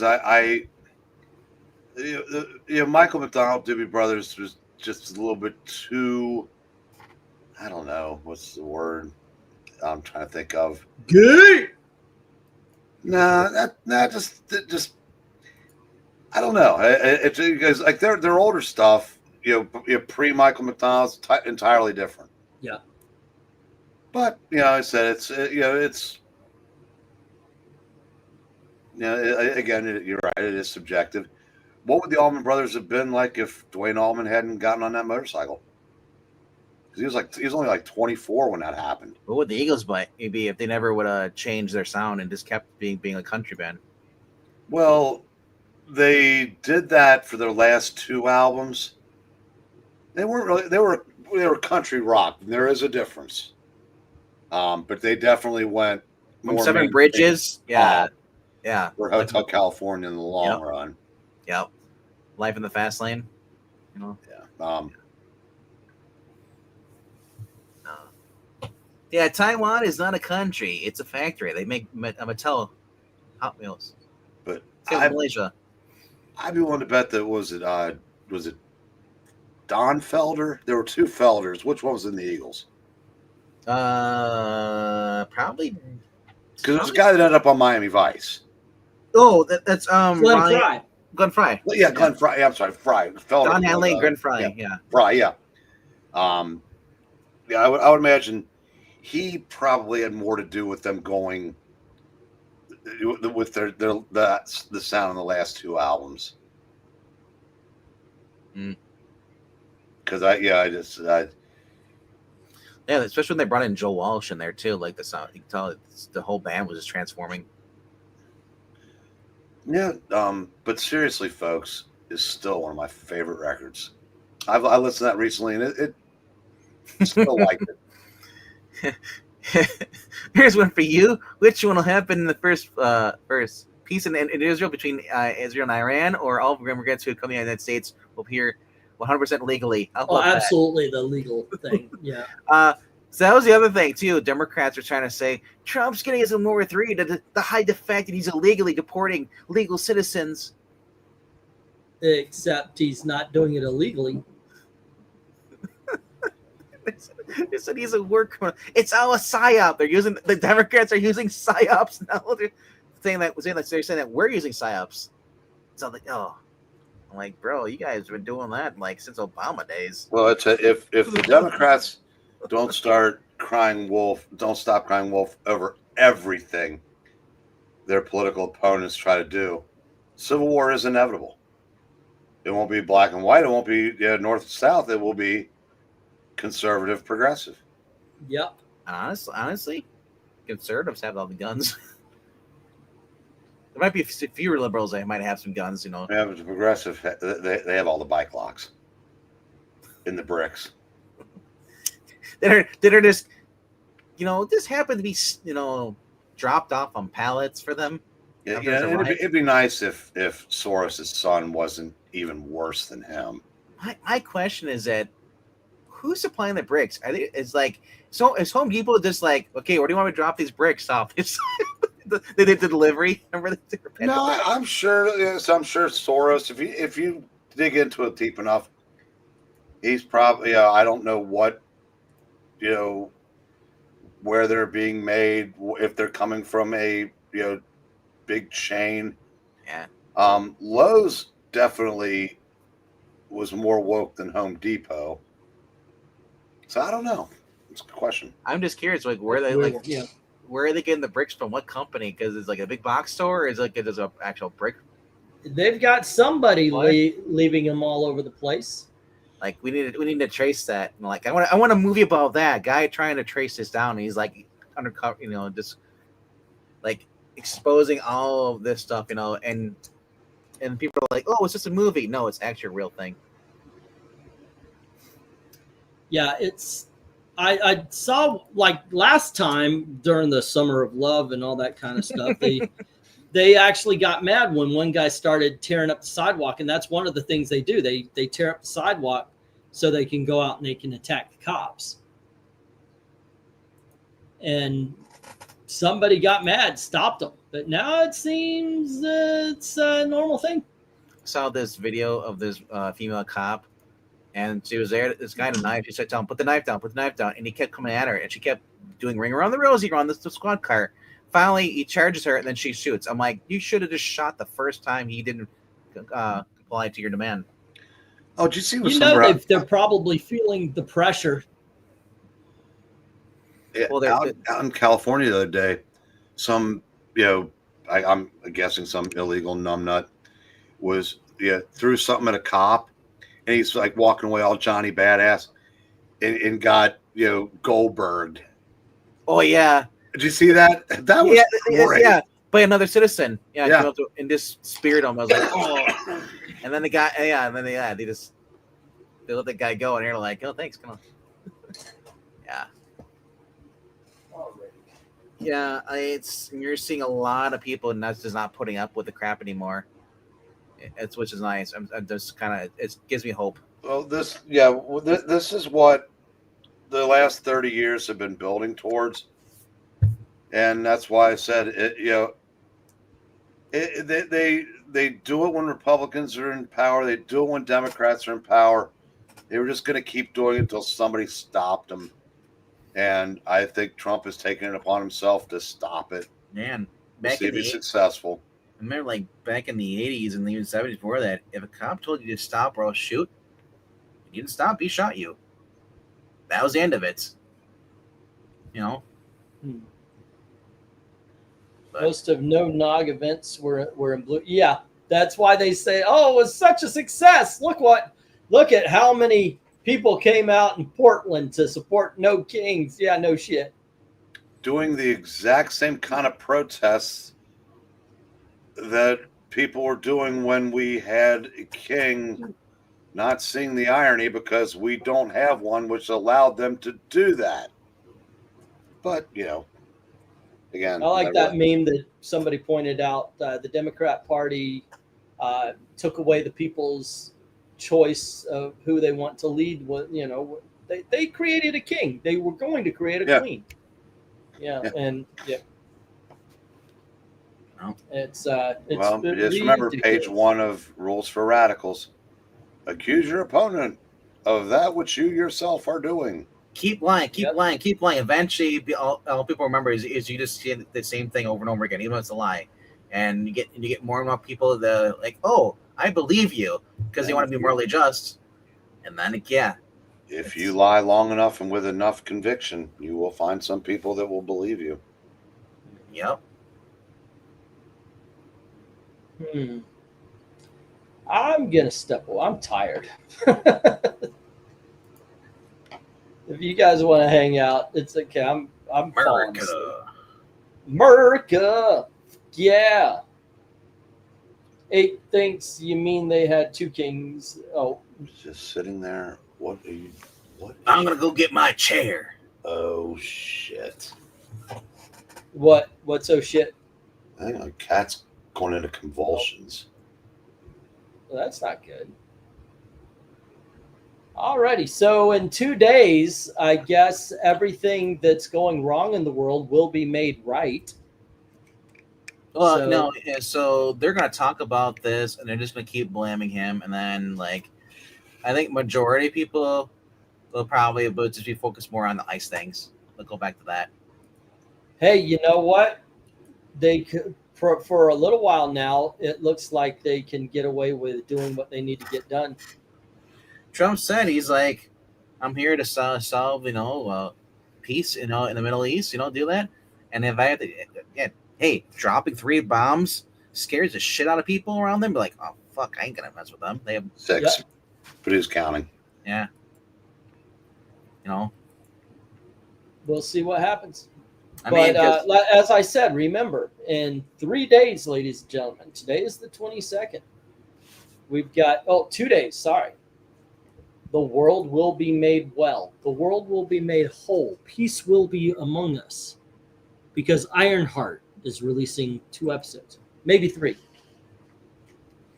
And there is nothing better. There is nothing better to bring the world together than shitting on the Am I sexist in saying that this show would have at least had a prayer if the girl playing Ironheart was hot? She is not at all, is she? And she's so unlikable. And that was by design because they were doing stuff to own the chuds. It's funny though. The girl who played Naomi on the Naomi show actually Yeah. looked better than this girl. Yeah, she did. Which will do better in summer, Superman or Fantastic Four? In my opinion, Superman. Fantastic Four, unfortunately, it's the whole Pedro Pascal thing of it all. I think its reputation, especially there was a commercial that came out, and it had the ground monster, and it looked like a 1996 video game.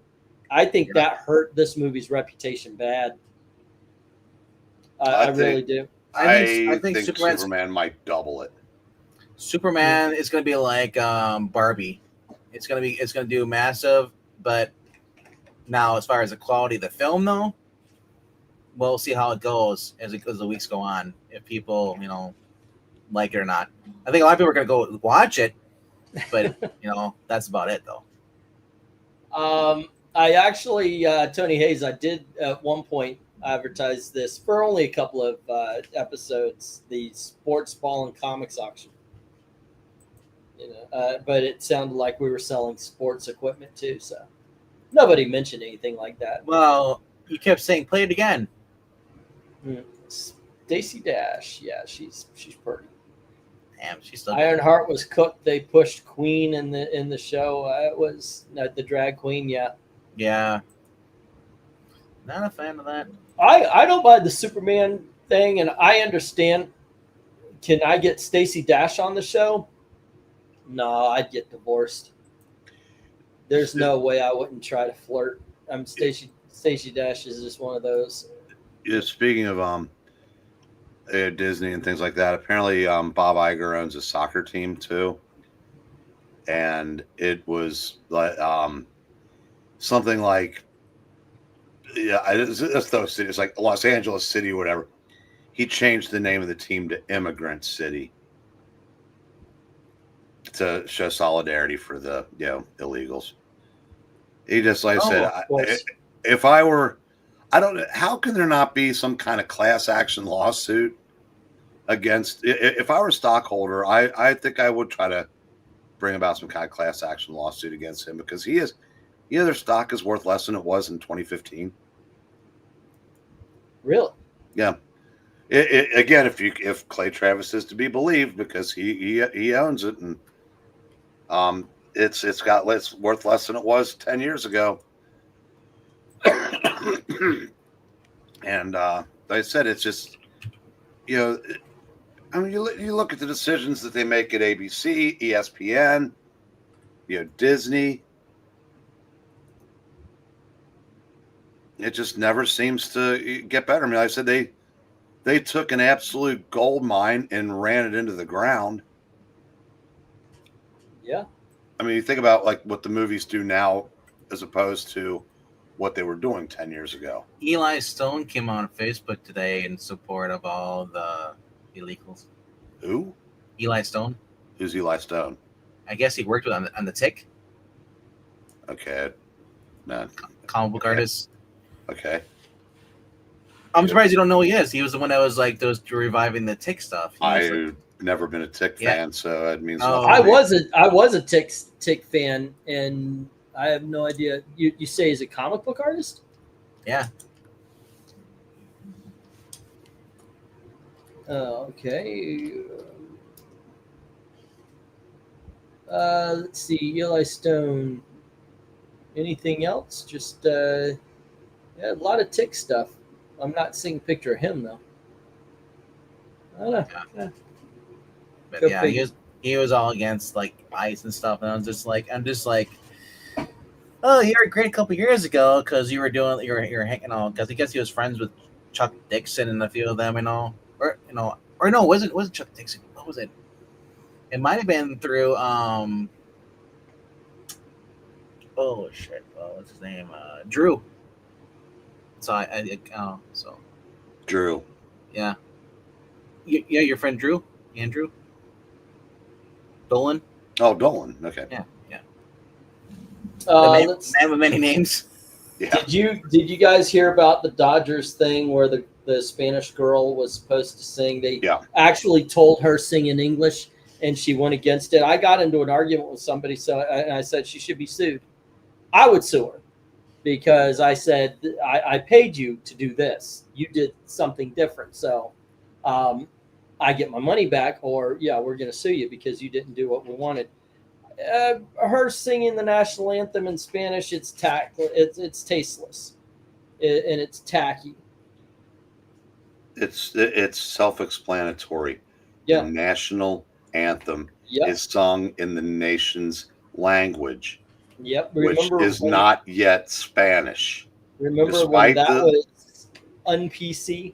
Yeah, despite the left's best effort to change that, when when people start saying it's not the job of the Hispanic student to learn English, Yeah, it's the job of the 25 English students to learn Spanish. Yeah, and I say you go home, be deporto if you don't want to learn. Listen, if I wish I could speak Spanish. I wished I'd taken Spanish in high school. French is meaningless.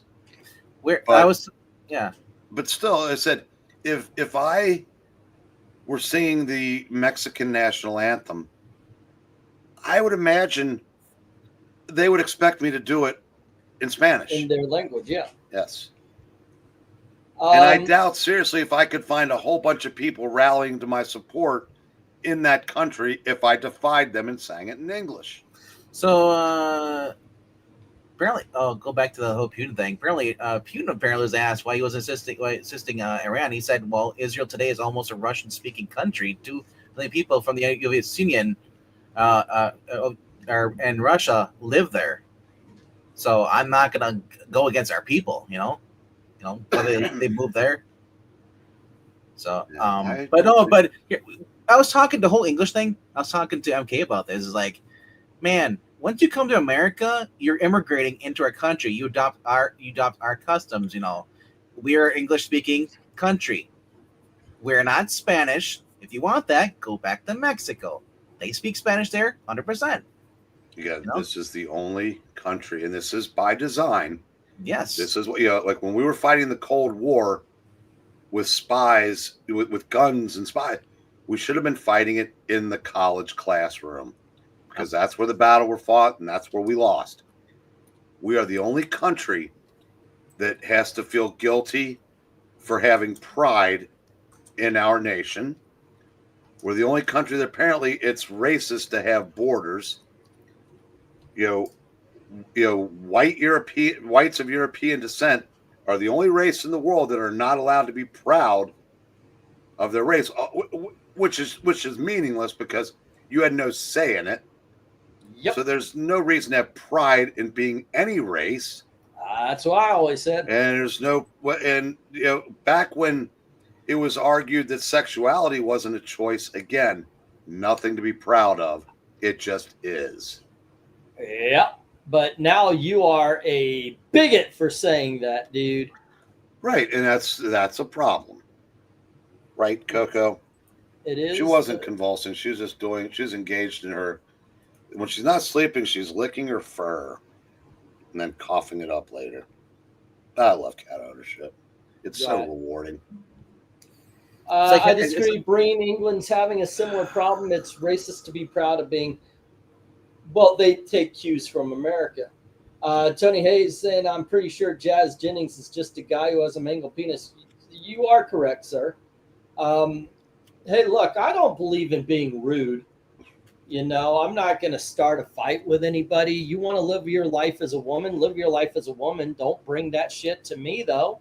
Why do I need to?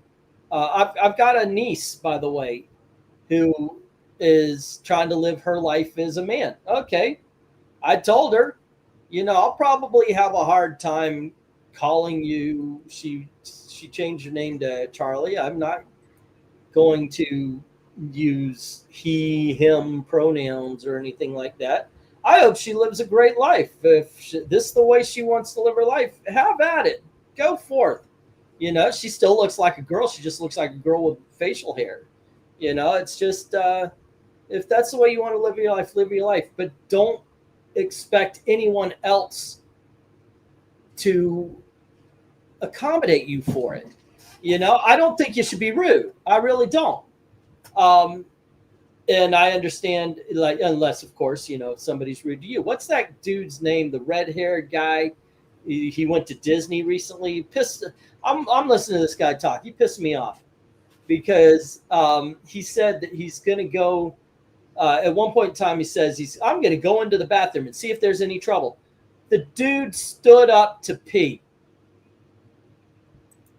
And it's the same thing I say about Ellen Page, or I guess Elliot Page now. Your behavior is not the behavior of the sex you're wanting to be. Ellen Page goes and she just whines and she fucking yip, just like a woman. Just like a woman. All of her, she does not deal with problems. She does not definitely deal with emotional problems like a man does. But she wants us to call her a man. This guy went into a woman's bathroom with women. They could see his legs. And he stood up and he peed. Are you going to fucking tell me that wasn't used as an intimidation tactic? That he wanted somebody to say something. And that kind of shit, fuck that. You shouldn't be forced to accommodate somebody like that. I don't think you should be rude, but you shouldn't be forced to. I want, if guys are forced to have these small little dividers between urinals, I want girls to have not a full enclosed little thing for their toilets. I want to be able to look to the left and see the head of the person shitting next to you. I want gender equality. But no. Yeah, somebody pointed out it's like, do you guys remember what the Crusades was? It's the same shit that's happening now. Muslims are coming in, preaching Islam, taking over countries that aren't Muslim. And the Crusades was the Christians going against them because they were beheading people. Yeah, you see in England, there's Muslim guys walking around with machetes. Wait, what? I mean, how are they even letting this happen? They literally voted against being able to talk about the rapists and the groomers. It's ridiculous what's going on over there. Yep. Yeah, and the most annoying thing is that it's the people who don't like this, but then go to somewhere else where it's not like this, and then they start voting in the same policies that got it that way. Another place. The new mayor of London is Muslim. Yeah, in order to be politically correct, they hired somebody who will destroy that country. Yeah. Yep. Like I said, it's. But what you gonna do? It ain't our country. Nope. But here's the thing: it's like a lot of people want us to ignore what's going on in the Middle East and just have to stay out of it. It's like we did that with World War II, and then it came to us, Pearl Harbor. You can't just say, well, it's not our problem. We're not going to get involved. We're not going to do, we don't have. And here's the thing: the technology is different. We don't have to have people on the ground anymore. We can just freaking launch a freaking bomb. But I don't know. It's weird that people are so afraid of retaliation from Iran, but weren't afraid of Iran getting nuclear weapons.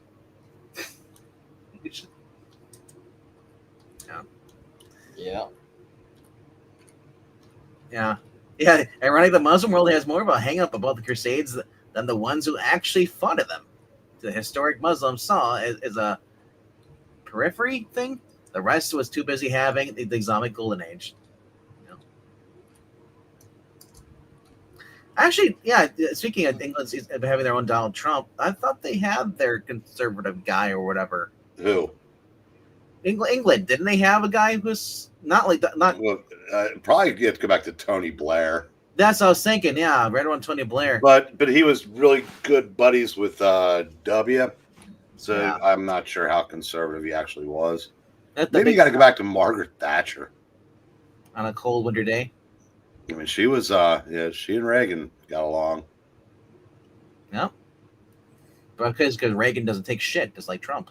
Nope. So that, and there was a lot of kids being born. They were born from a lot of punk, hippie, druggy people. Okay, MK's question: best decade for music, 70s, 80s, or 90s?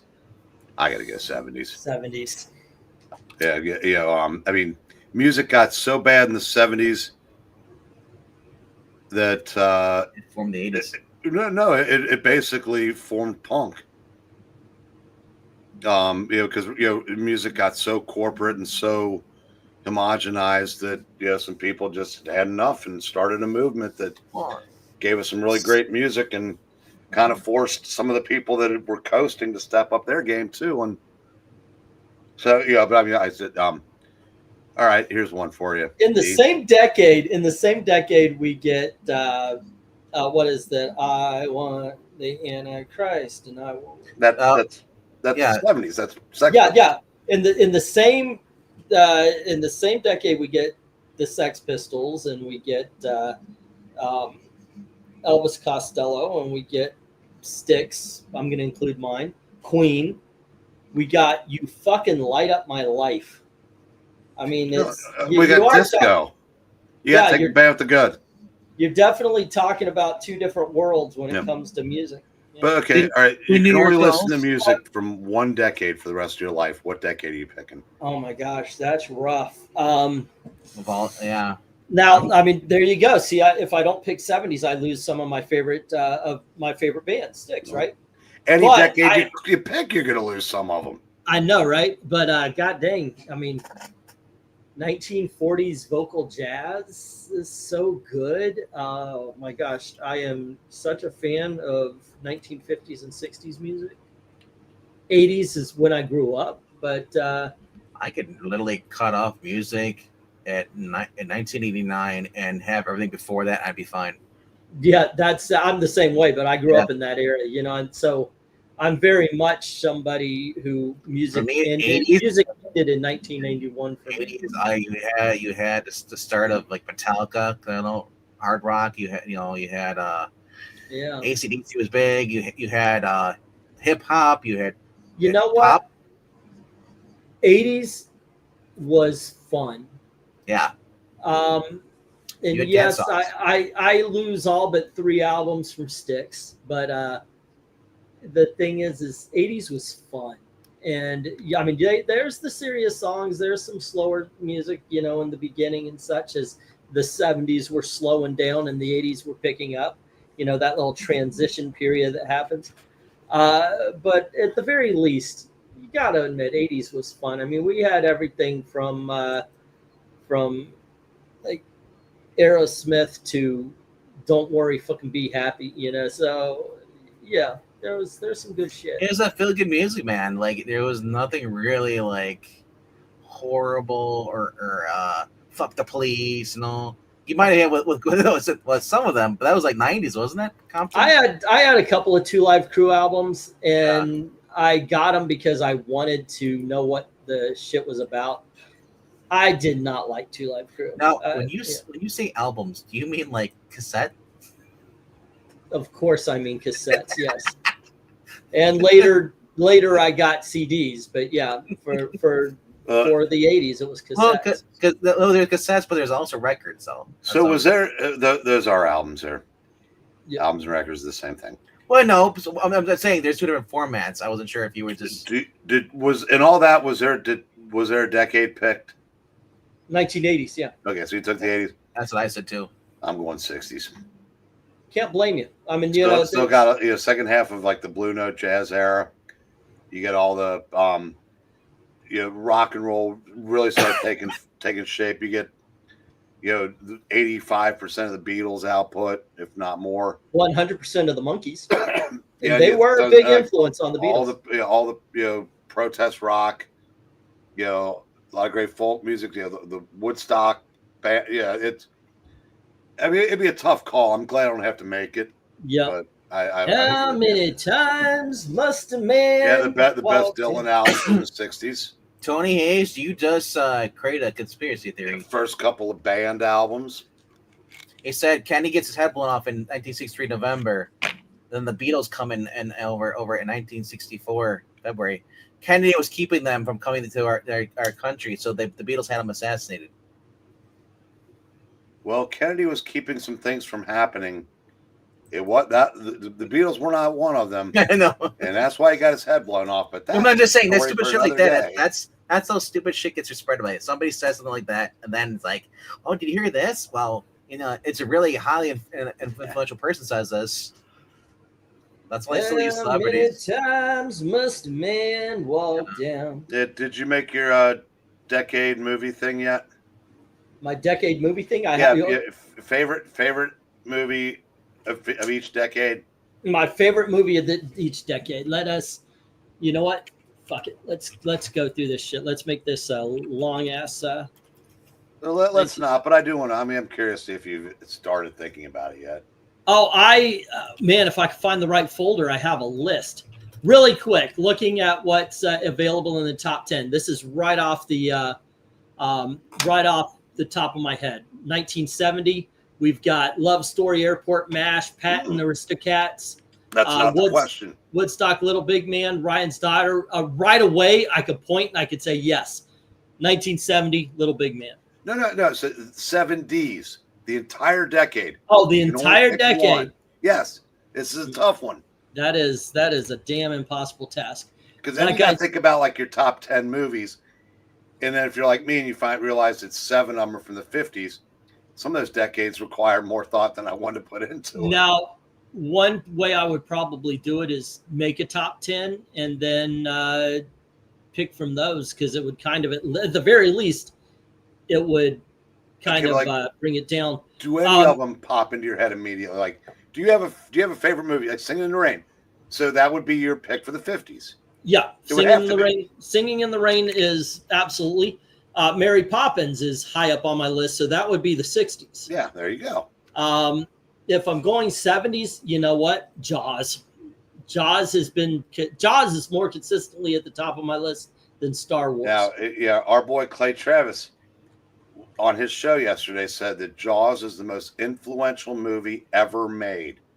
It's one of them. And his reasoning is because how many years did everybody think twice before getting into the ocean?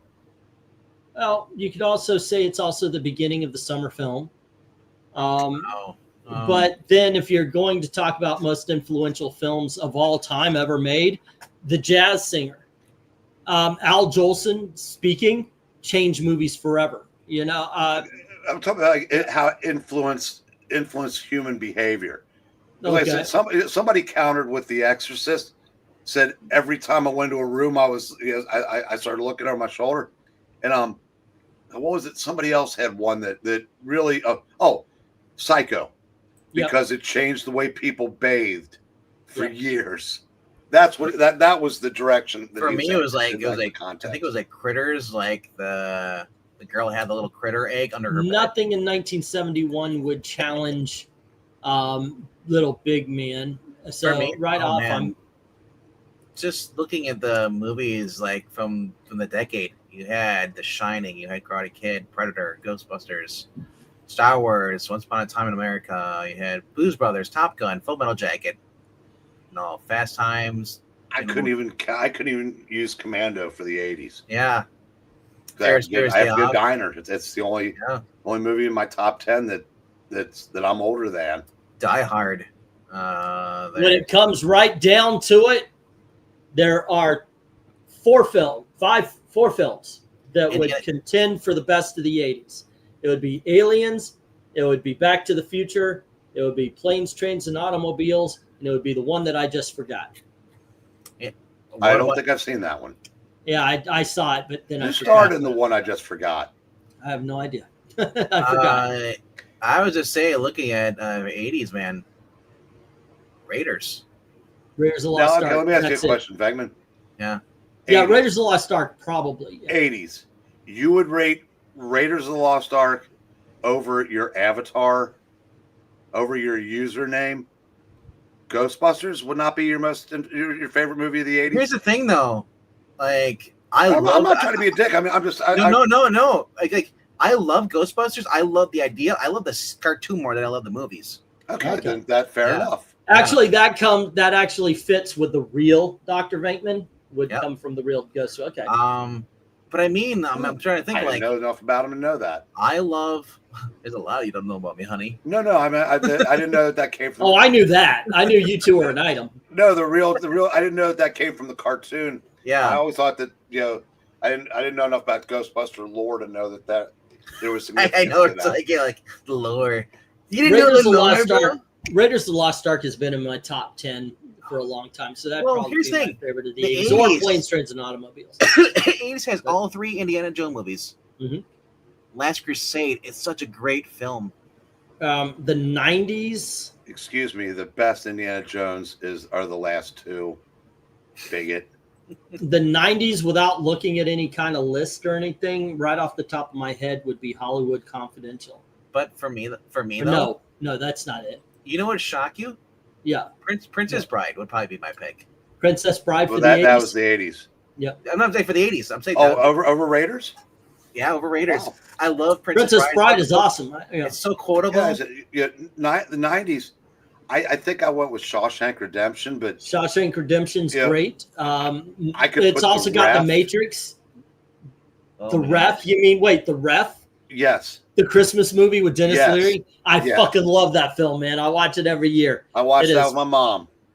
fucking funny as hell, man. The L.A. Confidential would be up there, but LA Right, Confidential, that's it. like Yeah. I said, I mean, I've seen way more movies pre 1990 than post 1990. I mean, it's not probably 5 to 1 because my 2000s were superhero movies because I haven't seen that many of The them. Dark Knight, yeah.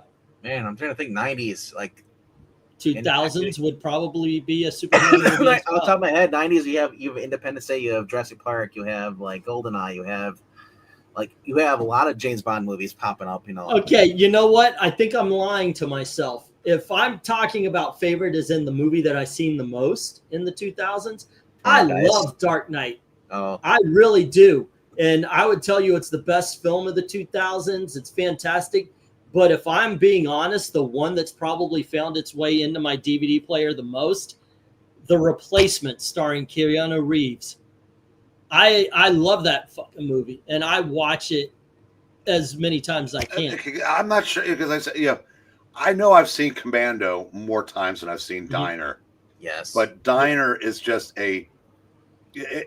everything about Diner is just resonates with me. Well, that makes sense because the flaw in my argument would make every favorite every year, every decade, the favorite film would be a Christmas movie. Because if you talk about, I saw it more, therefore it's my favorite, it would have to be a Christmas movie because we all watch the same shit every Christmas. So, I've seen Holiday Affair more than I've seen Casablanca, but Casablanca was my pick. Yeah. For me, it'd be Big Sleep. All right, we got a couple of questions here. How about the Goonies versus Stand By Me? Goonies. I love Stand By Me, but the Goonies got me through being 15 years old. I haven't seen either one of them. Predator versus Terminator. I'm going to go Predator on that one.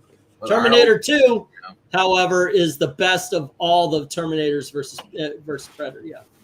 Like if you were to line up in order all of the Predator and Terminator still think movies, that Terminator 2 is the best Cameron film. I can't argue that. True Lies is awesome as well, in my opinion. Yeah. For me though, for 2000s, it's The Recruit. Al Pacino and Colin Farrell. I don't know what it's about that movie, but I watch it all the time. Reservoir Dogs for Eric and Boyd. Have you ever seen The Italian Job, the one from the early 2000s? Yes. I like that movie. I do like that movie. I'm not a fan of that. I'm trying to think if there's any movie made in the 21st century that I've seen more than once. Gone 60 Seconds? And Austin is saying for each decade, Thomas Edison, Frankenstein, Phantom of the Opera, Adventures of Robin Hood, Sleeping Beauty, The Alamo, Star Wars, The Empire Strikes Back, Jurassic Park, Spider-Man, Avengers 1, and Suzumi. I want to see Suzumi. I think it's on Netflix. Vangman, I remember it might have been The Sting. They were showing previews for upcoming movies. Mm-hmm. And one of them was the original Gone in 60 Seconds. Yep. And I don't remember the movie much, but I remember there's a line where this guy goes, What's behind me is not important. And I just remember that line. I will never forget that line. I watched the original Gone in 60 Seconds, and I was just like, "Is this a movie? What the hell is this?" Okay, here's what. Because there's no plot. Do you remember a movie called Home Bodies? About a bunch of senior citizens that went around killing people? I would have to look it up. It sounds familiar. Because it was filmed in Cincinnati. And I think I saw it, but I remember that trailer also. Ruth Gordon might have been in it. Okay, yeah, I saw it on HBO once. Don't ask me to talk. I mean, I don't know. You could make up something, I wouldn't know. Yeah, it's been so fucking long, but I think I saw it on HBO one time. I was a movie hog. Right out the gate, I love movies. When we got HBO, I would waiting for my mom and dad to go to bed so I could watch all the rated R movies. Yeah. Best made for TV movie. Favorite made for TV movie. I mean, that's not a thing anymore, but okay. We're just doing movies, no miniseries. Right. Okay. Best. I'm trying. I can't try to remember which actually. I don't know. Yeah. I can't remember unless there's a Hallmark movie, but I know, right? Exactly. Because it used to be like back when I was a kid, they had movie of the week.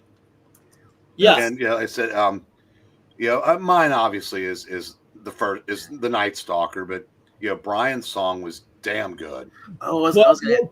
Burnt Offerings. I remember scaring the fuck out of me when I was a kid. Was that made for TV? I guess. I think it was, wasn't it? Well, you're not counting Salem's Lot, right? Salem's Lot is a miniseries. Oh. Okay, I looked it up. Trilogy of Terror, my friend. That's right up there. Oh my gosh, yeah. That has to be. Do you remember? Have you ever heard of a movie called Trapped? James Brolin plays an overnight security guard that gets trapped in a mall with a rabid Doberman. Oh, dude, I got it. I got it. Duel. I fucking love Duel from the. We were shown Duel in school. It was one of those days where it's like, okay, we have some extra time. Let's watch a movie, and we watched Duel. And that movie had me on the fucking edge of my seat. Refresh my memory. It sounds familiar. Dennis Weaver is being chased by a truck. It was the first Steven Spielberg movie. Okay, I think I do remember that. Yeah, that movie had me. I mean, that's a badass film, man. That right there, you watch Duel, and you're hiring the director to do all of your movies. You watch Duel, and you're like, that guy's gonna go places. So, yeah, that was a really good movie. So I got to say that's definitely got to be one of them. But yeah, I was looking up the made-for-TV movies, and there are quite a few good ones here. Cast a Deadly Spell was made for HBO, and that's with Fred Ward. That was pretty good. Yeah, I wasn't thinking. I was thinking more along the lines of like network, ABC and NBC. Because that used to be there was a movie in 1972 called The Screaming Woman about this guy that buries this woman out in the field, and this little kid is out, and she hears the lady screaming, and goes home to tells her parents. They don't believe. Nobody believes her, except for I think they end up telling. I haven't seen it in 53 years, but Olivia de Havilland was in it. There were some names in it. I can't remember if and I remember as a kid that scared the crap out of me. It was just a lady buried, screaming, "Help me! Help me!" But yeah, it's I say that used to be an art form. There used to be every week they'd crank out a new one. The problem, of course, being that it would be like, bum, bum, bum, scary scene, buy Kentucky Fried Chicken. This week we have that's the big problem I have with those. The Stephen King's Desperation, I think that might have been a mini. Nope, it was a movie. That was good. But yeah, I think I'm gonna go with Duel as my favorite on that one. That was such a good movie. Well, there were some, like I said, like The Night Stalker still holds up 54 years later. I mean, I watch that at least once a year. Night Strangler was great. the George C. Scott Christmas Carol was a TV movie. Okay. So yeah, that was pretty good as well. I'm taking a look to see what they were, but yeah. And the Night Stalker got even better after I started watching shitloads of old movies, because Ralph Meeker, who played Mike Hammer in Kiss Me Deadly, was in it. Claude Akins, Scott Brayton. No, he was in the second one. Oh God, who was the cop? Basically died the same way that William Holden did. Got drunk and fell through a shower. That sucks. God damn, who are that? Kent Smith, who was a leading man like in the 40s. By the way, MK, Taking of Pelham 1, 2, 3 is one of my favorite films of all time. And I am talking about the 1970s, not the 2000s version. I absolutely loved it. It's kind of cool to see, like, two of the bad guys are Hector Elizondo when he was like 15, and the other guy, the grouchy guy with, I don't know. Was the Ewoks a television movie?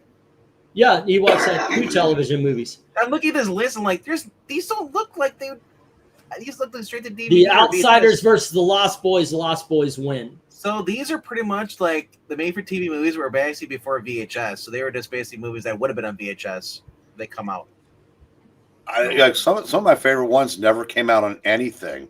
Wow. To this day, I haven't been able to find Trapped. My favorite killer truck is the Green Goblin from that. Is I Dream of Jeannie 15 years later. Yeah, that is a lot of fun, guys. I need to break it off here because I am getting really freaking tired. If you guys, do y'all want to hang out? Because I could just take off and close down RDV. Yeah, we can go ahead and close it down. All right. So tomorrow is Katie Keene. So join us 10:30 tomorrow. It's going to be the first 12 issues, which I did some research to make sure that her issue number 1 was her very first cover appearance. Yeah, it's going to be fun. I like checking out these Golden Age and get used to the idea that we are going to be doing animated, cartoonish comics like this and Heckle and Jekylls or whatever they pick. So there you go. There is one I have questions about. High School USA.